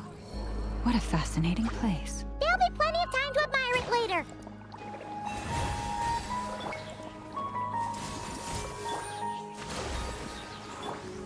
Can't hide the truth. Time to come clean.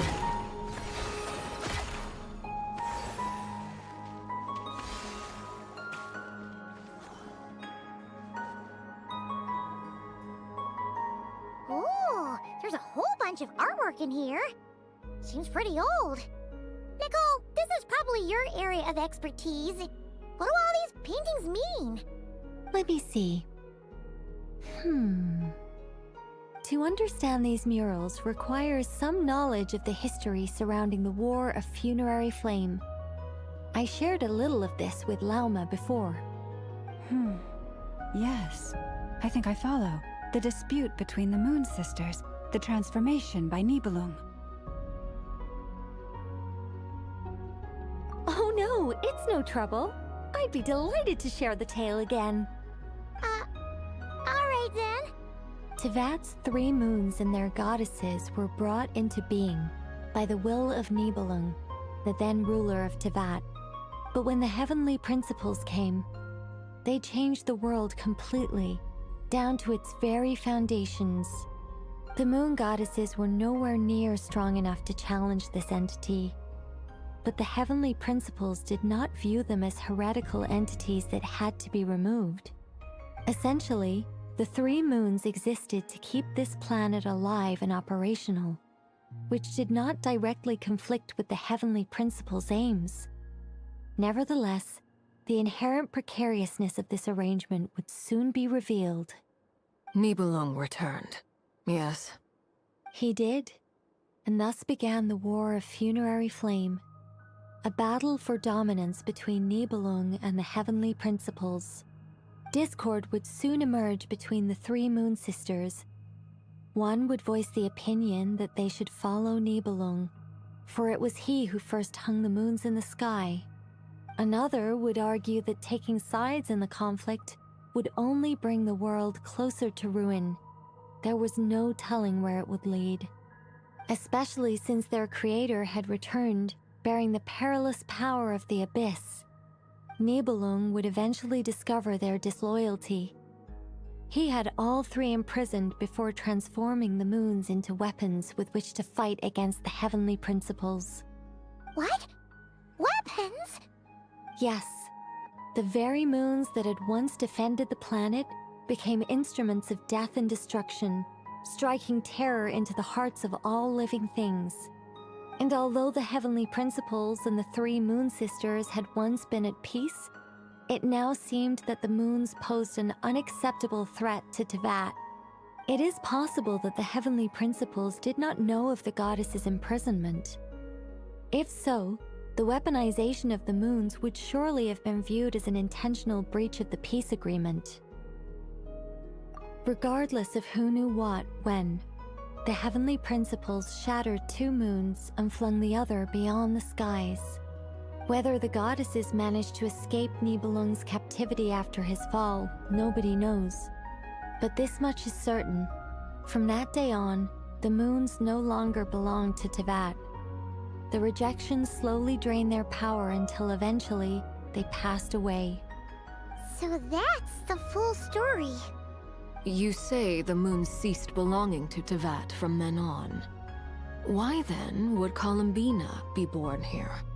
That is perhaps due to the lingering connection between the Frost Moon, which was not shattered, and this world. You could see it as the 3 sisters' dying wish.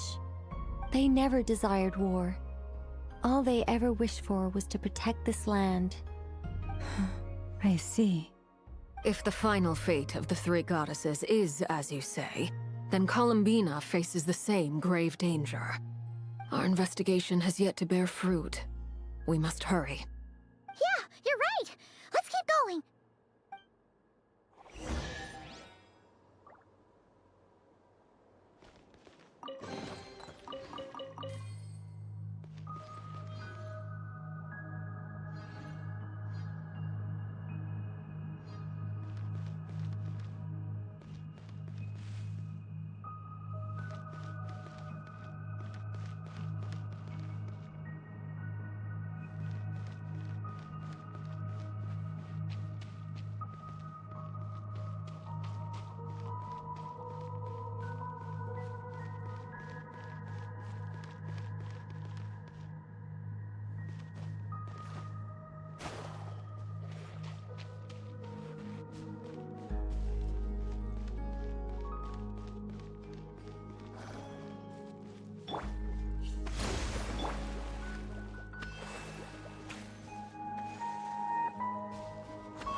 do the creators of this world no longer show mercy upon their people? Remember his words. We must change our fate with our own hands.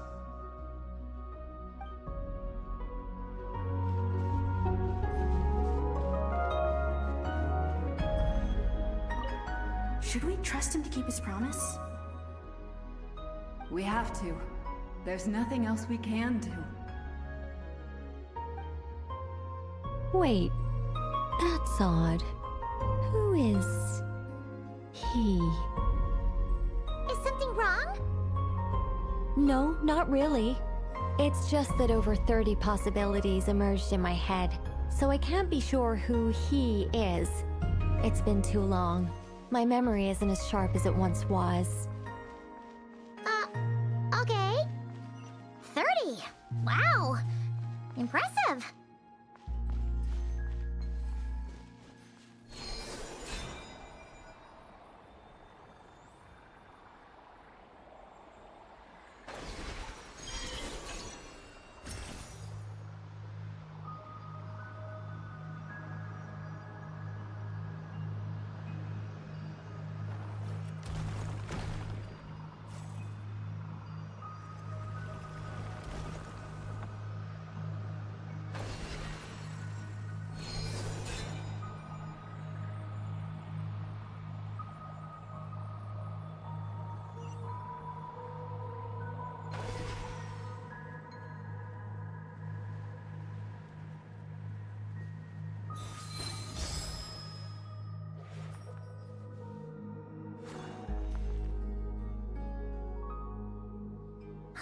We're finally here. Guessing we'll need to activate this thing? Indeed. I was a little worried about that at first, but as we got closer, I sensed that the Kuvaki within it flows unimpeded. It should be functioning normally. The only issue is how to activate it. It's looking a little worse for wear. What about the cores from some of the other devices we've seen? Can we repair it using those? In all likelihood, yes.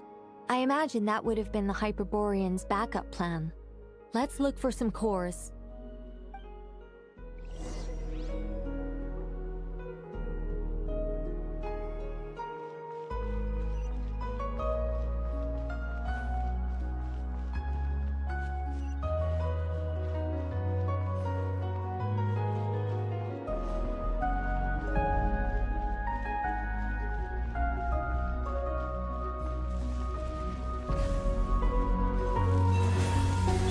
Allow me!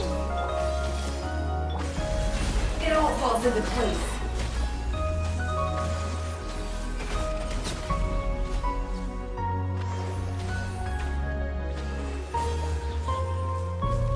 Branch into salt. Torrent, bring refuge! Grow. Let's see what you're made of.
Walk up, then jump down.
That should be enough cores. Let's head back.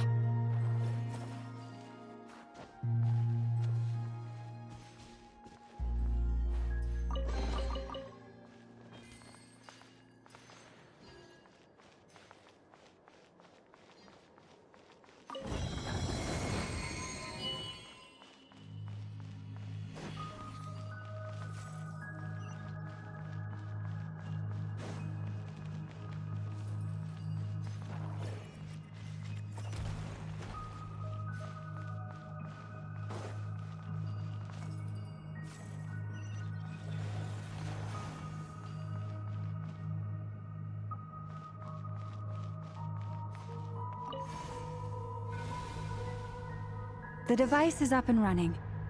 It's hard to believe that the ancients were capable of constructing such things. Paimon sees our destination! It's right up ahead! Yes, let's go.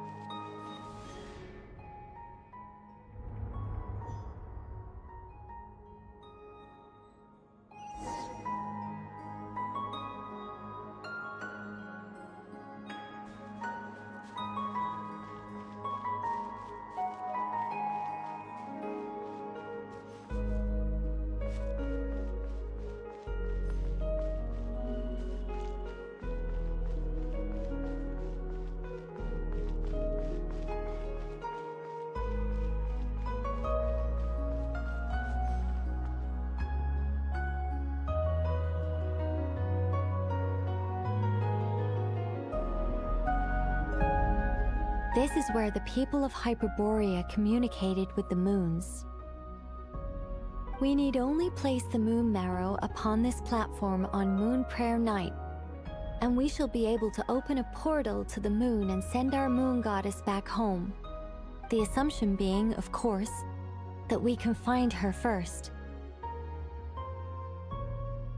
That's right. You want to know if it's safe there, don't you? And yet, she has no choice but to return. You know this. That's not the only issue here. This is the end of the line, right? We've explored everything we can. And despite looking at historical artwork and talking to people from Hyperborean times, we're still no closer to learning Columbina's name. If it's not too much trouble, could you tell me exactly what Alice said to you about finding her name? Oh, sure. What she said was... Then your first job is to find it. As a moon goddess, I'm sure she must have a name she identifies with. Neither Columbina nor Kutar is her true name, and she's never really accepted either of them. Is it not also possible that she has never had a true name? Not at any point in history? That would be a hard pill to swallow. But at this point, we may have to accept that that is the truth. No one knows how she came into being, and she certainly doesn't have parents in any sense that we're aware of. Perhaps she was never granted a name at all. But does that mean there's no way to get Columbina back? She's just gonna disappear and there's nothing we can do about it? Huh? Wait, why all this pessimism? Was it the way I phrased this question? You all seem to be taking this in completely the wrong way. Well, just because she's never had a real name in the past doesn't mean she can't have one now. What? Think about what Alice said again. She never once said that you'd have to find a new name, did she? Are you saying what I think you're saying? Yes. Names are anchors that connect us to the world. If she doesn't have one already, then all we have to do is create one, no? It's like... yes. Traveler, when you first arrived in Teyvat, do you think you would have turned around if someone behind you shouted, "Hey, Hermione"? But what about now? I understand what you mean. Life is a long journey. Even the friends and family by our side can change over time. When people call you by different names, what matters isn't so much the words themselves, but what they symbolize. And of course, whether that resonates with you. Ether. So, close your eyes and picture the moon goddess in your mind. If you were to call out to her in this moment, what would you say?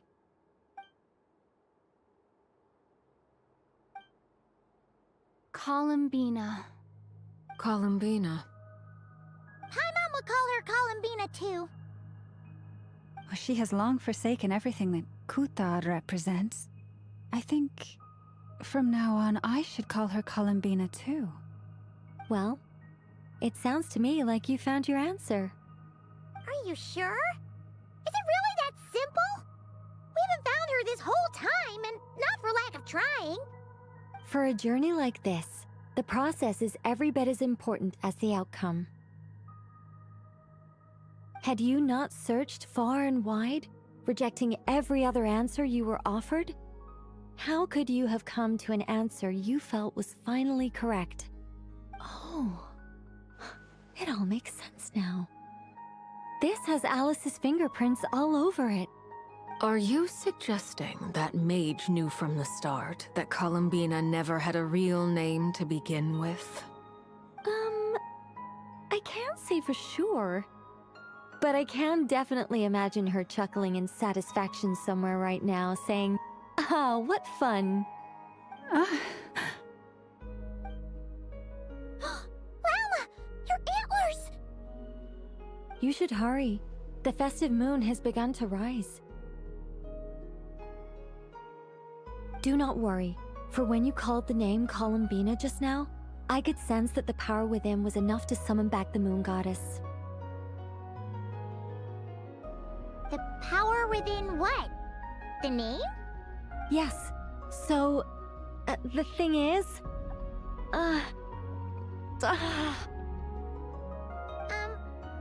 What's wrong now? This is so annoying. I really want to explain how that whole thing works. Starting from the founding principles of Teyvat and... Oh, I could talk about this for hours. But... Deep breaths, Nicole.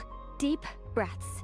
You're an angel. A sober, sensible, solemn angel who has her priorities straight. Okay then. Sorry for asking.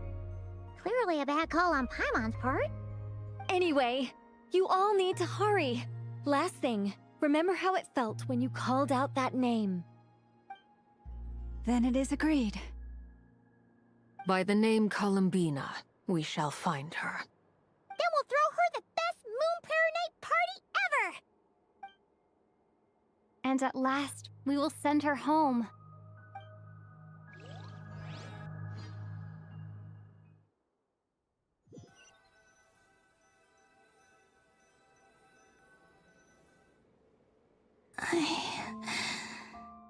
can barely move anymore.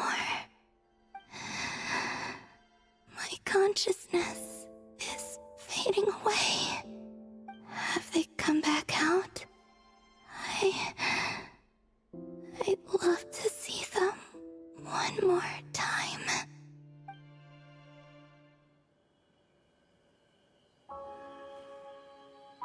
They didn't make it.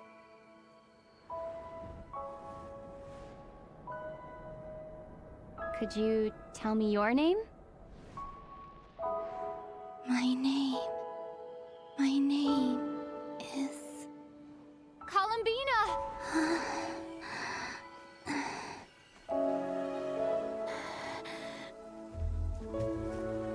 Columbina! Are you here? Columbina! That's the name you gave when we first met. And it's what I've called you ever since. Columbina. It's a fine name. I have many fond memories of Columbina, and so do all of your friends.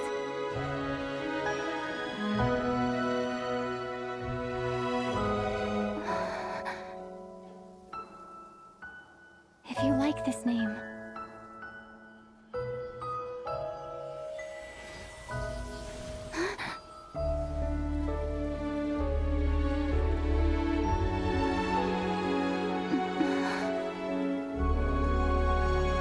Looking for me?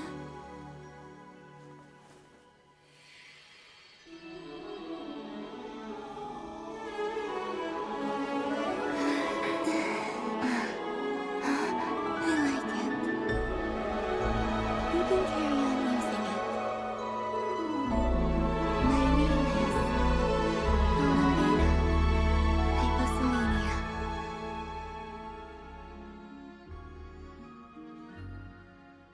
Columbina Hyposelenia. Columbina Hyposelenia. That's a wonderful name. I never thought that Columbina would become my real name. But after I met you and my other friends, the things that this name stood for slowly began to change.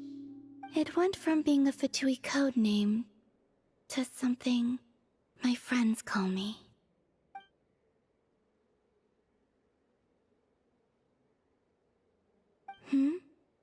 What is it? Why aren't you saying anything?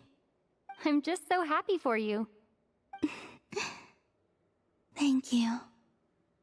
So, where's everyone else? We can go and meet them very soon. Everyone went to different places to try calling your name. Great. I'd like to thank them as well. Everyone's done so much for me. Searching for my name, entering those ancient ruins. Huh? Wait, so you were... Yes, I was there. Not physically, but my consciousness was still holding on. I followed you the whole way. Starting from when? You turned around and called out my name while you were in Nasha Town. Do you remember?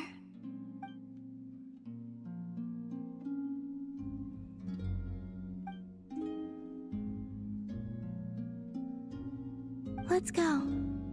We don't want to keep them waiting. Sure. In that case, come with me.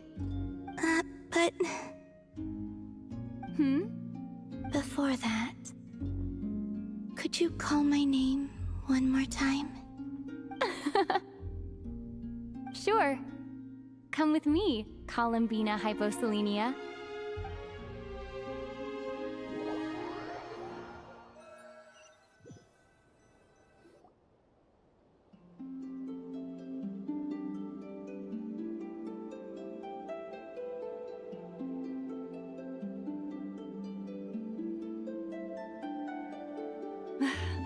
Columbina! Oh, this truly is wonderful. Llama, I can't breathe. Ha ha! Just in time for Moon Prayer Night. It's good to have you back, Miss Columbina. Yeah, we were worried sick. Thank you, my friends. With your help, I now have a name that belongs to me. Columbina hyposelenia. Where's the second half from? You added it yourself? That's right. It means... Born beneath the moon. Yes. And by extension, it can also mean born beneath this world. A fine name. Now, as much as it pains me to interrupt this beautiful reunion, I feel obliged to remind you that the Moon Prayer Night celebrations in Nasha Town have already begun. Don't you want to enjoy the festivities? There's so much to see and do. And some of the ambient lighting and entertainments were sponsored by the kind souls in the Hexenzirkel. Nicole? Why have you turned into Dodoko? So you're Miss Nicole. Thank you for helping us, and for helping me find my name. It's nice to finally hear your voice. You're quite welcome. Guiding lost people to hidden treasure is what we Seelie do. And if you ask me, spiritual treasures are far more precious than material ones. Chests are all well and good, but this was what it's all about. Ah, so satisfying. Anyway, I had to go help Alice. It seems like she ran into some trouble. That's why I couldn't be here in person. But don't worry, we're with you in spirit. We'll be celebrating right along with you. Keep an eye out for the Hexenzirkel's festive stalls in Nasha Town. I think you'll like what we came up with. Alice said she even managed to rope B in this time. The Frost Moon Scions have also prepared various attractions. I believe Aino and Effa and their crew are setting things up as we speak. On that note, Nefer, about that request I made. It's all in hand. Yehoda is on site to ensure that everything goes off without a hitch. Wonderful. In that case, Traveler? Huh? Come on, Columbina. It's time to celebrate the best Moon Prayer Night ever.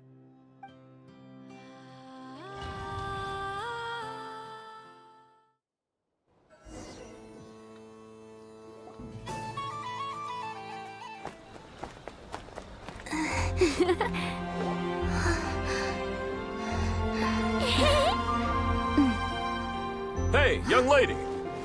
Would you like some Moon Prayer Night candy? Happy Moon Prayer Night. Oh, yeah. I almost forgot to say. Welcome home, Moon Goddess.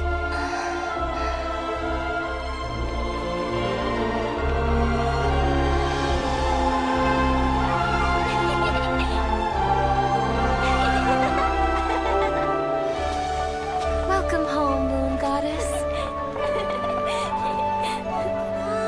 Welcome home, Moon Goddess. Welcome home, Moon Goddess. Turning Nasha Town into her home is a festive gift. A rather brilliant idea. Perhaps this is what Nodcry, Columbina's home, should have been like all along.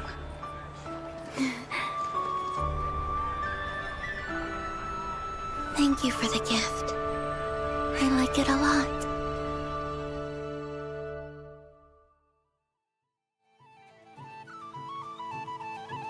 This feels like the surprise of my life. I do. I never imagined I'd ever get to enjoy Moon Prayer Night with everyone so freely. If you're happy, we're happy. Quite a strategy you came up with. Hide the tree in the forest. It's not your usual style, Lauma. Is there something about Moon Prayer Night that enhances what's in your head as well as the antlers on top? Apparently so. It even inspired a perennial penny pincher to use their resources for a greater cause. It truly is a magical festival.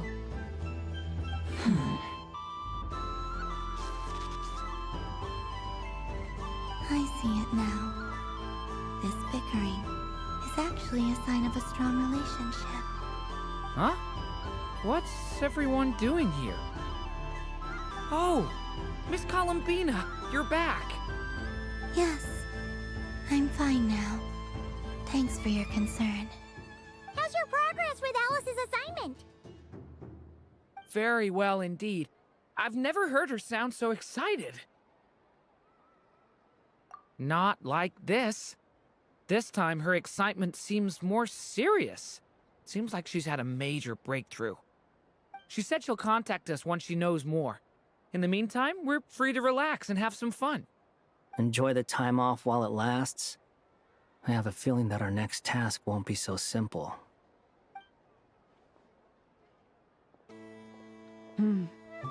I should go. I still have a few things to attend to at the Frost Moon Scion stall. And I think I'll take a look around. With any luck, this once-in-a-year festival will come with once-in-a-year opportunities. Hold up a second. Where's Varka?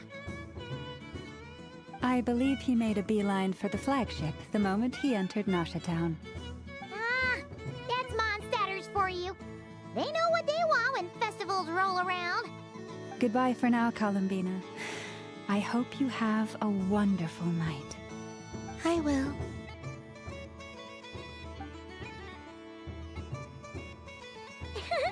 Well, in that case, don't just stand there. Get out there and have some fun. You'll definitely get a warm welcome at every stall. Oh, also, take this map with you. It's a guide to the festival.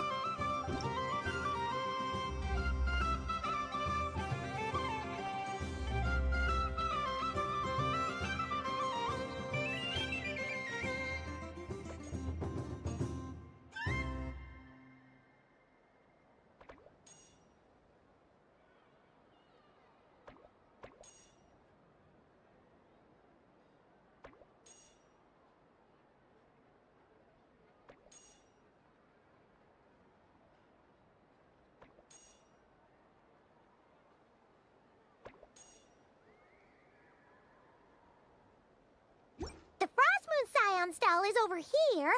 Lauma's invited a whole bunch of cute animals to celebrate too. Over there is the Hexen Circle section. Alice seemed more excited than anyone about this festival, so she insisted on making it a grand affair. Oh, and then there's the Nasha Town local specialties, including... Actually, forget that. Better if you go check them out for yourself. Thank you. It looks like a lot of fun. You're not coming with me? We'll be around. But don't you want to browse by yourself for a bit first?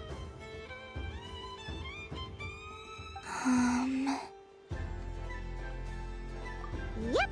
If you find something you like and want to try it out together, just give us a shout. We'll be right with you. Otherwise, just relax and enjoy yourself. There's so much on offer, so try to experience as much as you can. And don't forget to stuff yourself with all the delicious festival food! All right then. Off I go. Where should I go first? So this is the Frost Moon Scions area. It feels very familiar. But everyone looks much happier than usual.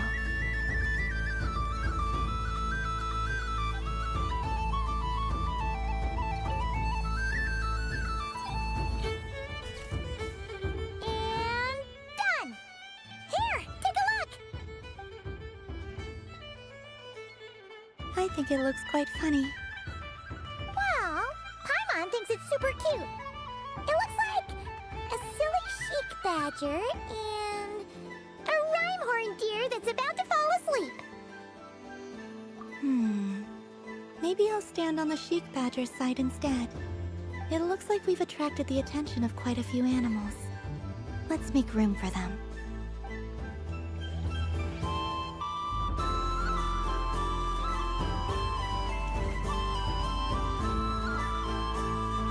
Wow, the Frost Moon Scion stall looks kind of plain, but it's pretty cool once you get into it. I don't go to Hisi Island much, but it's got that, like, old-world cultural feel. And if culture means we get more festivals, I'm all for it! Hello, Yahoda. Ah,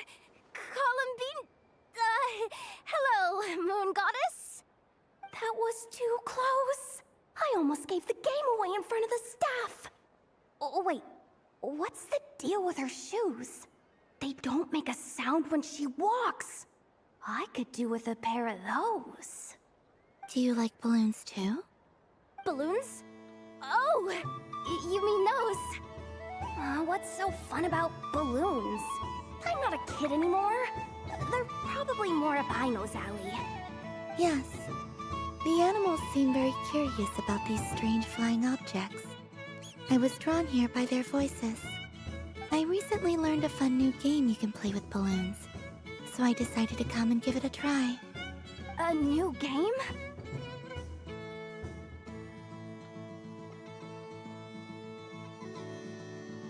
Hello. Welcome home, Moon Goddess. Here to buy some balloons? Yes. Could you give me a few that haven't been inflated yet? Are you sure? I guess it's not a problem, but... Yes, please. Thank you. Uninflated balloons? But those are just little rubber pouches. What does she want with those? Would you like to play the balloon game, Yehuda? Huh? Sure. I guess. How do you play it? Wait here a moment. Oh. This is so weird. What have I gotten myself into now? I thought I saw Columbina nearby. Uh-oh! That's the fourth Harbinger! Although she's helped us out quite a bit, she's good people, right? Is she looking for Columbina? Oh, guess that's my ticket out of here. I'm not sure my heart can take being sandwiched between two Harbingers.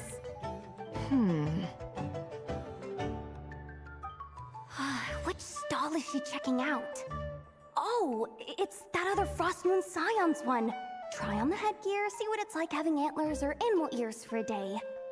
Oh, I wouldn't be caught dead wearing that stuff. So embarrassing. I have enough gear to carry as it is. Wait, what? She put it on? How peculiar. This would take some getting used to. I wonder if this is what it's like for Lynette. It really suits you, ma'am. What is this? She was so intimidating a moment ago, but now, dang, she's really rocking those ears. How does she make them look so cool? I suppose I may as well keep them on for now. All part of the festive experience. Oh, she's coming this way. How do you do, Miss Yehuda? Oh, jeez. Don't talk to me while wearing that thing. Where am I supposed to look? Oh, hey there. I'm looking for Columbina. Have you seen her? She just... Huh? Oh, wait. Is that what she meant by balloon game? Yeah. Huh? No fair! How come I get caught in the crossfire? An ambush from the rear? Is this a declaration of war, Columbina? Would you like to play too, Arlecchino? Seriously? Are they gonna start some beef right here, right now? Gladly. That said, I believe there is another who would like to join. Boss Nev! Thank goodness! You've gotta get me out of here! Things are kicking off big time! Hello there. I'd like 10... no, make that 20 balloons, please. Uninflated. What? Miss Moon Goddess, I hope you're prepared to pay the price for assaulting my employee. Welcome to the game, Nefer. Just to be clear, let's keep this a fair fight, okay? No strange powers, please and thank you. Naturally. Don't just stand there, Yehuda. Aren't you going to team up with me? Huh? Do I have to? Of course. Don't forget, the Curatorium has a reputation to uphold. I knew something like this was gonna happen.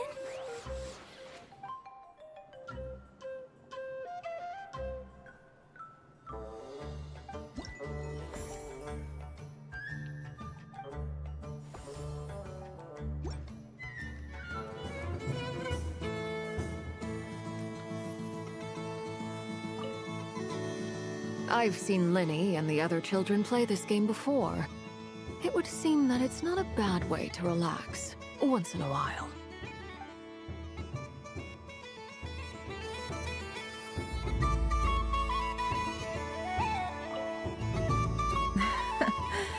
That was fun. It's a shame Ashru doesn't like playing with water, or I'd have roped him in as well. What's this? Should I give it a try? I just had a water fight with two Fatui Harbingers. Pretty scary, but also surprisingly fun.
I wish for a never-ending supply of Laka berries.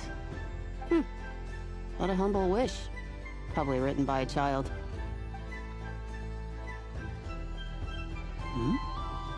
Is that Lama the Moon Chanter?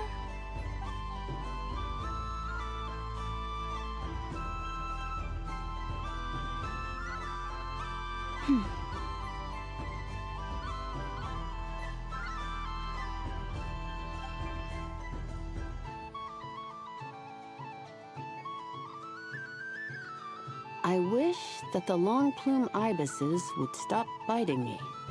Oh dear, poor Lauma.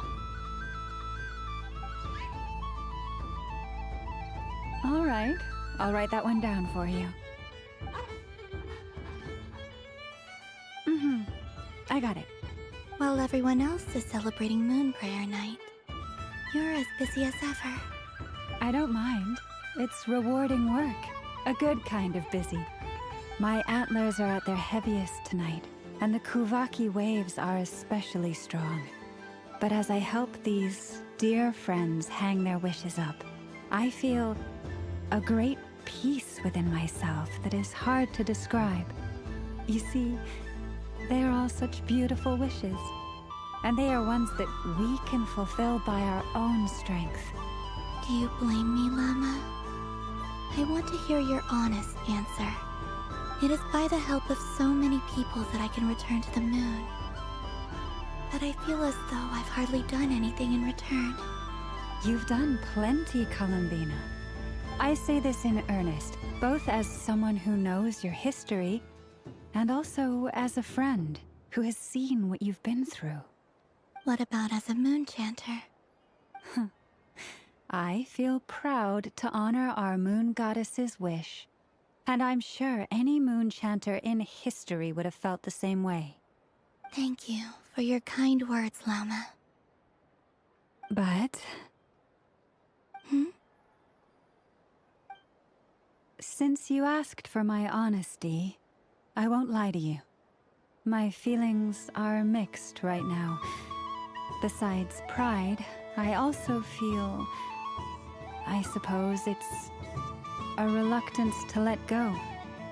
Once you return to the moon, we will be far apart and separated by a false sky. I'm sure those of us left behind will gaze up at that sky, yearning for the moon once in a while, just as you used to do. I will miss you, Lauma. I will miss you all. I hope to stay in touch. I will try and find some way to send messages down from the moon. Perhaps you could use Kuvaki. I've heard Yehoda say that signals can be sent using long and short waves, or strong and weak lights. That sounds a little complicated. What if we forget what the signals mean? We could prepare a codebook beforehand, but... You're right. It wouldn't really suit you. Still, whatever happens, I believe that you will find your own unique way of communicating with us. And now that I think about that, my heart feels lighter. Because you trust in me? Yes. I have faith in you, and in the power of truth. In my experience, the truth tends to be difficult. But that's what makes it stand out from what is false. So I'm confident that your thoughts and your love will shine through the curtain of lies. We will know it when we see it. Thank you. Now, could you help me hang up my wish? Is this? I wish that all who dwell in this moonlit world can find a place to belong. And I wish that I shall one day see my friends again. It's 2 wishes. I hope that's not too greedy of me. Not at all. And I think you speak for us all with the second one.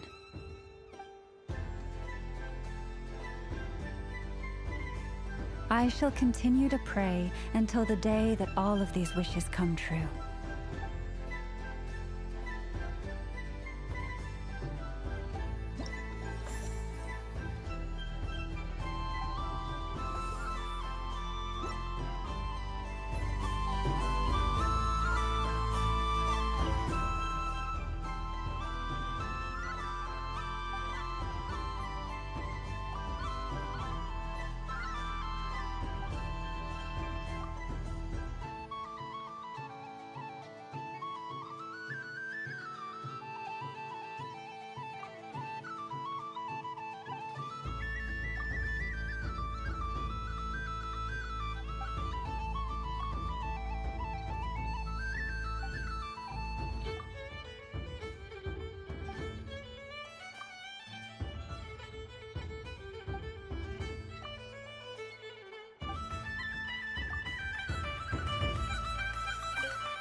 Yes.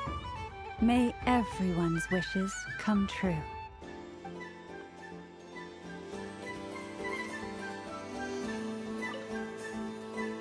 Miss Laliki! Akin's been following you all this time. Oh, so it has. Hello there, little kitty. May the moon light your path. Did Lady Llama send you? Or was there something you needed?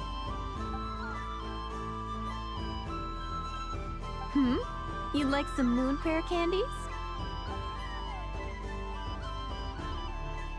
No? I believe it wants that box. The one with the moon prayer candies in it. Oh, I see. Here, kitty. Come on. Here you go. Thank you, Lady Huh. Mr. Cantor, did you see that young lady dressed as the moon goddess? When did she leave? Sorry, no, I was looking at... I was watching the... cat. I see. The resemblance was uncanny. She seemed like the true Lady Kutar, the one who guides souls.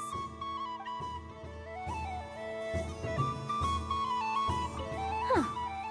Mr. Cantor, did you see that young lady dressed as the moon goddess? When did she leave? Sorry, no, I was looking at... I was watching the cat. I see. The resemblance was uncanny. She seemed like the true Lady Kutar, the one who guides souls.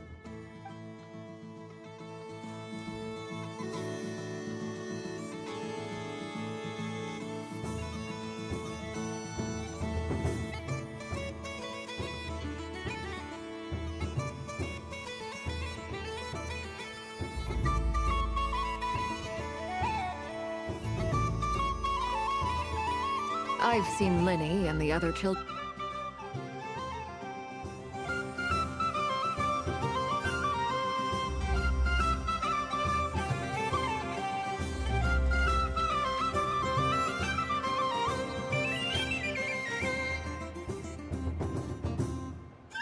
Dodoco's Whirligig! Come check out Dodoco's Whirligig!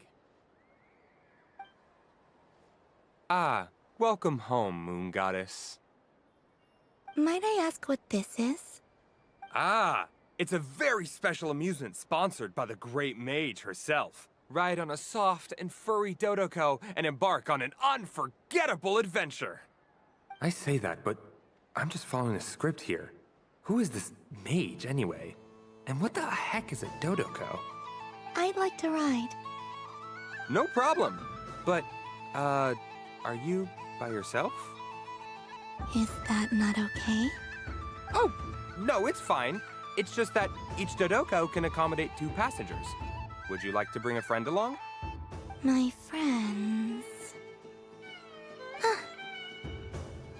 That should do it.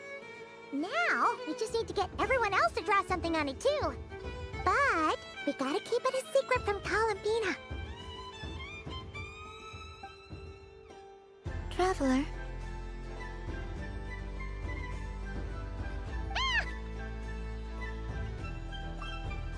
I want to go on that ride. Will you join me? Let's go then. Don't worry. Paimon will do the rounds. You go have fun.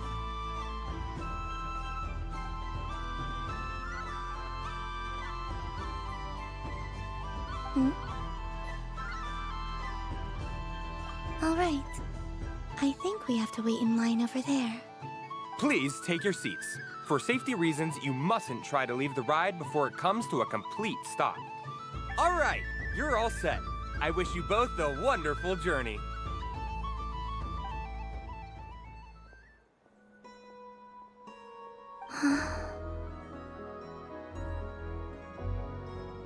Not bad. It reminds me of riding a moon lane. Sometimes, the Kuhenki circle around me like this, playing their beautiful melodies. Yeah, I'm going to miss them.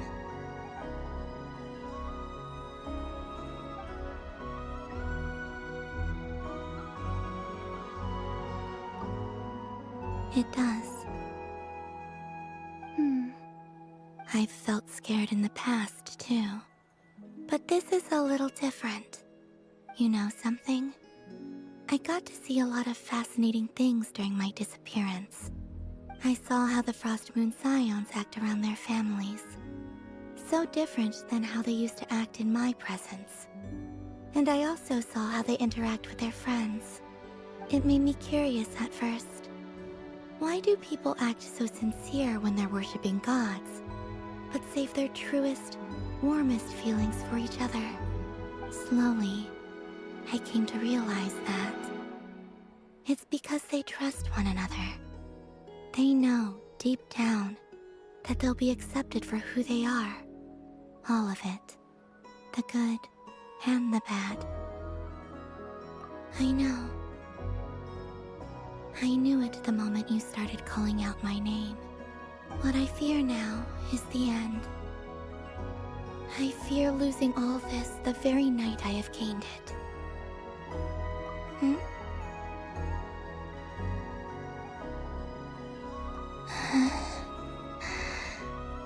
Thank you for this conversation. Thank you for listening to me. Don't worry. This fear I have and the unknown that awaits me. They cannot hurt me. Not when I possess a treasure far greater. I just want you to remember this version of me. The real me. On this final night together. Dear passengers, Dodoko's awesome adventure has come to a close. Please leave in an orderly fashion, and we look forward to seeing you again in the future. Don't want the journey to end, huh? Don't worry, you two. There's always another adventure waiting just around the corner.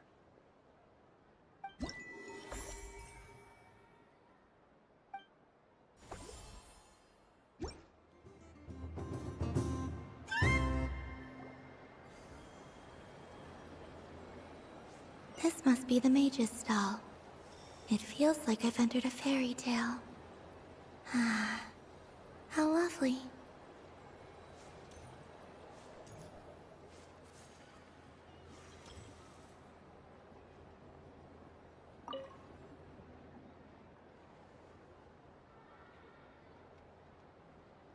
I wouldn't say it's unfair, exactly. I mean, your voice goes right into people's heads. How would you explain that to the kids?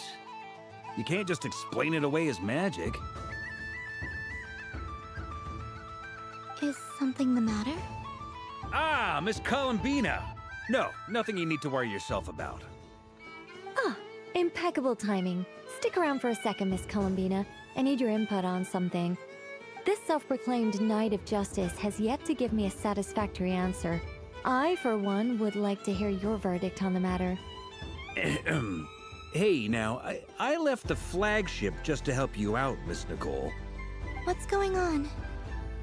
So Alice and I are both using long-range remote control spells that work on similar principles, allowing us to attend this festive fair in Dodoko form. Sorry, let me backtrack a little. While similar, there are some key differences. Alice, being a great mage, wanted her Dodoko to reflect something of her own charm and mystique. So she adjusted the way its tail moves when it spins around. An entirely gratuitous move, in my opinion. I hardly see how anyone is going to notice that. If anything, I'd say that anyone who stares intently enough at a Dodoko's tail to notice such a small detail is someone we ought to be highly concerned about. I only say this to emphasize that my question has nothing to do with tails. Now that we're clear on that, why is Alice's Dodoko permitted to interact directly with the children celebrating Moon Prayer Night, while mine is not? Your voice speaks directly into people's minds. See? Exactly what I said.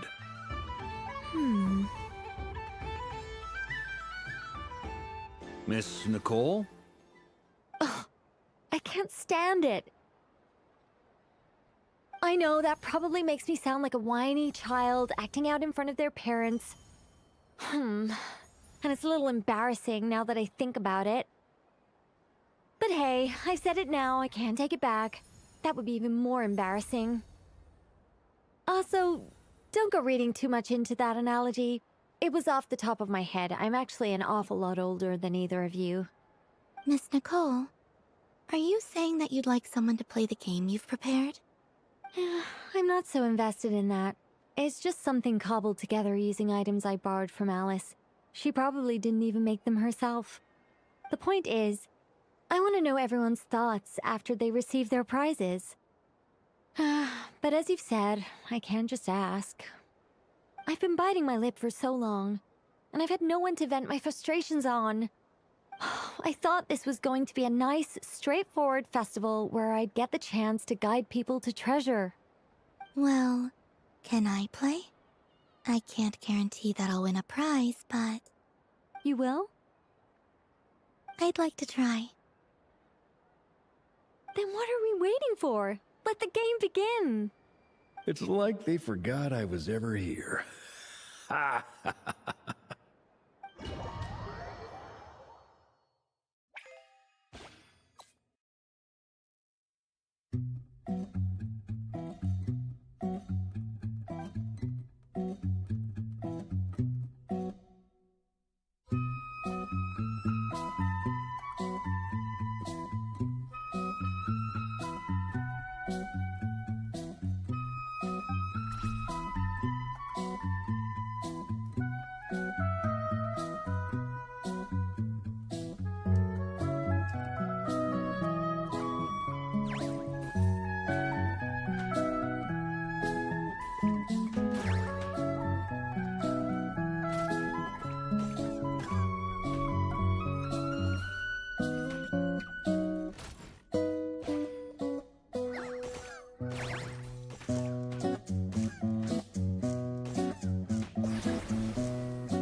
Congratulations, Miss Columbina!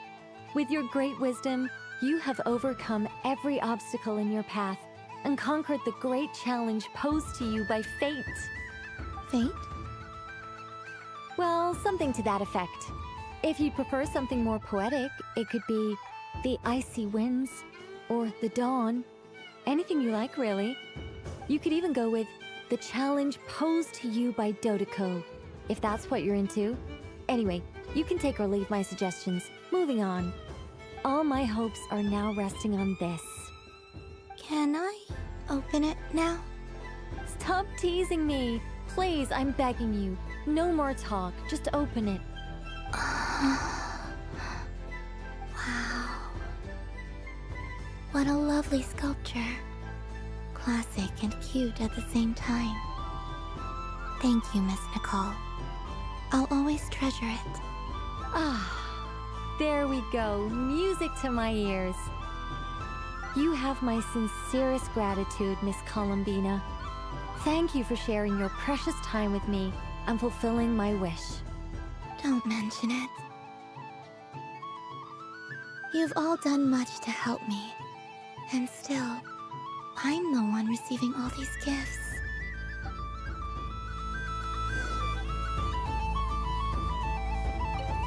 I don't suppose you'd like to play again, by any chance? Don't get me wrong, once is plenty. You're under no obligation to indulge me any further. And besides, I don't have any other prizes for you. Great! I mean, if you say so. Is it really all that much fun, though? Huh. My taste must be falling seriously out of step with the majority.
Welcome home, Moon Goddess. Oh, you're the genuine article. Alice was right. This Moon Prayer Night was worth watching after all. Another one that talks. Greetings. Pleased to make your acquaintance. I am the Hexenzirkel member they call B. Barbeloth Trismegistus. Columbina Hyposelenia. Pleased to meet you too. Hyposelenia. A fine name indeed. Now then, Miss Columbina, do you wish to hear a mage's divination? Divination? The Frost Moon Scions used to ask me what would happen in the future. Is this like that? From the perspective of the one seeking answers, perhaps. As you look to your journey ahead, if you seek to understand the unknown, resolve your doubts, and soothe the confusion in your heart, divination could be for you. The unknowns on my journey.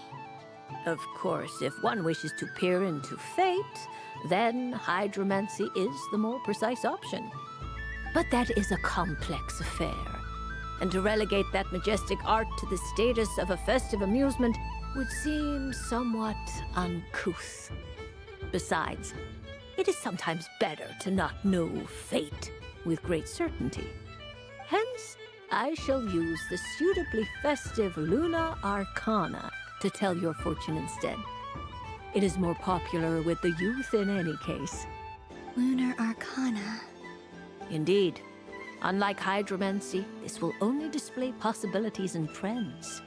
People like to think of themselves as creatures of agency and free will. Peering too far and too clearly into the future is detrimental to both body and soul. I'd like to give it a try. Of course you may. Come then, take a seat, Miss Columbina. Before we begin, are there any specific questions you would like to ask? Let's stick to general possibilities and trends, like you suggested. Ah, very well. Then I shall use the basic Lunar Arcana deck. Now, try to relax. Cast your mind upon the things you have experienced and the things you are soon to experience. I will shuffle the deck. Would you like to cut the cards yourself? You do it. No problem. Now then, to make things easier for the seeker, that is to say, you, I shall decipher the cards from your perspective.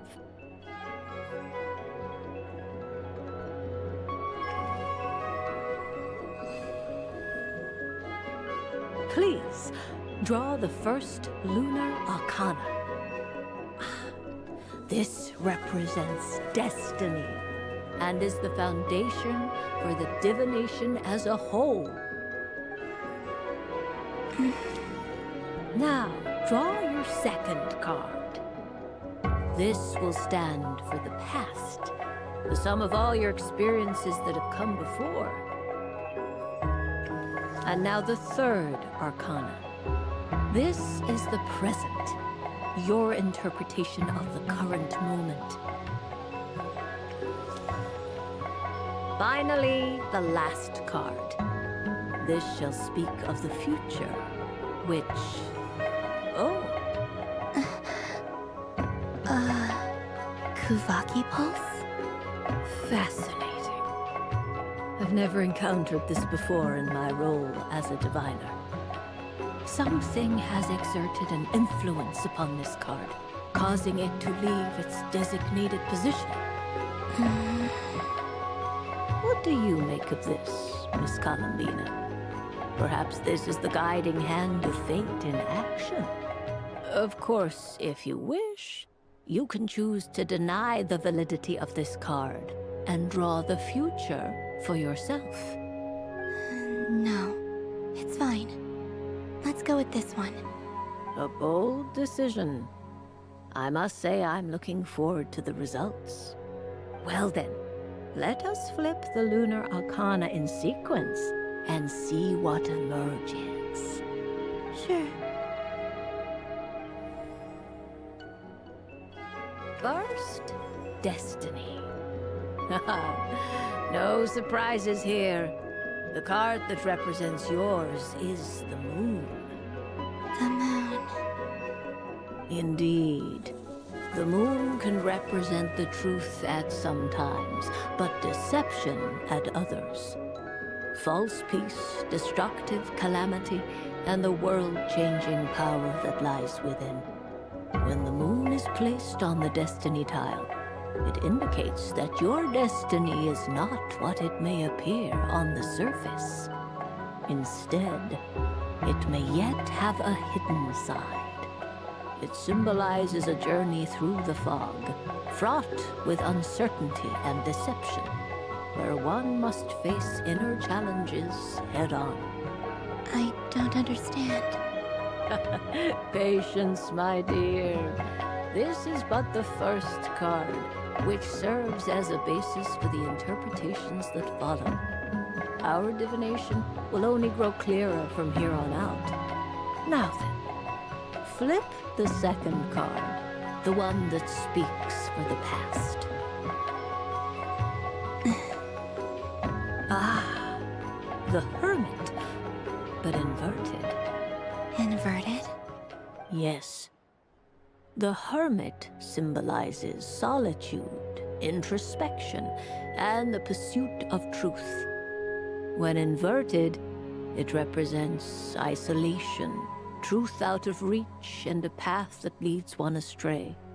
Combined with the moon as one's destiny, the Hermit inverted represents a choice you made to stand alone in the past. It was a choice made not out of fear or arrogance, but for reasons that others could not perceive. You fumbled through the darkness without a guide, but you did not find your way. Rather, you went astray. More than once, it would seem. Is this about how I became Kutar despite not wishing to become a god? And how I joined the Fatui because I yearned for a place to belong? I suspect only you know the answer to this question. All is not lost. The past is in the past, and so it shall remain. Shall we look into the present now? Oh my. The Lovers. One of the most interesting Luna Arcana. What does this one mean? This means that you have had an unprecedented emotional experience. The joy of finding your soul becoming intertwined with that of another. A precious and wonderful thing indeed. It's true. I've made a lot of friends recently, and they are very good to me. I like them a lot. That sounds lovely. I am most delighted for you. The Lovers can also represent important decisions, perhaps related to a parting of ways. Now, if I were to guess... Yes. My return to the moon. I understand. Parting with friends is never easy, Columbina. But rest assured, this is not the end of your journey. There is always another story waiting to be told. The future always lies ahead. The future. Well now, it's finally time to flip this most mysterious of cards. Why did it appear? And what does it wish to tell you? I'm ready. Very well. Flip this card and see what lies on the other side. Oh. Miss Barbeloth? What is it? This card is death. That doesn't sound very good. It depends on how we interpret it. It is true that it can represent an agonizing death, a complete and utter end, but at the same time, it can also represent rebirth. Do not forget that your destiny card is the moon. That lends your future many different potential meanings. If death spells the end, is it unavoidable? As I have said, divination can only display general trends. It is a rough guide, but it does not show predetermined outcomes. Allow me to summarize it for you. In the past, you may have lost your way, but now you have gained new connections and new strength. You now face an important decision, one that may bring about a great change in what is yet to be. This change might, in turn, be the end of all things, or their beginning. But remember, everything is subject to change because of the moon present in your destiny. You must see the truth clearly and face your innermost thoughts.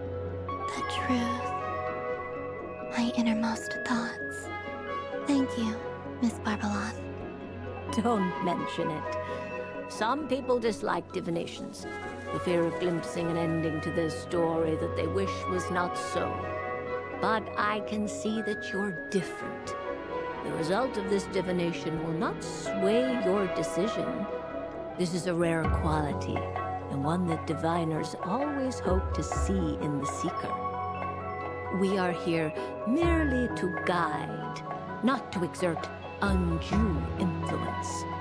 I understand.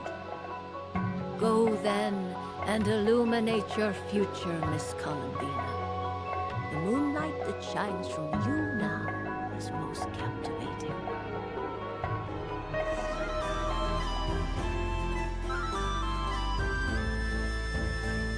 The death card made a most enigmatic appearance. The moon for which Miss Columbina is bound, I fear.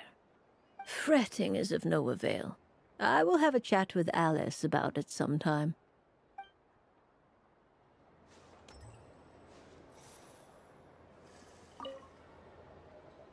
A soft and furry creature that bounces and jumps.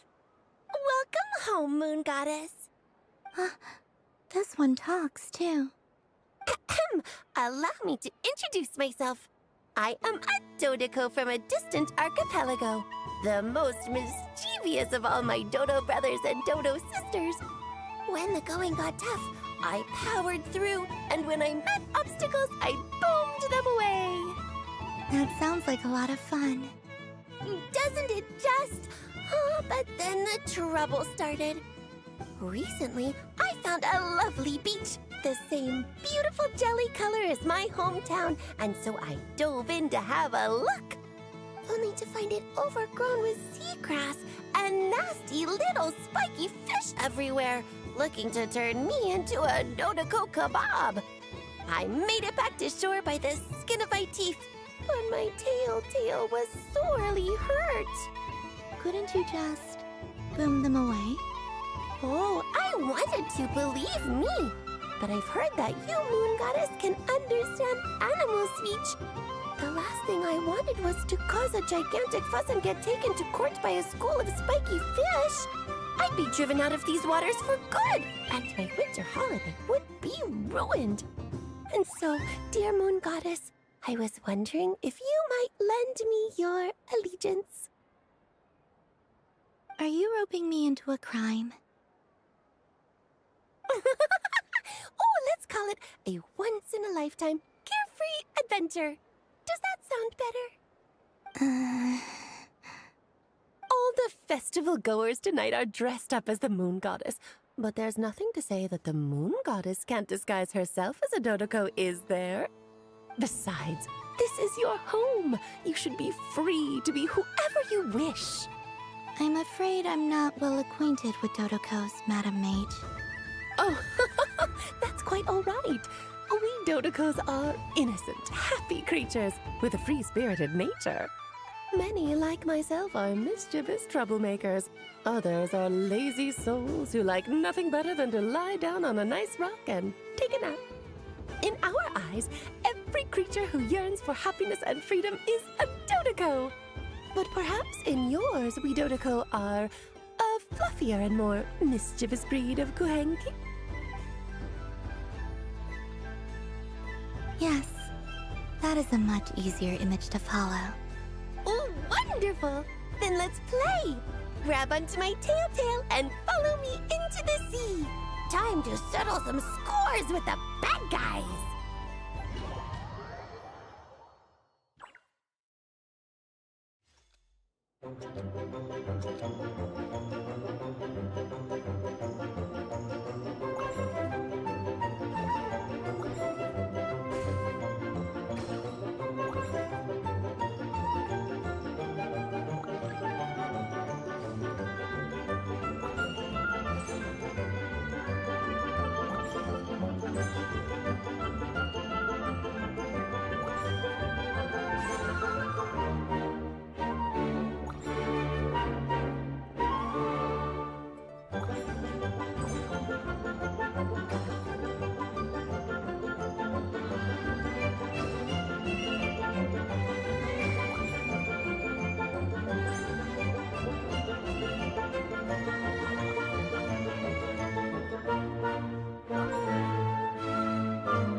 remarkable talent.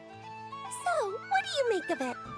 The use of Jumpy Dumpties doesn't come as naturally to me as Kuvaki, but their unpredictability makes it fun. I think they call this... novelty? Indeed! And how did it feel, blowing those pesky nuisances away? Not bad. Any guilt? What do you mean? Oh, wonderful! Lovely answers to all 3 questions. You've passed the safety test. Now I can give this special bomb to you as a souvenir. Remember, if you find any meanies living on the moon, you can use this to boom them into oblivion. I will.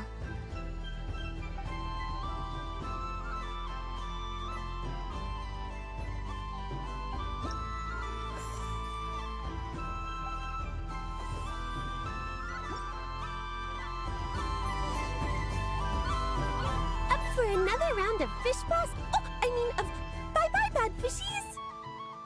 Of course! Feel free to come back whenever you like. There's always time for a dodo venture.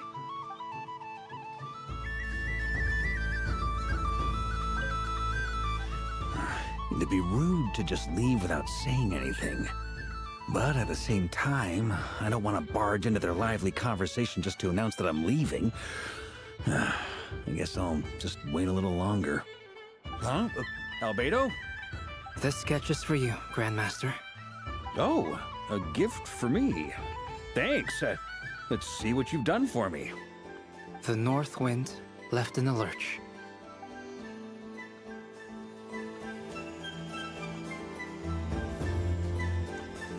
What's this? Should I give it a try?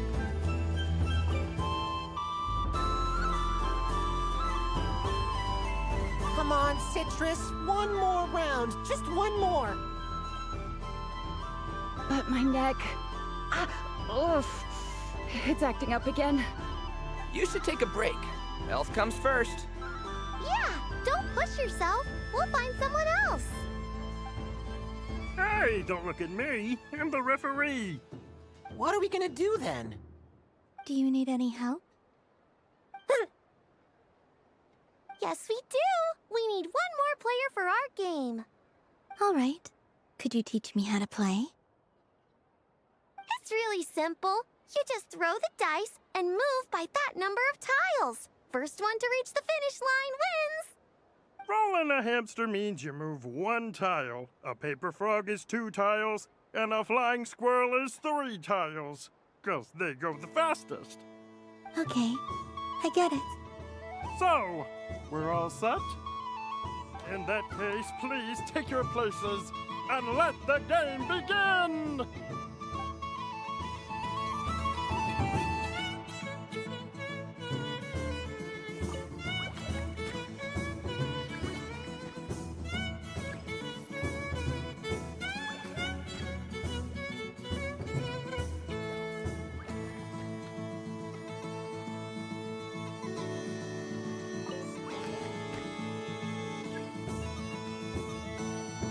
And the winner is the Moon Goddess! Congratulations!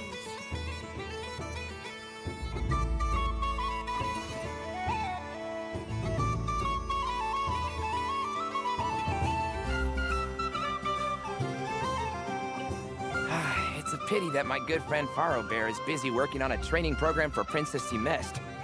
If he could have been here, the victory might have been his.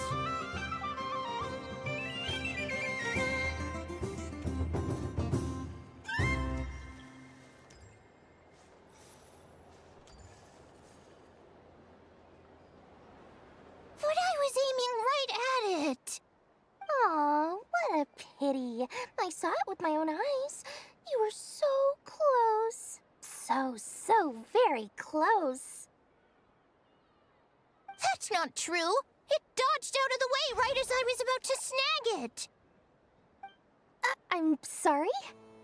You heard me. This paper frog can move. I swear. Dear, oh dear, what are you saying? How could a paper frog move? Unless you believe there really is magic in this world. Even if I, the mere humble merchant that I am, knew such magic, surely I would not use it on a paper frog. I'd sooner give Mora legs, so it could walk right into my purse. My dear, dear customer, why not have one more try? This time I'll give you 12% off, a very generous discount for one of my most regular customers. Just think about how much experience you have under your belt now. You're sure to win the next one. Darn, I used up all my coins. I'll be right back. Just gonna fetch some more from my house. Take your time, but don't take too long. This event is Moon Prayer Night only.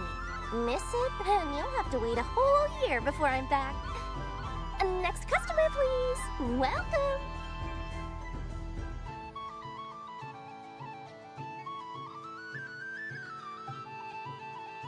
Hello. Whoa! What's this big one doing over here?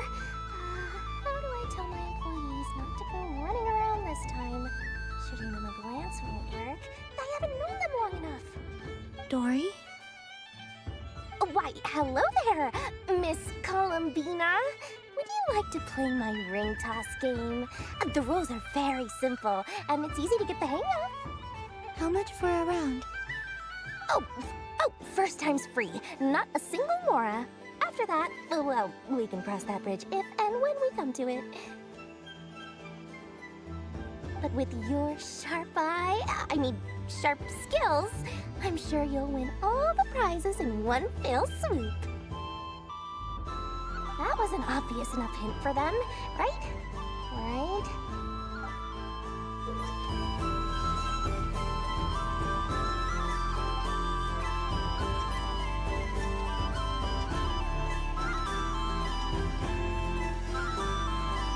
Here comes the ring!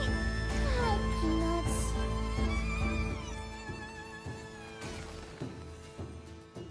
Change tracks. Roselle, should we move or not? Just a tiny bit. All right, then I'll... Oh, sugar plums, not the clock hands. How do I move the legs again?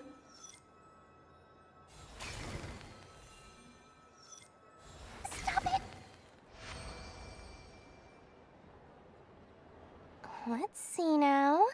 Let's see. Wow, very good. That's the highest score we've had all night. And here's your prize. Now, how about another round? As for the cost... Happy Moon Prayer Night, Miss Columbina. Happy Moon Prayer Night, Durin and Hat Guy. Are you here to play the game? Yes.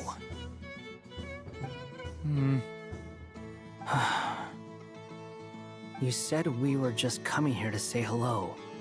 I did, but then I recognized a few more people as I got closer. Do my eyes deceive me? Is that... It's our little dragon! He's all grown up! Someone's popular. Well now, since you came all this way, why don't you try out this lovely game we have going? First try is free! He'll have a go.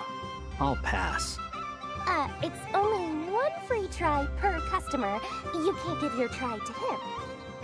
I'm aware. How has Elder Almond been lately? He's in great shape. He goes for a run in the forest every morning to stay fit and healthy. He tried to go boat racing with Firecracker a while back, but he couldn't even make it onto the Lotus Leaf. Firecracker was in fits of laughter. How about you, little dragon? Can you still fly? Yes, I can. But you've become less chatty. Has growing up been tough on you? We call that maturity. You know, the thing people sing about. The knight wields a sword of stone to defend those hearts that are made of gold.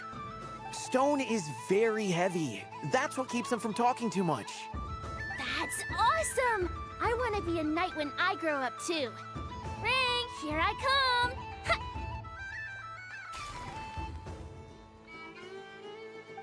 the hat-wearing man. I never thought I'd see you again. You seem more determined than when I saw you last on the train. If you say so.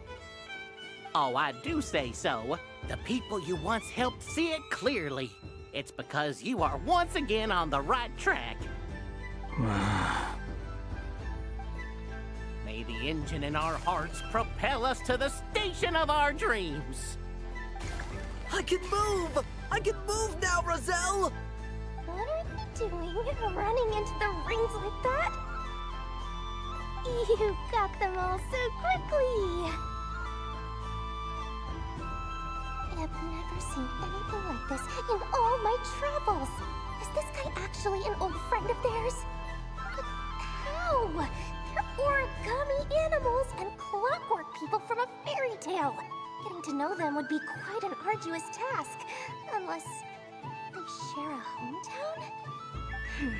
I have to get to the bottom of this. Next time I see the Great Mage Alice, I shall demand answers. Thank you, Dory. I had a lot of fun.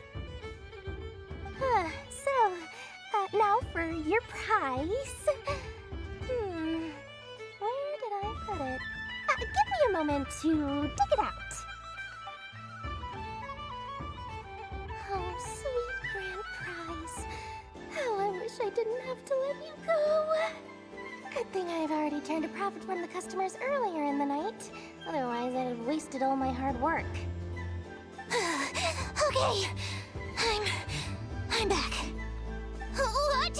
I leave for 2 seconds and someone's already claimed the grand prize? Oh, well, these things happen, you know? Perhaps you'd be interested in one of the other prizes instead. We've got all kinds of wonderful goodies here. Is this the thing you wanted? Here, you can have it. Huh? But... Don't worry about it. It will be happier with you. Oh, thanks so much, Miss. Moon Goddess.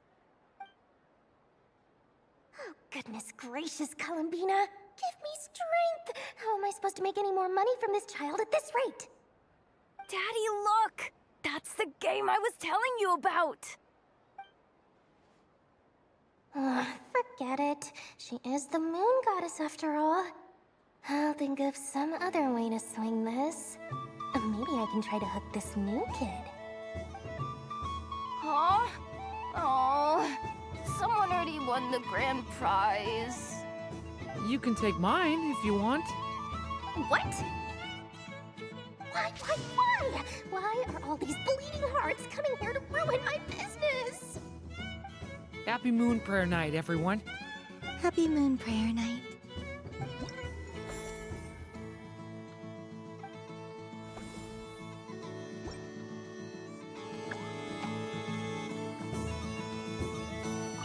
If all the prizes are gone, I might as well close up shop for the day. But you haven't had your fill of fun yet, right? So the next time a customer shows up, you're going to have to run faster, all right? And remember, run out of the rings, not into them.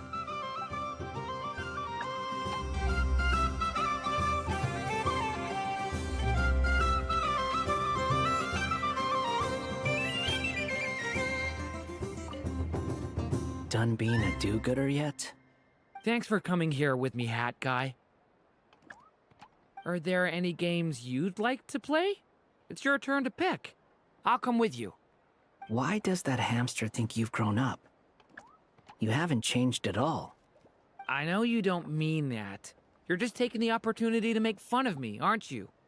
Even if you won't admit that taking some time to compose yourself is important, I can see that you're doing it in practice. Otherwise, you'd have taken off your hat and flown away by now. Looks like Albedo's socialization program has been far more useful to you than all those Vahumana textbooks.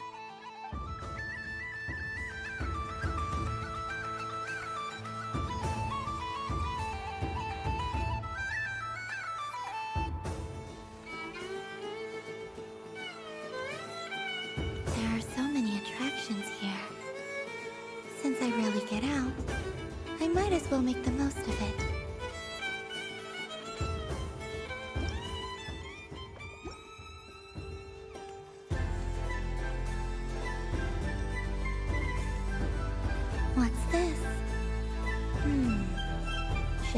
a try.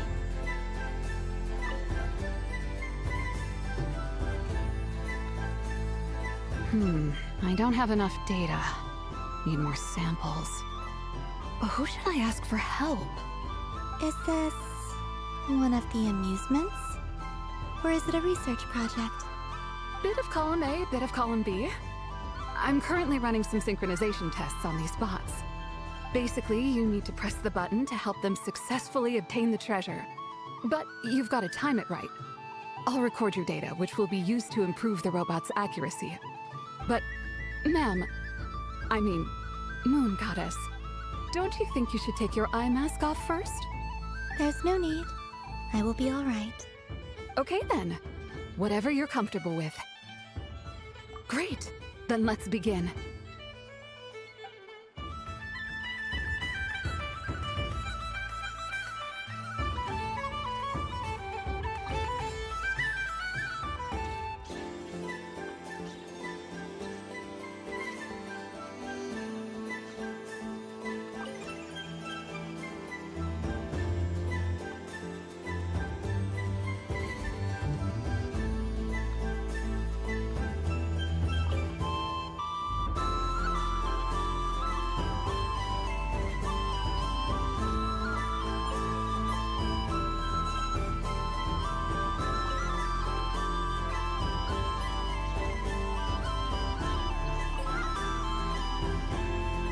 Nice. Data collection complete.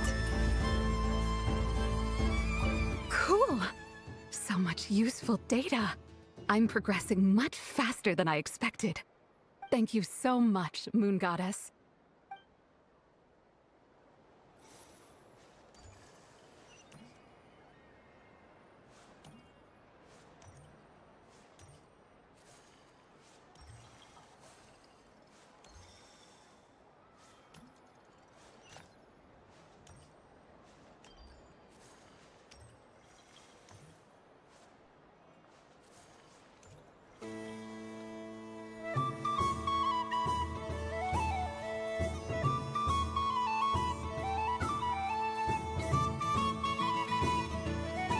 This doesn't make any sense! How am I losing every single time? Wait, Inefa, you're cheating, aren't you? Yeah, that must be it. I am not cheating, Aino. Uh-oh, sounds like Inefa's turning into a big baloney bot. I think it's time for some serious maintenance. Moon Goddess, help me. Miss Columbina, Aino is attempting to cheat. What the? I'm not the cheater! You're the cheater! How dare you throw it back at me?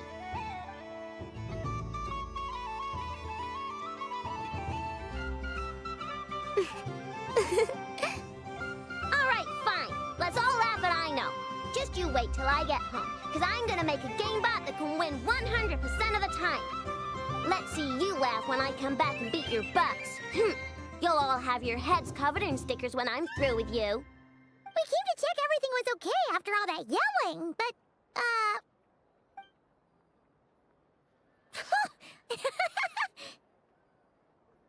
Whatever it is, it sounds like cheating is allowed. Kuhenki concentration. Each player starts with differently colored kuhenki. Each round, they draw one kuhenki from their opponent. When a player has two kuhenki of the same color, they make a pair and can be discarded. Any that can't form a pair must be kept. The round ends when a player can't form any more kuhenki pairs, and that player gets a sticker.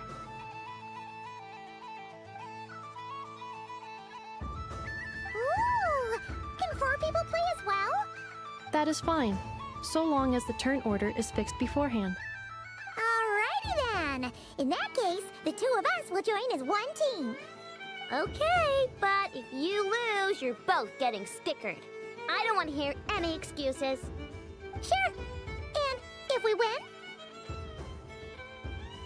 If you win, only one of you gets to sticker someone else. I have taken to calling this. I know logic. Hey, lay off me, alright? Okay, so we're starting the game from scratch again, which means all my stickers so far don't count. Who would like Luanatar is the Kuhenki of honor for this game. Anyway, let's go clockwise, starting from Inafa.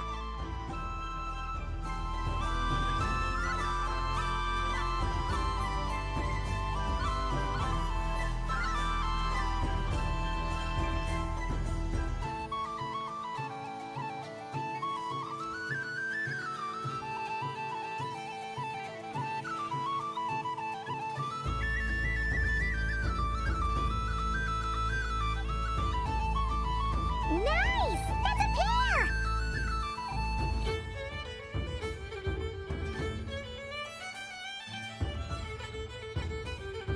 Go, go, fly!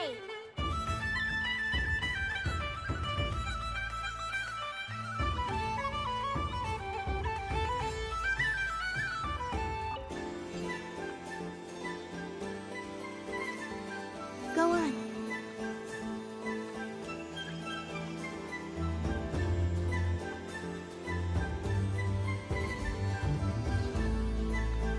I have a pair.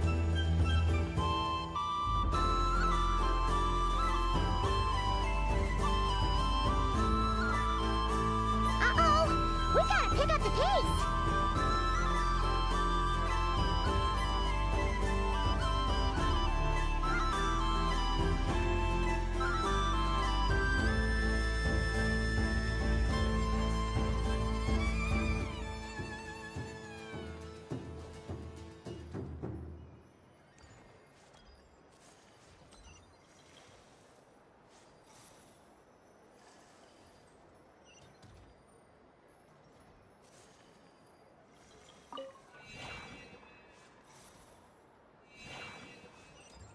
I win.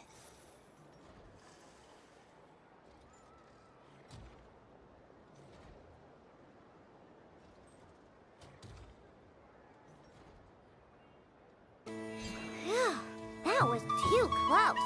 I thought I was gonna lose. Good luck, everyone. Oh, we're out!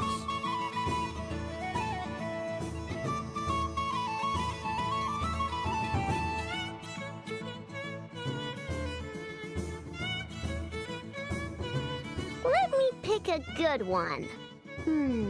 What's it gonna be? You're not looking very pleased with yourself there. What happened to being a huge Grumposaurus? I won. Duh.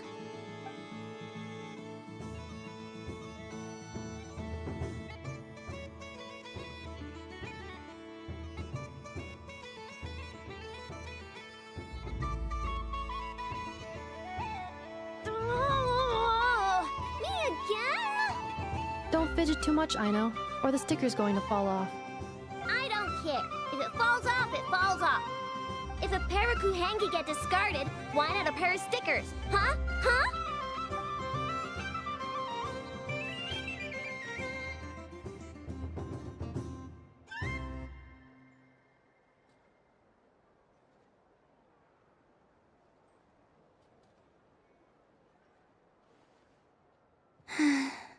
I've lost.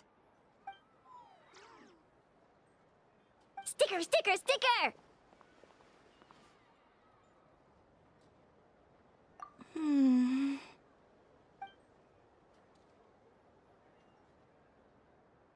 Cute! You think so? Shame. I can't see it for myself.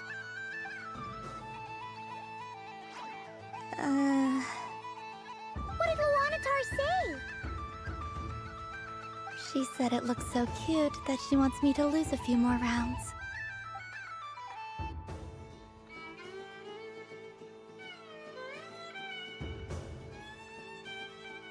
Who put these stickers on Paimon's eyebrows? Ugh, she can barely see. All right, now, I think we got enough evidence to prove that there's a serious problem here. Yes, I agree as well. The culprit is... Inafa! Culprit? What did I do? Quit acting dumb, Inafa! You're not wriggling your way out of this one. I've been watching you. Not only did you remember whose side Luanatar started at, but every time someone drew a Kuhenki, You were logging it and calculating every last possibility. Which Kuhengi pairs were gone, who had what color Kuhengi in their hand, even our facial expressions. You were keeping track of it the entire time. Exactly! What Aino said! Putting aside the fact that running calculations is not against the game rules, do you have any evidence to support your allegations? But that's not against the rules either. So she admits it. She certainly does. All right, everyone grab a sticker. It's time to get Nefa back. But... Take that!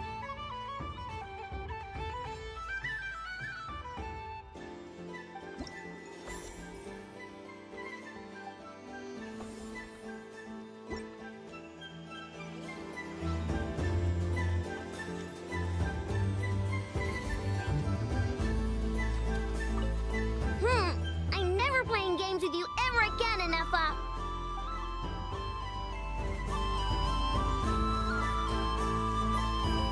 Aino is throwing a tantrum again. I believe it will take 3 crumb-kakes to constitute a suitable peace offering. The robot show will now begin.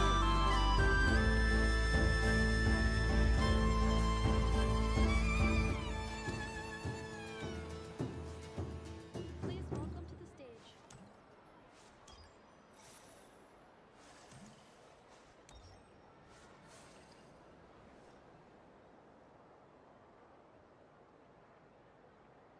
Well, look who it is.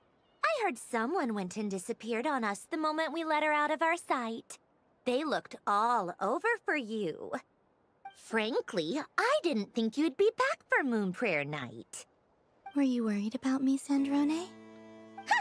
You would like that, wouldn't you? Do you even hear what you're saying? It seems to me like you disguised yourself with festive headgear, just so that you could come see me on Moon Prayer Night and make sure I'm okay. You didn't even bring Polonia with you. You? I thought you couldn't see. I cannot. But I sense the confusion of those around us rippling through the Kuvaki currents. Based on what I know about you, let me guess what you're wearing. Is it cat ears? Shut up! I'm only here to protect the Fatui's interest in this territory. Running into you was pure bad luck. Really? But you were the one who asked Arlecchino to help everyone find my name. Columbina! Ugh, just one more word, and I'll unscrew your vocal cords. It's Columbina hyposelenia now. Tell someone who cares. I've missed you, Sandrone. The whole time I was gone, I was thinking. I hope I get a chance to say some ugly words to you. Is that supposed to be a joke? Anyway, let's go play that game. What? You mean that frostfin whale? Yes. It's some kind of game where you get bitten if you step on the wrong tooth. Seems like fun. Who in their right mind would wanna...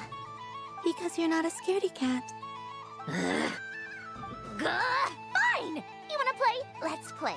Don't complain when I kick your sorry butt. Lovely. You old geezer!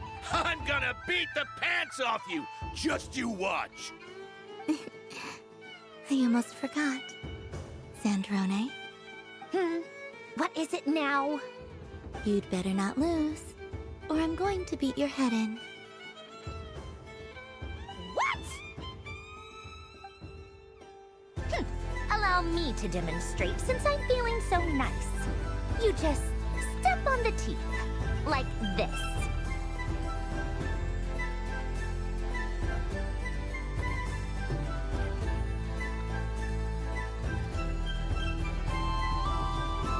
Which should I pick? Your turn, Sandrone.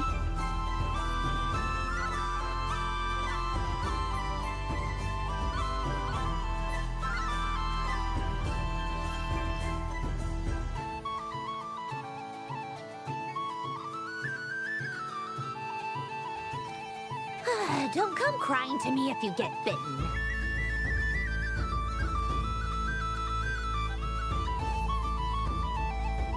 There are less and less teeth remaining.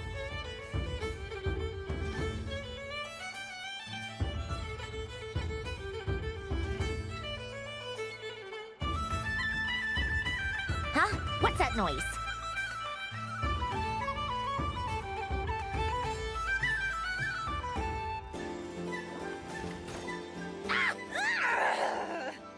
I think you might have picked a bad tooth, Sandrone. Shut it! Do you need any help? It seems like you're stuck.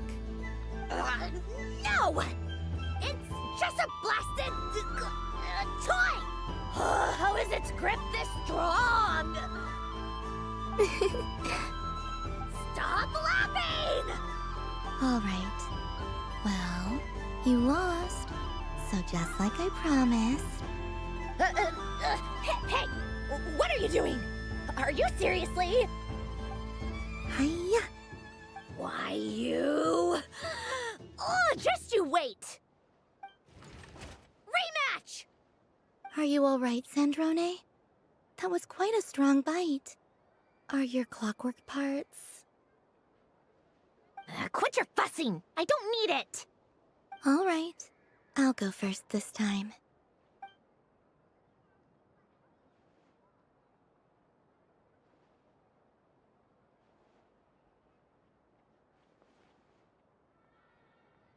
I see it now. She can sense which teeth are rigged. So I just need to avoid the same ones that she does.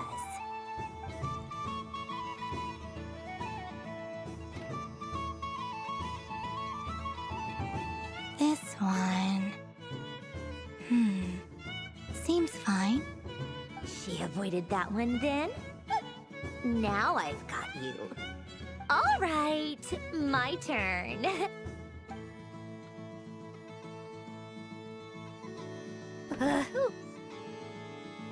What? Looks like you lost again, Sandrone. Wait! There's more than one bad tooth! Bonk.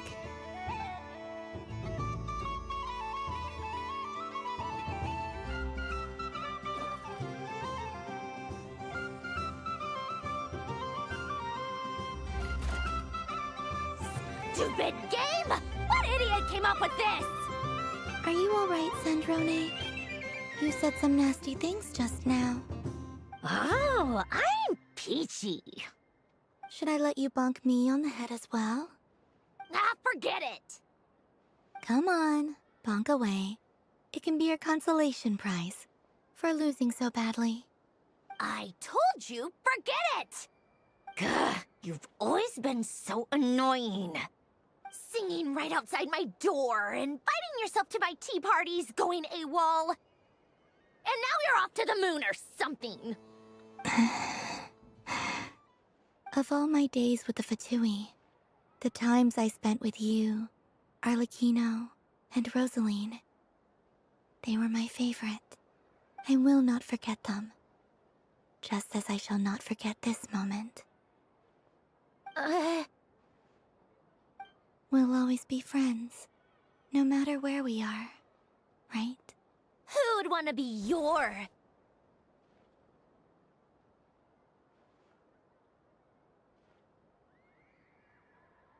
I'll miss you, Sandrone.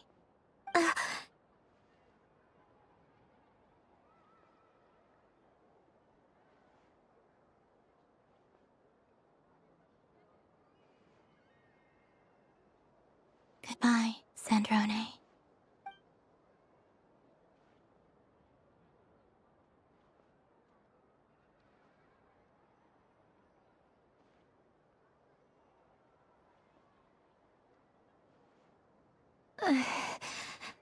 I'll miss you too, Columbina. Sorry, what was that? Yeesh! No need to freak out. What's wrong? We've been looking everywhere for you. What do you want? Oh, nice ears. What do you want? This! Huh? It's your turn to draw something. You're one of her friends too, aren't you?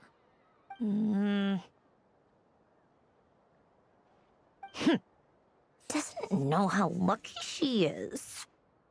Sorry? Nothing. I'm done. Take it. Oh, that was fast. Oh, and one more thing. Last time we spoke, you mentioned you were interested in the Narcissan Kreuz Ordo's research, remember? There were too many people when we last met, so we didn't get the chance to do this.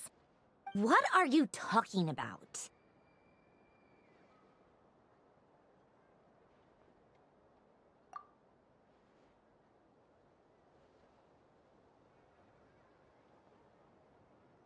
This is... Oh. Alan, Renee, and Marianne.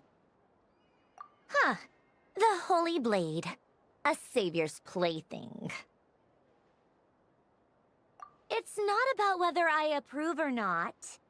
These people, they would sacrifice themselves for the sake of the world. Especially Alain Guillotin and Renee. That is something I would never choose to do. Still, I didn't know they had any pictures left from that time. If I'd have thought to bring a camera, I'd have... What? Yeah, of you being bitten by the frostfin whale and Columbina bonking you on the head. Tear it up! Now!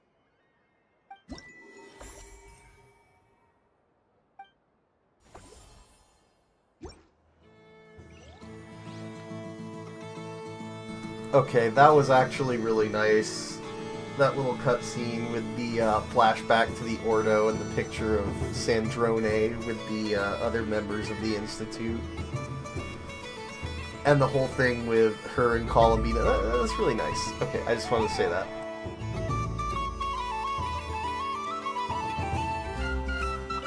What's there to see on that moon anyway? Let her go up there and cry alone. See if I care.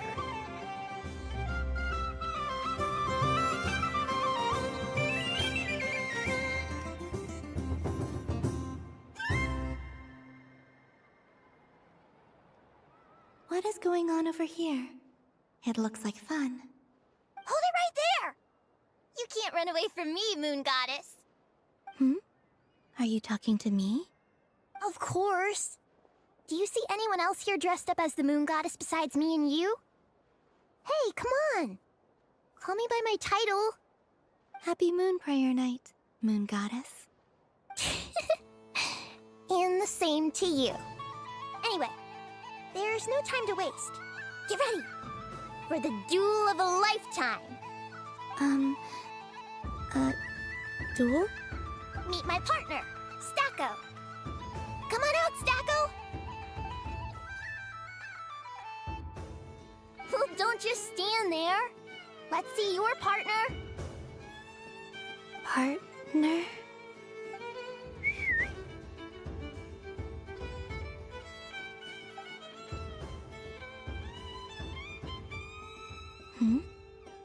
So I need to select a partner and command them in battle.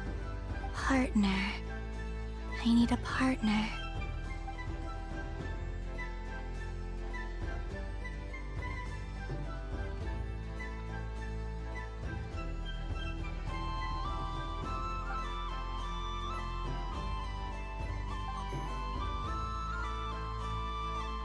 Whoa! Am I seeing things? Where'd you get a Kohenki? They're super rare. That's great.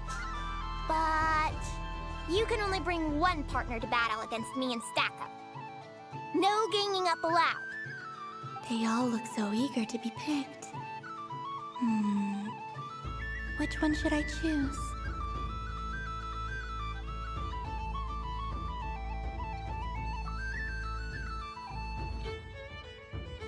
This one usually lives in Nasha Town. She likes falling asleep to the sound of striking hammers. And I bet she's quite familiar with robots' weak spots. They all look so eager to be picked. This deer came to celebrate the festival with the Frostmoon Scions. It wants to help me with its antlers. They are its pride and joy. They all look so eager to be picked. I'm not sure what this bot is trying to say, but it seems very happy. That bow. Does it want to dress up as the moon goddess too? They all look so eager to be picked. This one usually lives in Nasha Town. Testing! Testing! Oh, this is an emergency broadcast! An exciting battle is about to take place right here at the Nasha Town Special Arena! In this corner, we have the Moon Goddess and her robot partner. And in the other, we have the Moon Goddess and her Kuhenki partner. Only one Moon Goddess can be victorious in this ultimate battle of destiny. But who will it be? There's only one way to find out. Now, without further ado, let the Battle of the Moons begin! I don't care who we're up against. Stacko and I ain't gonna lose.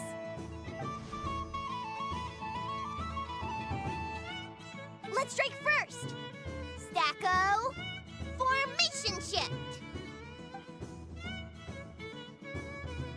Ho ho ho! The robot has kicked things off with a change of formation. But how will this affect the battle? Nobody knows. The other party chooses to attack. Let's see how their partner performs.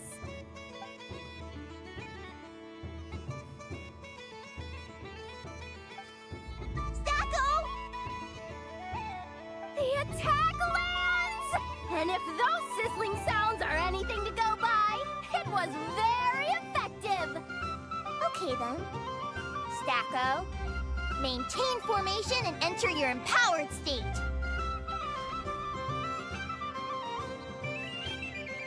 Empowered state! There we go! Now we're talking!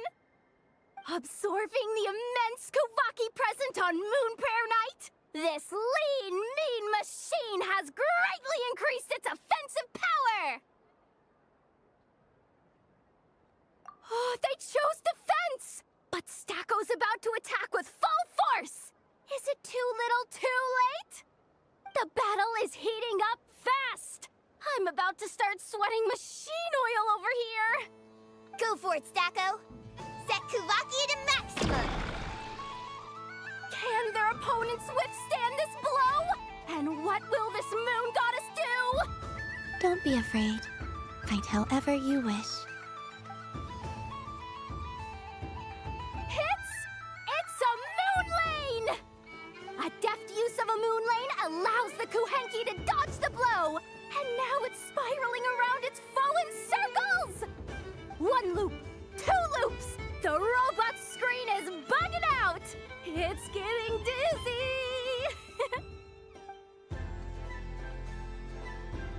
Stacko! Stacko is down for the count! Our winner is the Moon Goddess! The slightly taller one, I mean. You did your best, Stacko. I'll take you to Ainos for a checkup right away, don't you worry.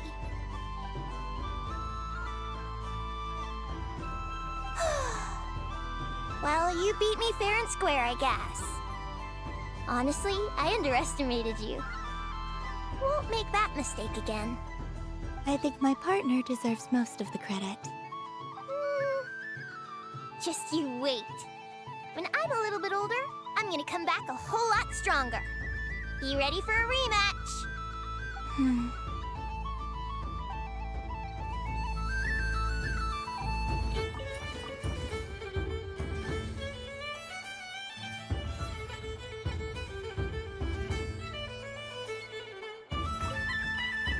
gonna come back a whole lot stronger.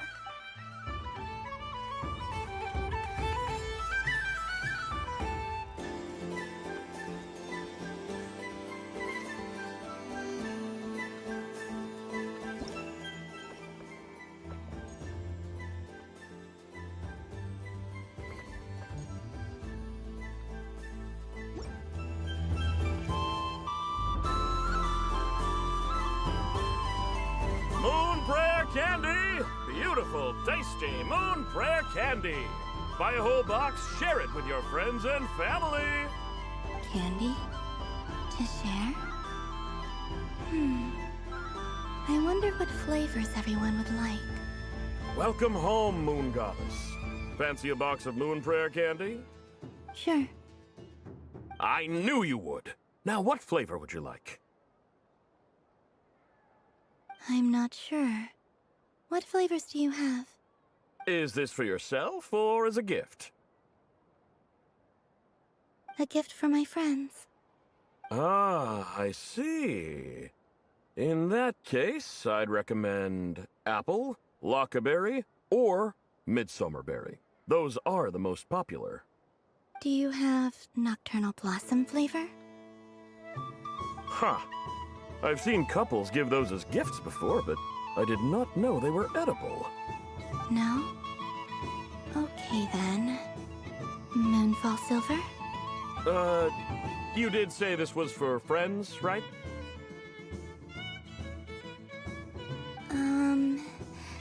Maybe Smetana then. Hey, now that's a creative idea! I've never tried it before, but if you're happy to wait, I can see about whipping up a batch on the spot. While we're at it, you got any other ideas?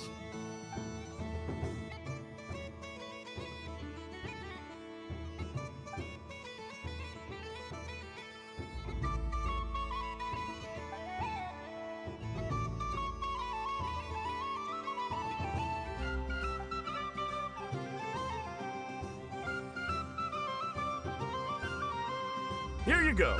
Every flavor you asked for is in there.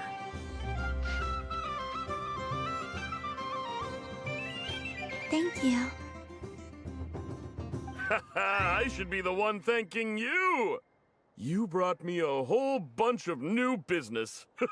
It's like a genuine blessing from the Moon Goddess. I hope you and your friends have a lovely night.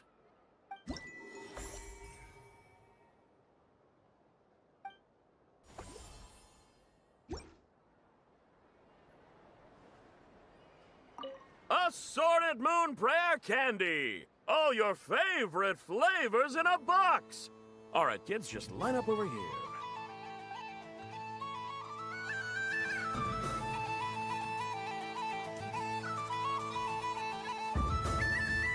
The robot show will now begin.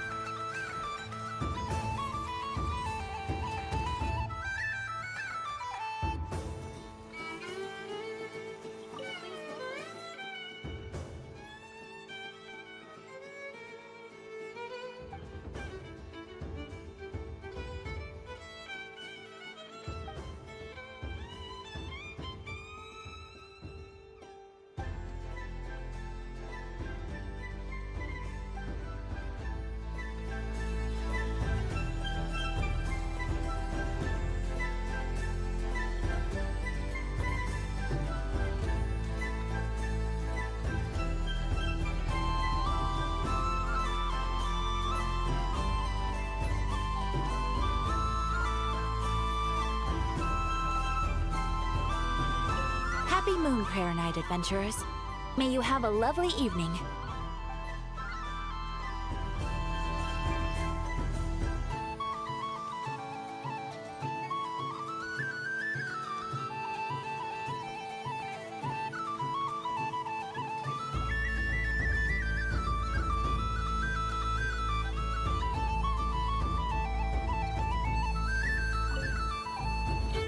Fun ride, huh? You and Columbina looked pretty sad to leave. This isn't gonna make Paimon dizzy, is it? Oh, candy for us? Thanks a bunch, Columbina. Don't mind if we do.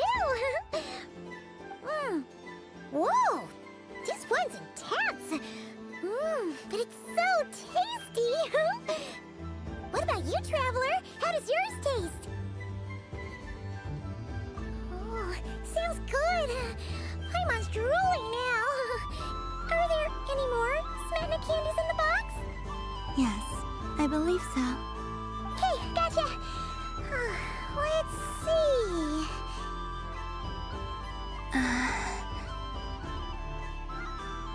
Sure. This one, and yep, this one looks right too. Okay, that's 3.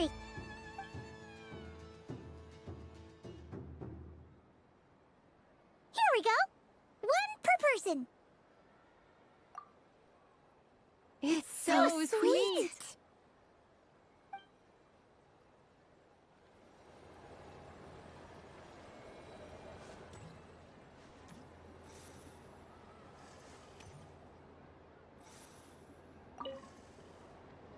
Welcome home, Moon Goddess. Would you like to try on some animal-themed headwear? I always hear Lama saying how heavy her antlers are. I wonder how it feels. Let me give it a try. Oh my! It really suits you.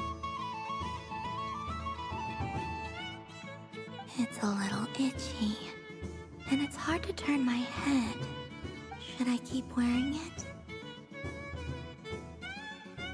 How does this look? How does this look? How does this look?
Days.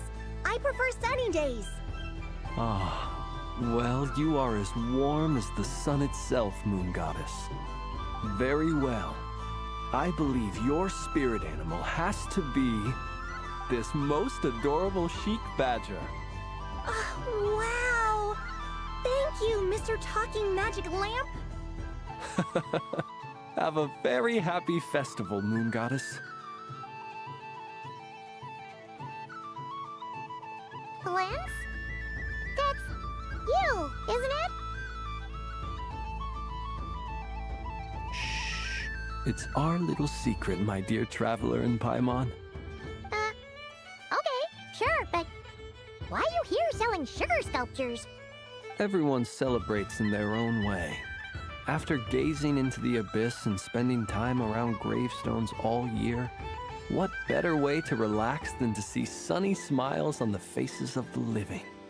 Besides that, I like to think of myself as a fair judge of character. I dare say matching personalities to confection suits me rather well. That's not what Paimon was talking about. Aren't you afraid that your true identity might be exposed? Should I be? There is all manner of magic in the air this moon prayer night, thanks to the work of the great mages. I see Miss Columbina is hiding in plain sight. Why should I not do the same? Why miss this rare opportunity to enjoy a special evening in my true form? Fair enough. You got a point there. People who don't know you will probably think you're just a talking lantern. Well, now that we see eye to eye, what brings you here? Not a search for your spirit animal, I presume? Ah, well, actually... Here, see for yourself! Oh, this is... How wonderful. A beautiful idea. Yeah!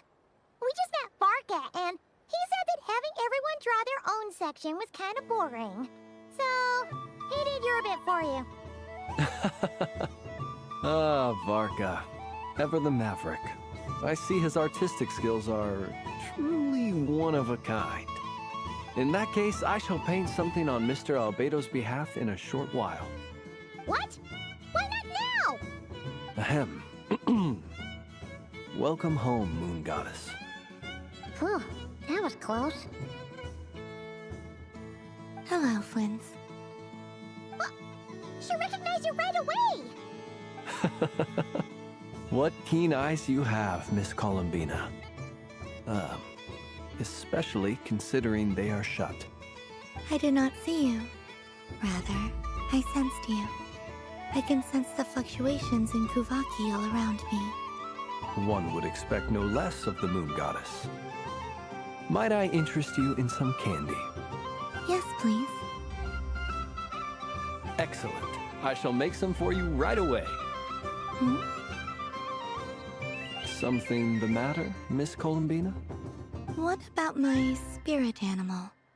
All the other children carrying sugar sculptures are talking about it. Wait, is she taking the test seriously? Ah, my apologies. How could I neglect that? You are quite right, Miss Columbina.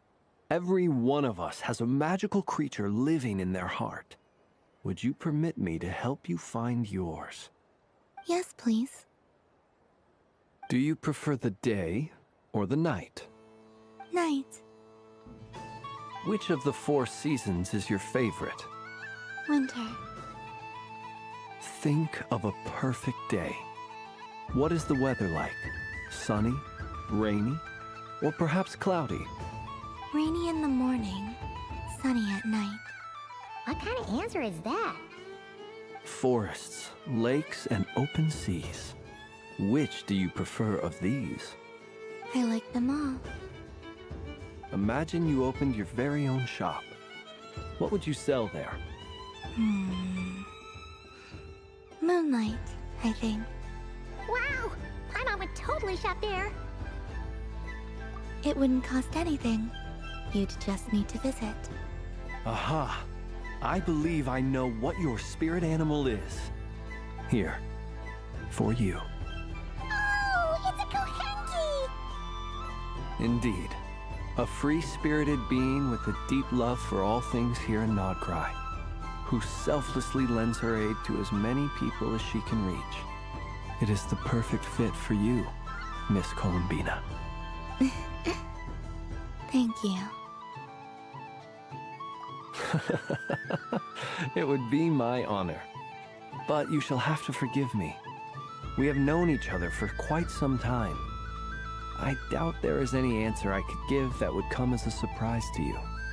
So instead, would you accept this sugar sculpture as a token of our friendship? It's a lantern.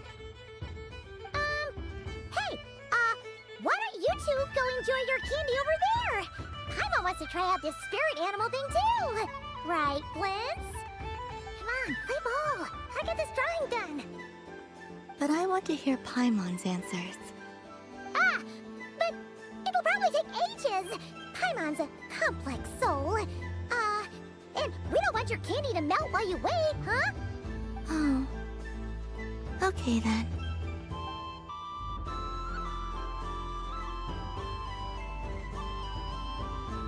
Phew. Nice excuse, Lady Paimon. That was some quick thinking. Yeah, no thanks to you. A little help next time.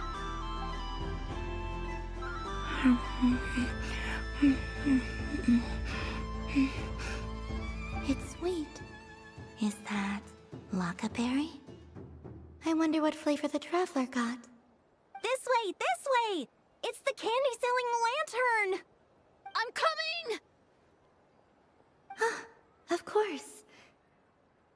Traveler, maybe we can share? Yes. I found out recently that people share their food sometimes, so I'd like to try it. Or... is that a no? Thank you.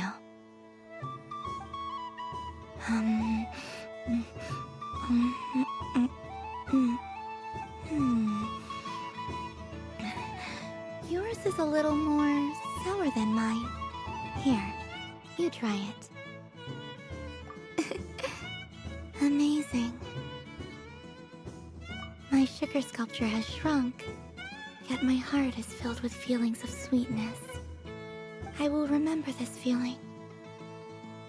Sure.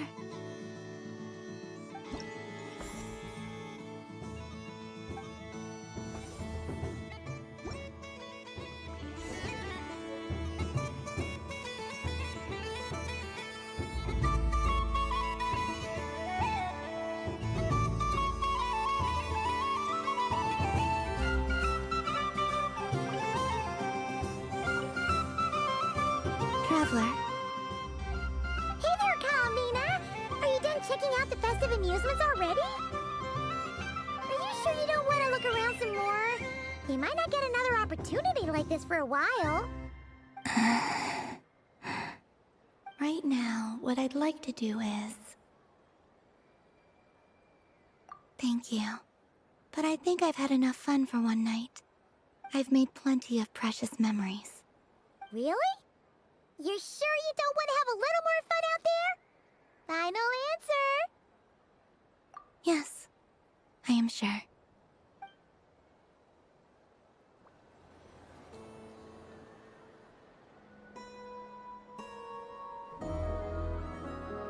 This was the most fun I've ever had on a moon prayer night.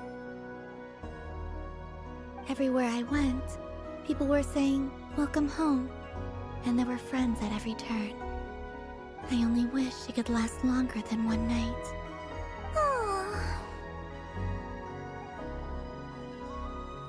Yes, you're right. The moon prayer blossoms. Ooh, look! Look! Moon prayer night has come.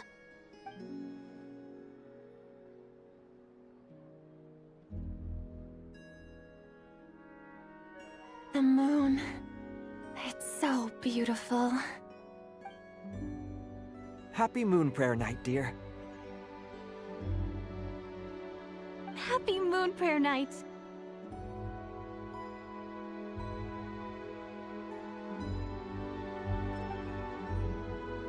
Happy Moon Prayer Night.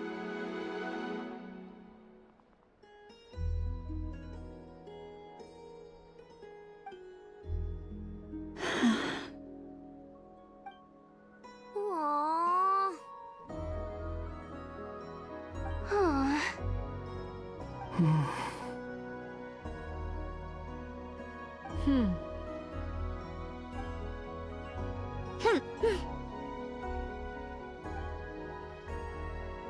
Time flies when you're having fun.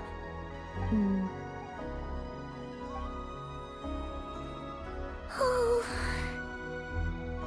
Looks like the time has come. Columbina. You're heading off, then? Yes, to the ruins you mentioned. And from there, back home to the moon. Wait! I know? At least... Take one of our craft shop's crumb cookies up to the moon with you. You know, for a snack. Sure, why not? The Curatorium of Secrets believes in proper farewells. No story should be left without a satisfactory endnote. Never. Farewells are an important affair for the Ratniki, too. We never know when we might meet again. Haha! And here I thought grand farewells wouldn't suit tonight's mood. But I suppose friendly passion is not to be stopped, eh?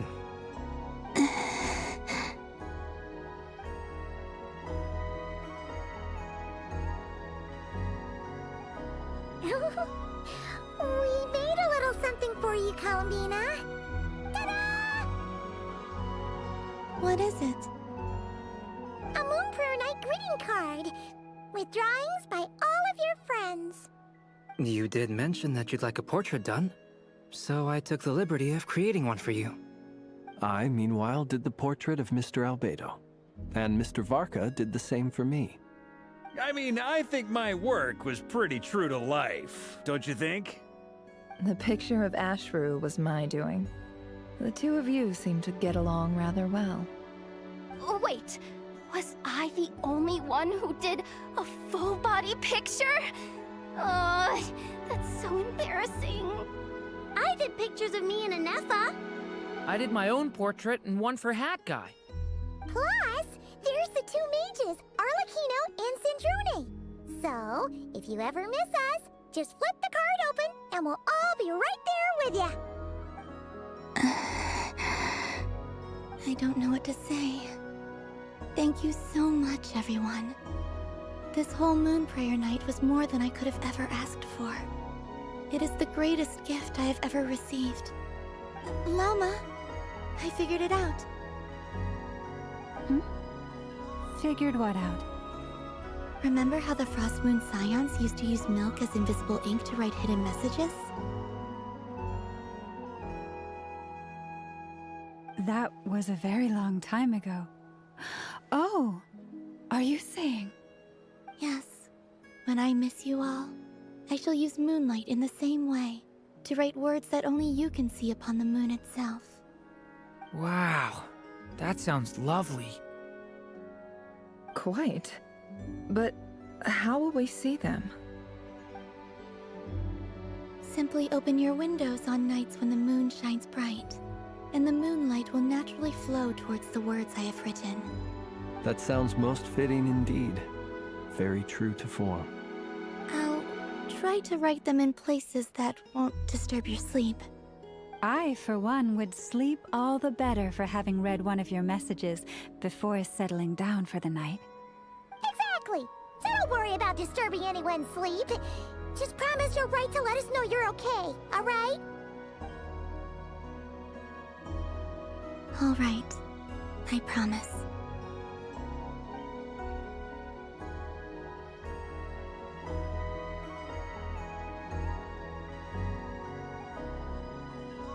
In that case, Columbina?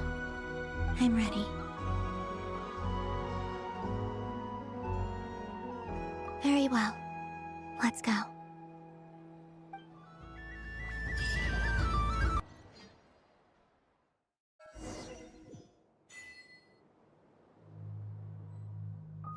In just a few moments, I will be gone.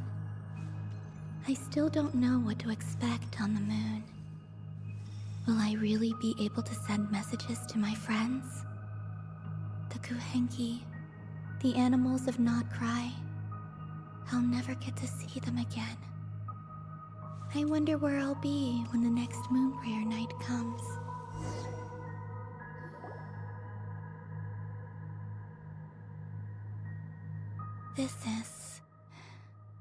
This is where the people of Hyperborea used to communicate with the moons.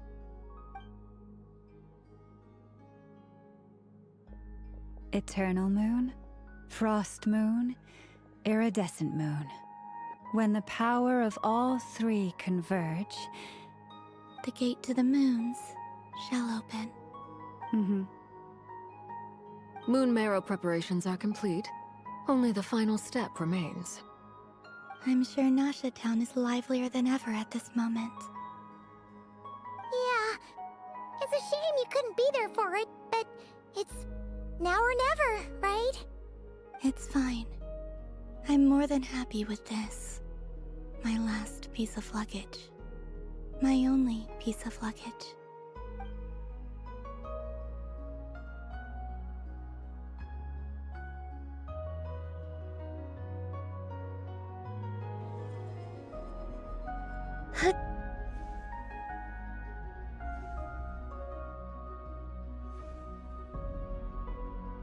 I can already feel the moon calling to me.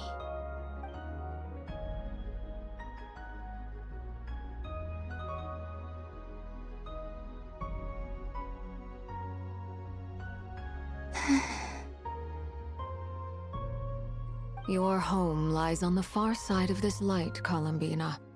From now on, we will at last have a reason to pray to the true moon. Columbina. Yes?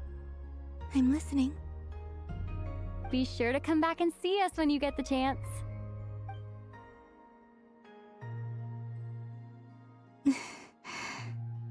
Of course. But if that chance doesn't come, then remember that you have friends on this planet. People who will miss Columbina. Yes, I will. Thank you for everything you've done for me. And remember, come night or day, the moonlight shall always connect us. Well then, farewell, my friends.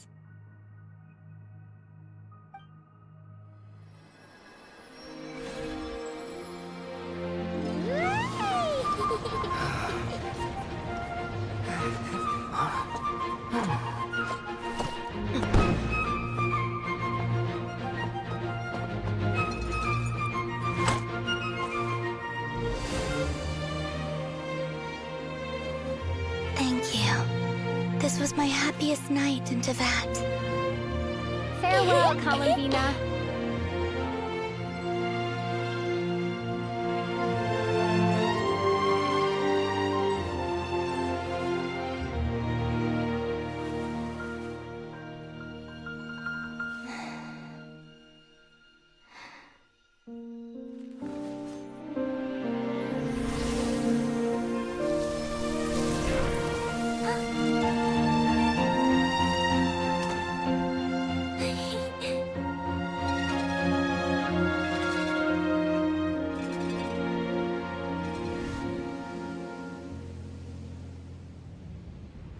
The moon really is closer than ever tonight.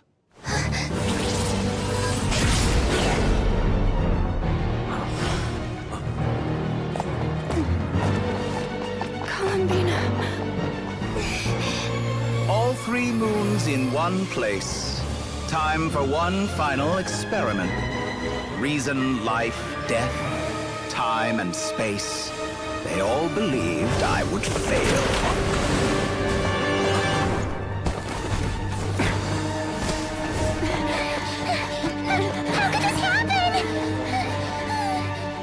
But Teyvat's primordial power never did belong to the throne of heaven. And now, they are mine.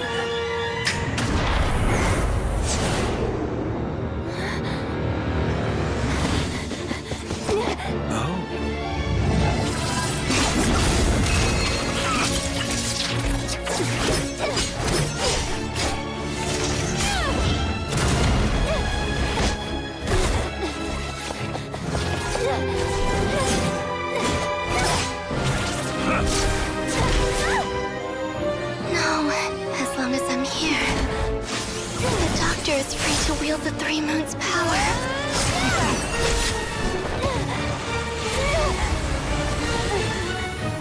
It's the only way.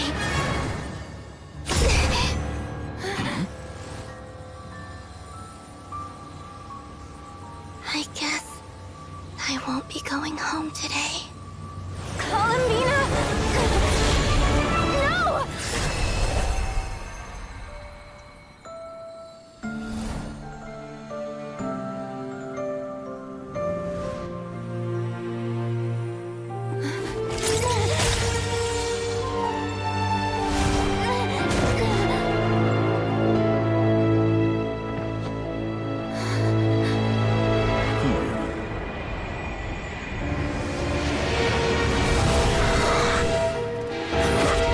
Stubborn world, do not try to control me!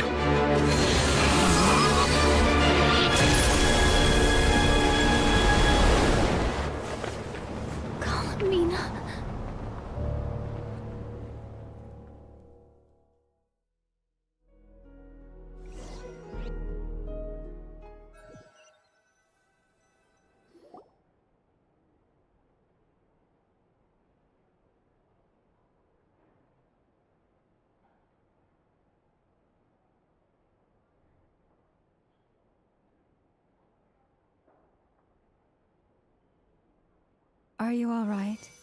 Do your wounds still hurt? I had someone prepare a little medicine that could prove effective. Take it if you need to. In that case, let me relate the contents of the call we made to Alice after the incident occurred. That Dottore is a crafty one. He distracted the Hexenzirkel by creating a huge fuss at Tevat's borders. I'd assumed that the cause was an abyssal intrusion from the outside world, which in fairness is a rather common occurrence. But after learning that you managed to influence the phantoms in Nodcry, I realized that perhaps this interference could have come from within Tevat instead. But we weren't able to change their fates. True, you couldn't change how their stories ended, but you did build some variables around yourself. Variables? Yes, things you heard that you could not otherwise have learned, ideas that would otherwise have never crossed your mind. All these things are variables. Of course, most variables usually pale into insignificance with the myriad of possibilities floating around. But the moment you start treating them as building blocks and intentionally stacking them, that changes things. That's what Dottore did, and it's how he created the necessary conditions so that when you activated the portal tonight, it played right into his plan. However, we have no way of knowing exactly what he did. Yeah, we also need to ascertain Columbina's status. And that about sums it up. As I suspected, Dottore has disappeared completely. If it's any consolation, he wasn't able to control Columbina as he might have wished to. Oh no! What? She did what? All we saw was Dottore appeared and used some kind of power. The next thing we knew, he and Columbina were gone and you were falling into the sea.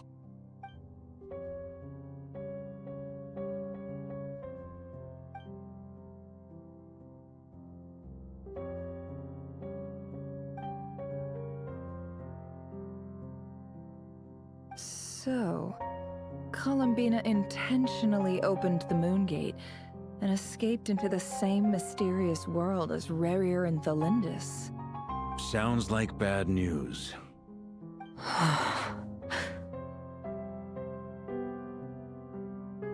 Seen in that way, the Trilunar Syzygy and Rerir's emergence, Dottore might have been pulling the strings in both cases.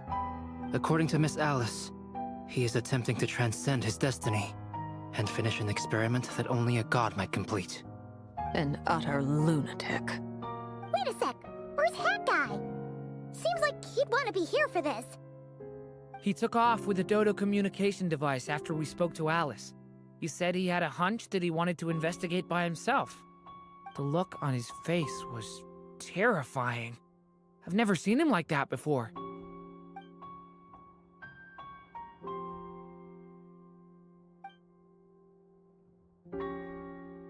I'm back.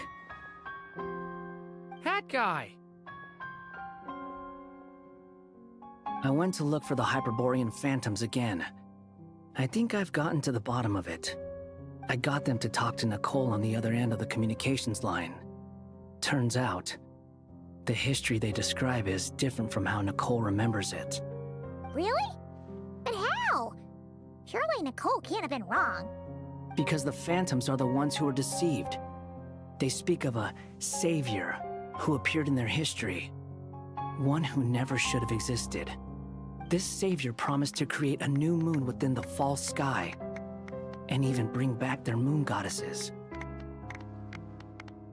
Foolishly, they believed in him, and told him everything he wanted to know about the moons. It's obvious that this was Dottore's doing. Now you mention it, the first time we entered the Hyperborean ruins, we heard the phantoms discussing their history, and I remember Nicole commenting that something sounded a little strange. But Dottore shouldn't have been able to get in there in the first place. He didn't. Nicole said that this was an anomalous state triggered by disruptions in the causal connections between phantoms from the same era. The variables that Dottore put in place were substantial enough that they even affected phantoms that he never met. So it's not that their memories were unclear. They'd been tampered with.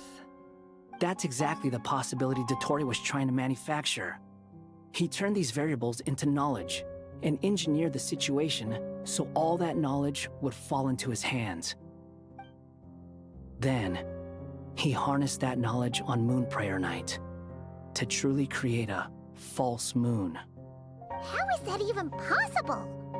To be precise, he exploited a weakness in the way the spell works. The spell senses Kuvaki to detect the moon's location. So, as long as the false moon more strongly resembled a moon than the frost moon beyond the skies, the gate would teleport Columbina to the false moon's location. In other words, to Dottore's side. Once he had her under control, the teleportation spell remained active, and he manipulated her power to seize both moon marrows. At that moment, the moon marrows disappeared right before our eyes. It was already too late, even as we were leaving the ruins. By then, Dottore had already amassed the power of all 3 moons. So, where does that leave us? What do we do now? I'd certainly like to know what Her Majesty thinks, now that the concerns I expressed to her have come to pass. But we cannot simply sit and wait for her to decide the matter. And in any case, it is not the Fatui Harbinger Damselette who sees us as her friends, but rather Columbina Hyposelenia. If, even in such extreme circumstances, Her Majesty will not lift the prohibition on Harbingers drawing steel against one another, then I will do as my heart demands. I will fight as Peruware instead. Oh, Arlecchino! Time is short, so I'll make the first move.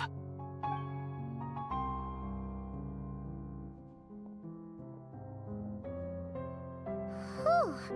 Even Arlecchino seems to be losing her cool now.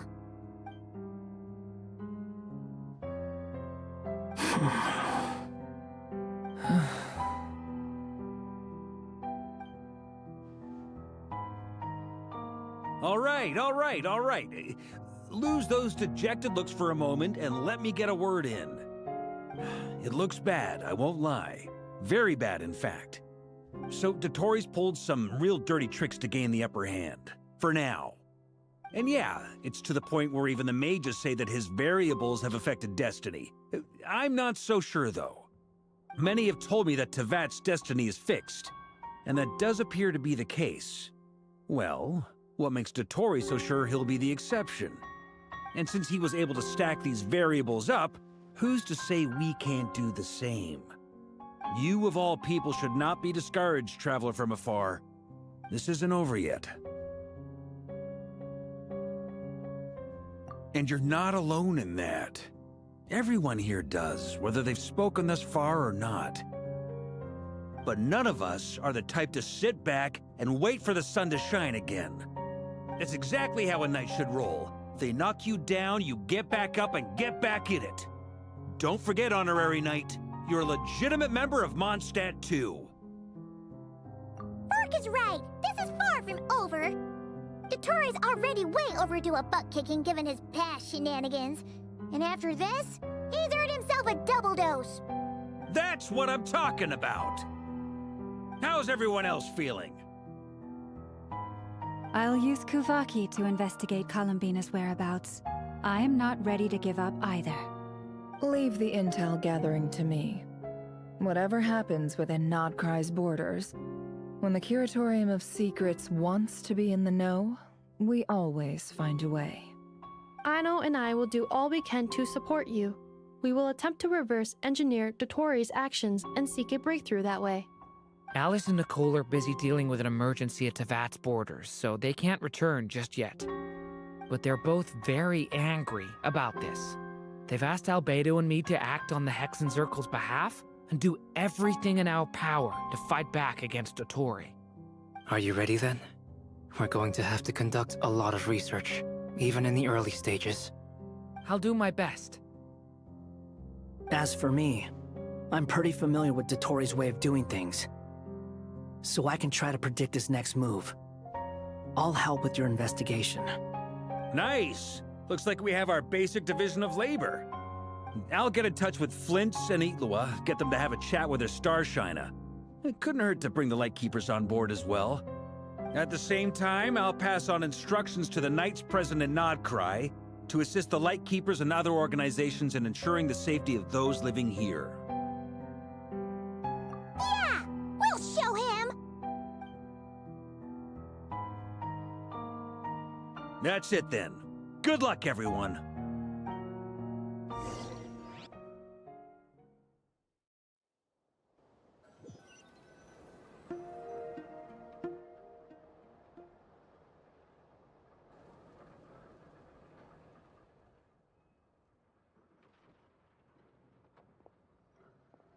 I never thought that Columbina would become my real name.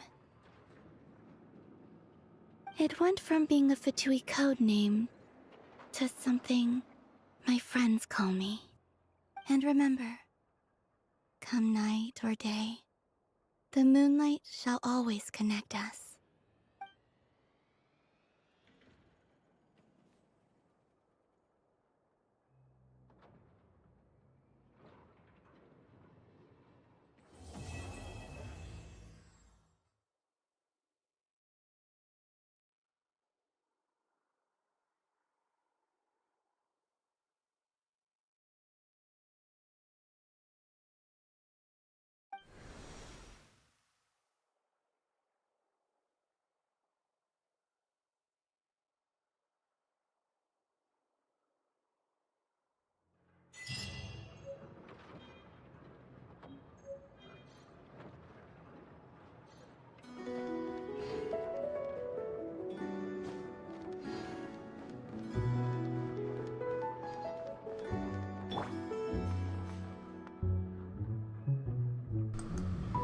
Is that it? That was a lot. That was a lot to absorb.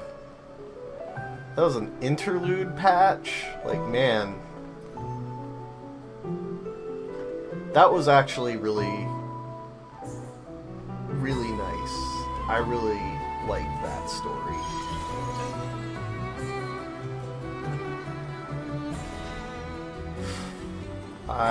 Yeah, I have a lot of thoughts, but I don't know if I want to, like...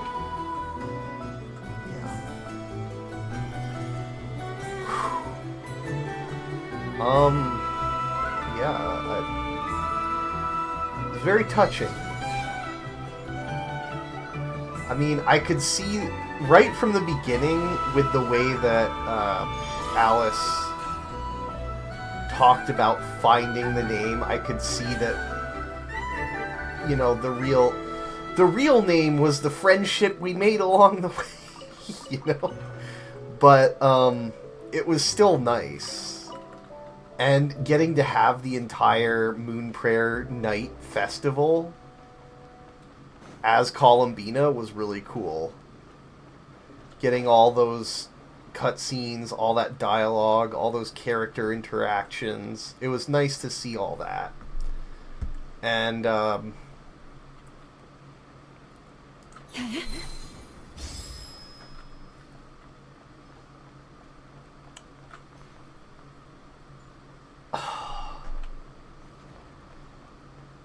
the bit about the bits where Durin and Albedo are sort of learning to interact with and change the illusions or the reflections, whatever you want to call them, were actually pretty interesting lore-wise.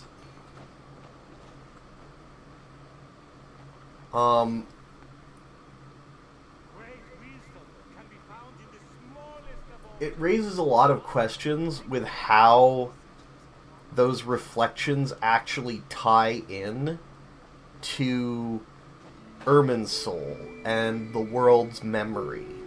Yeah.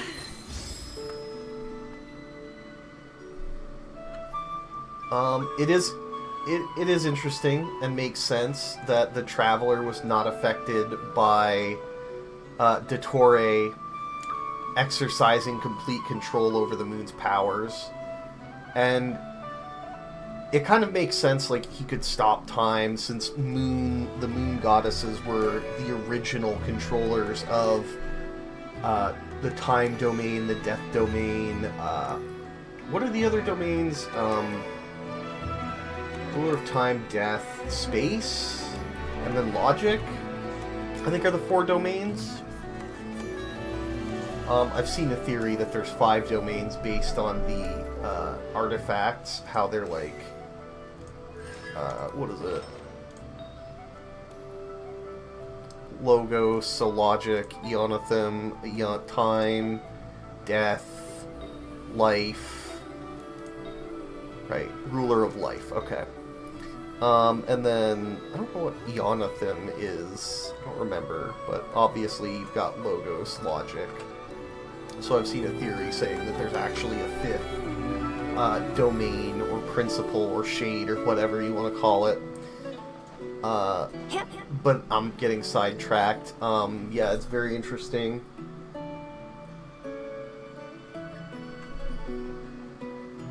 And I think they did a good job of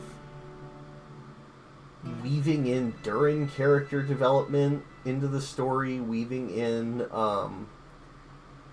at the same time as they wove in the bit of information about, I don't even know if it altered the past or just extracted information from a reflection of the past. Not really clear on that. It's not really clear whether the actual past was changed in the way Irminsul does. Well, actually, I don't even think we know if Irminsul legitimately changes the past, or if it just changes the memory of the world, quote unquote.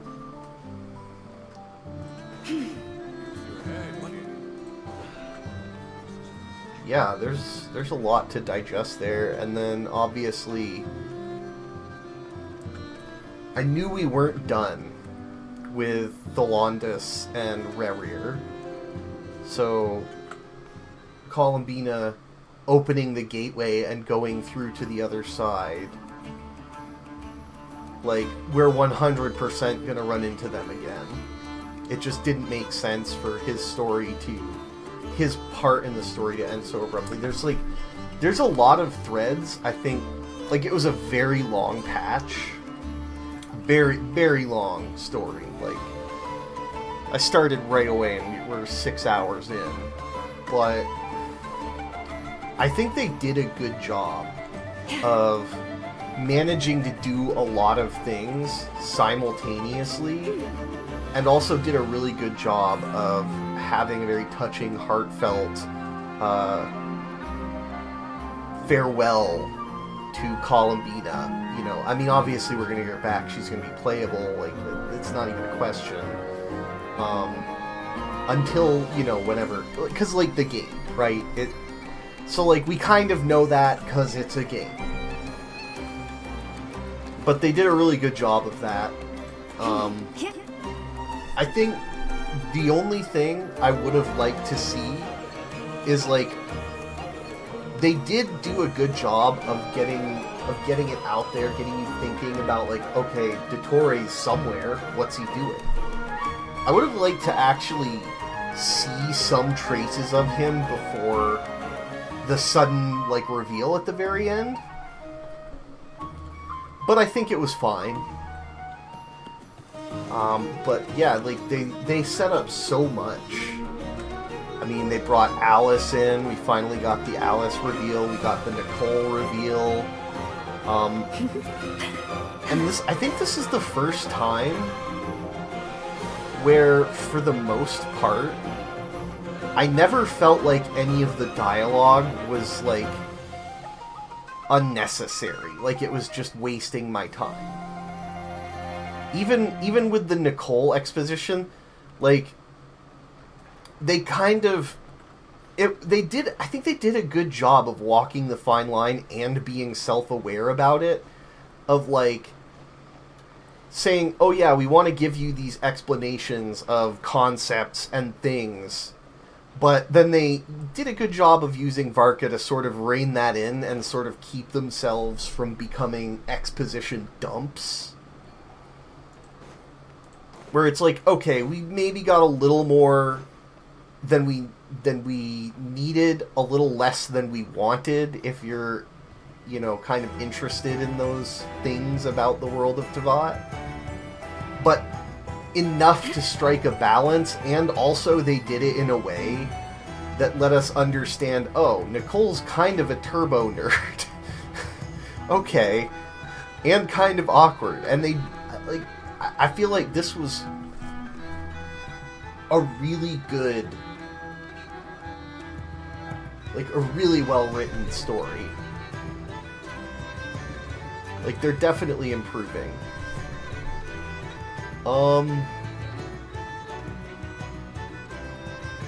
Yeah, I mean, maybe I'll look back on it and think, oh, there was this issue here, or this issue there, and maybe people will disagree.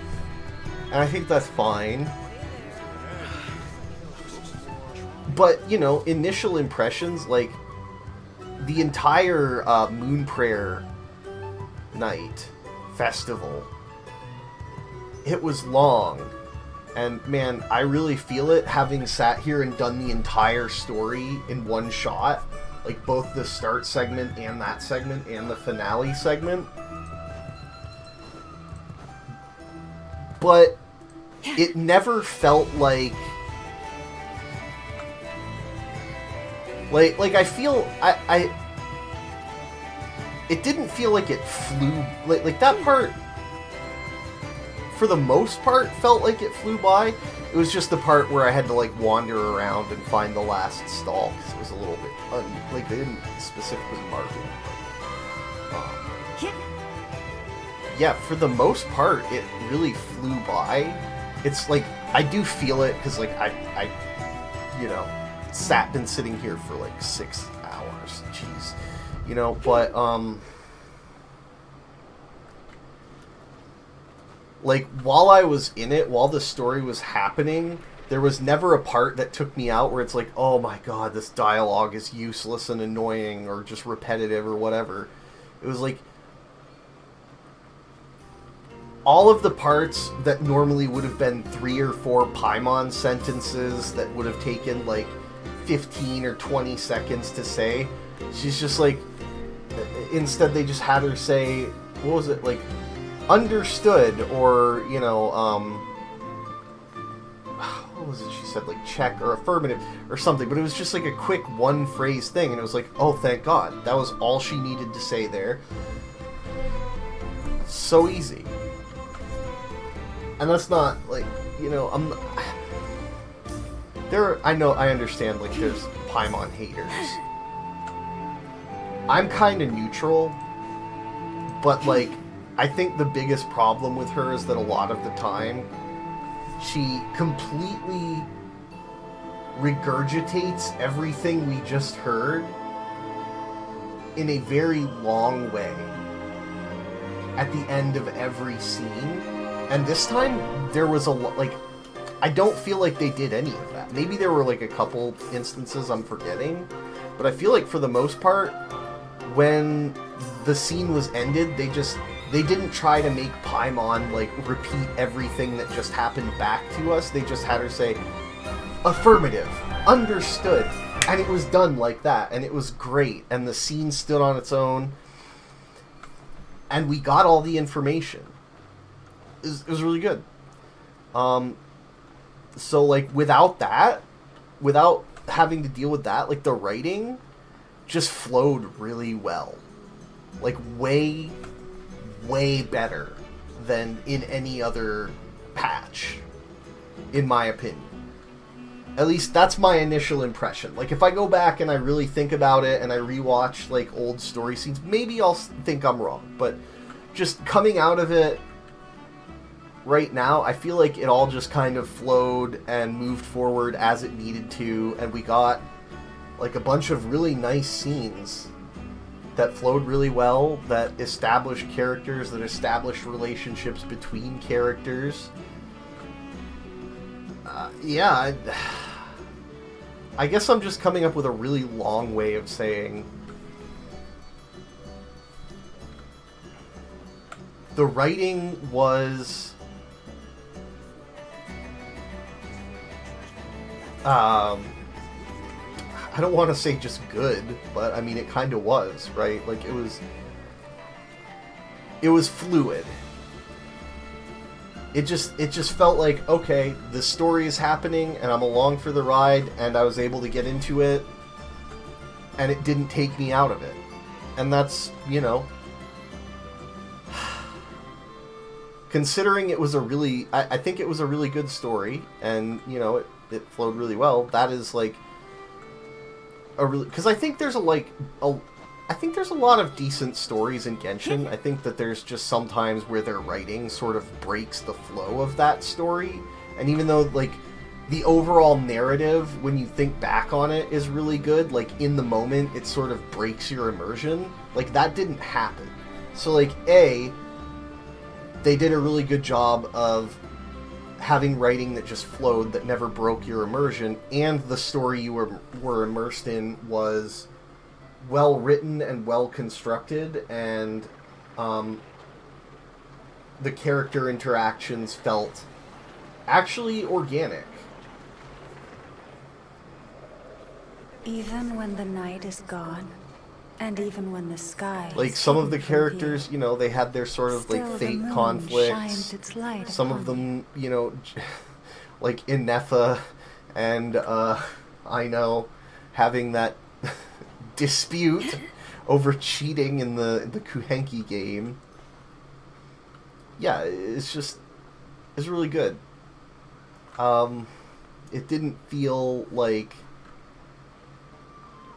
you felt like you were seeing the characters actually have interactions instead of just, oh, this is the best person ever. Oh, you're also the best person ever. Like, don't get me wrong, there was a lot of that because it was also that kind of a story.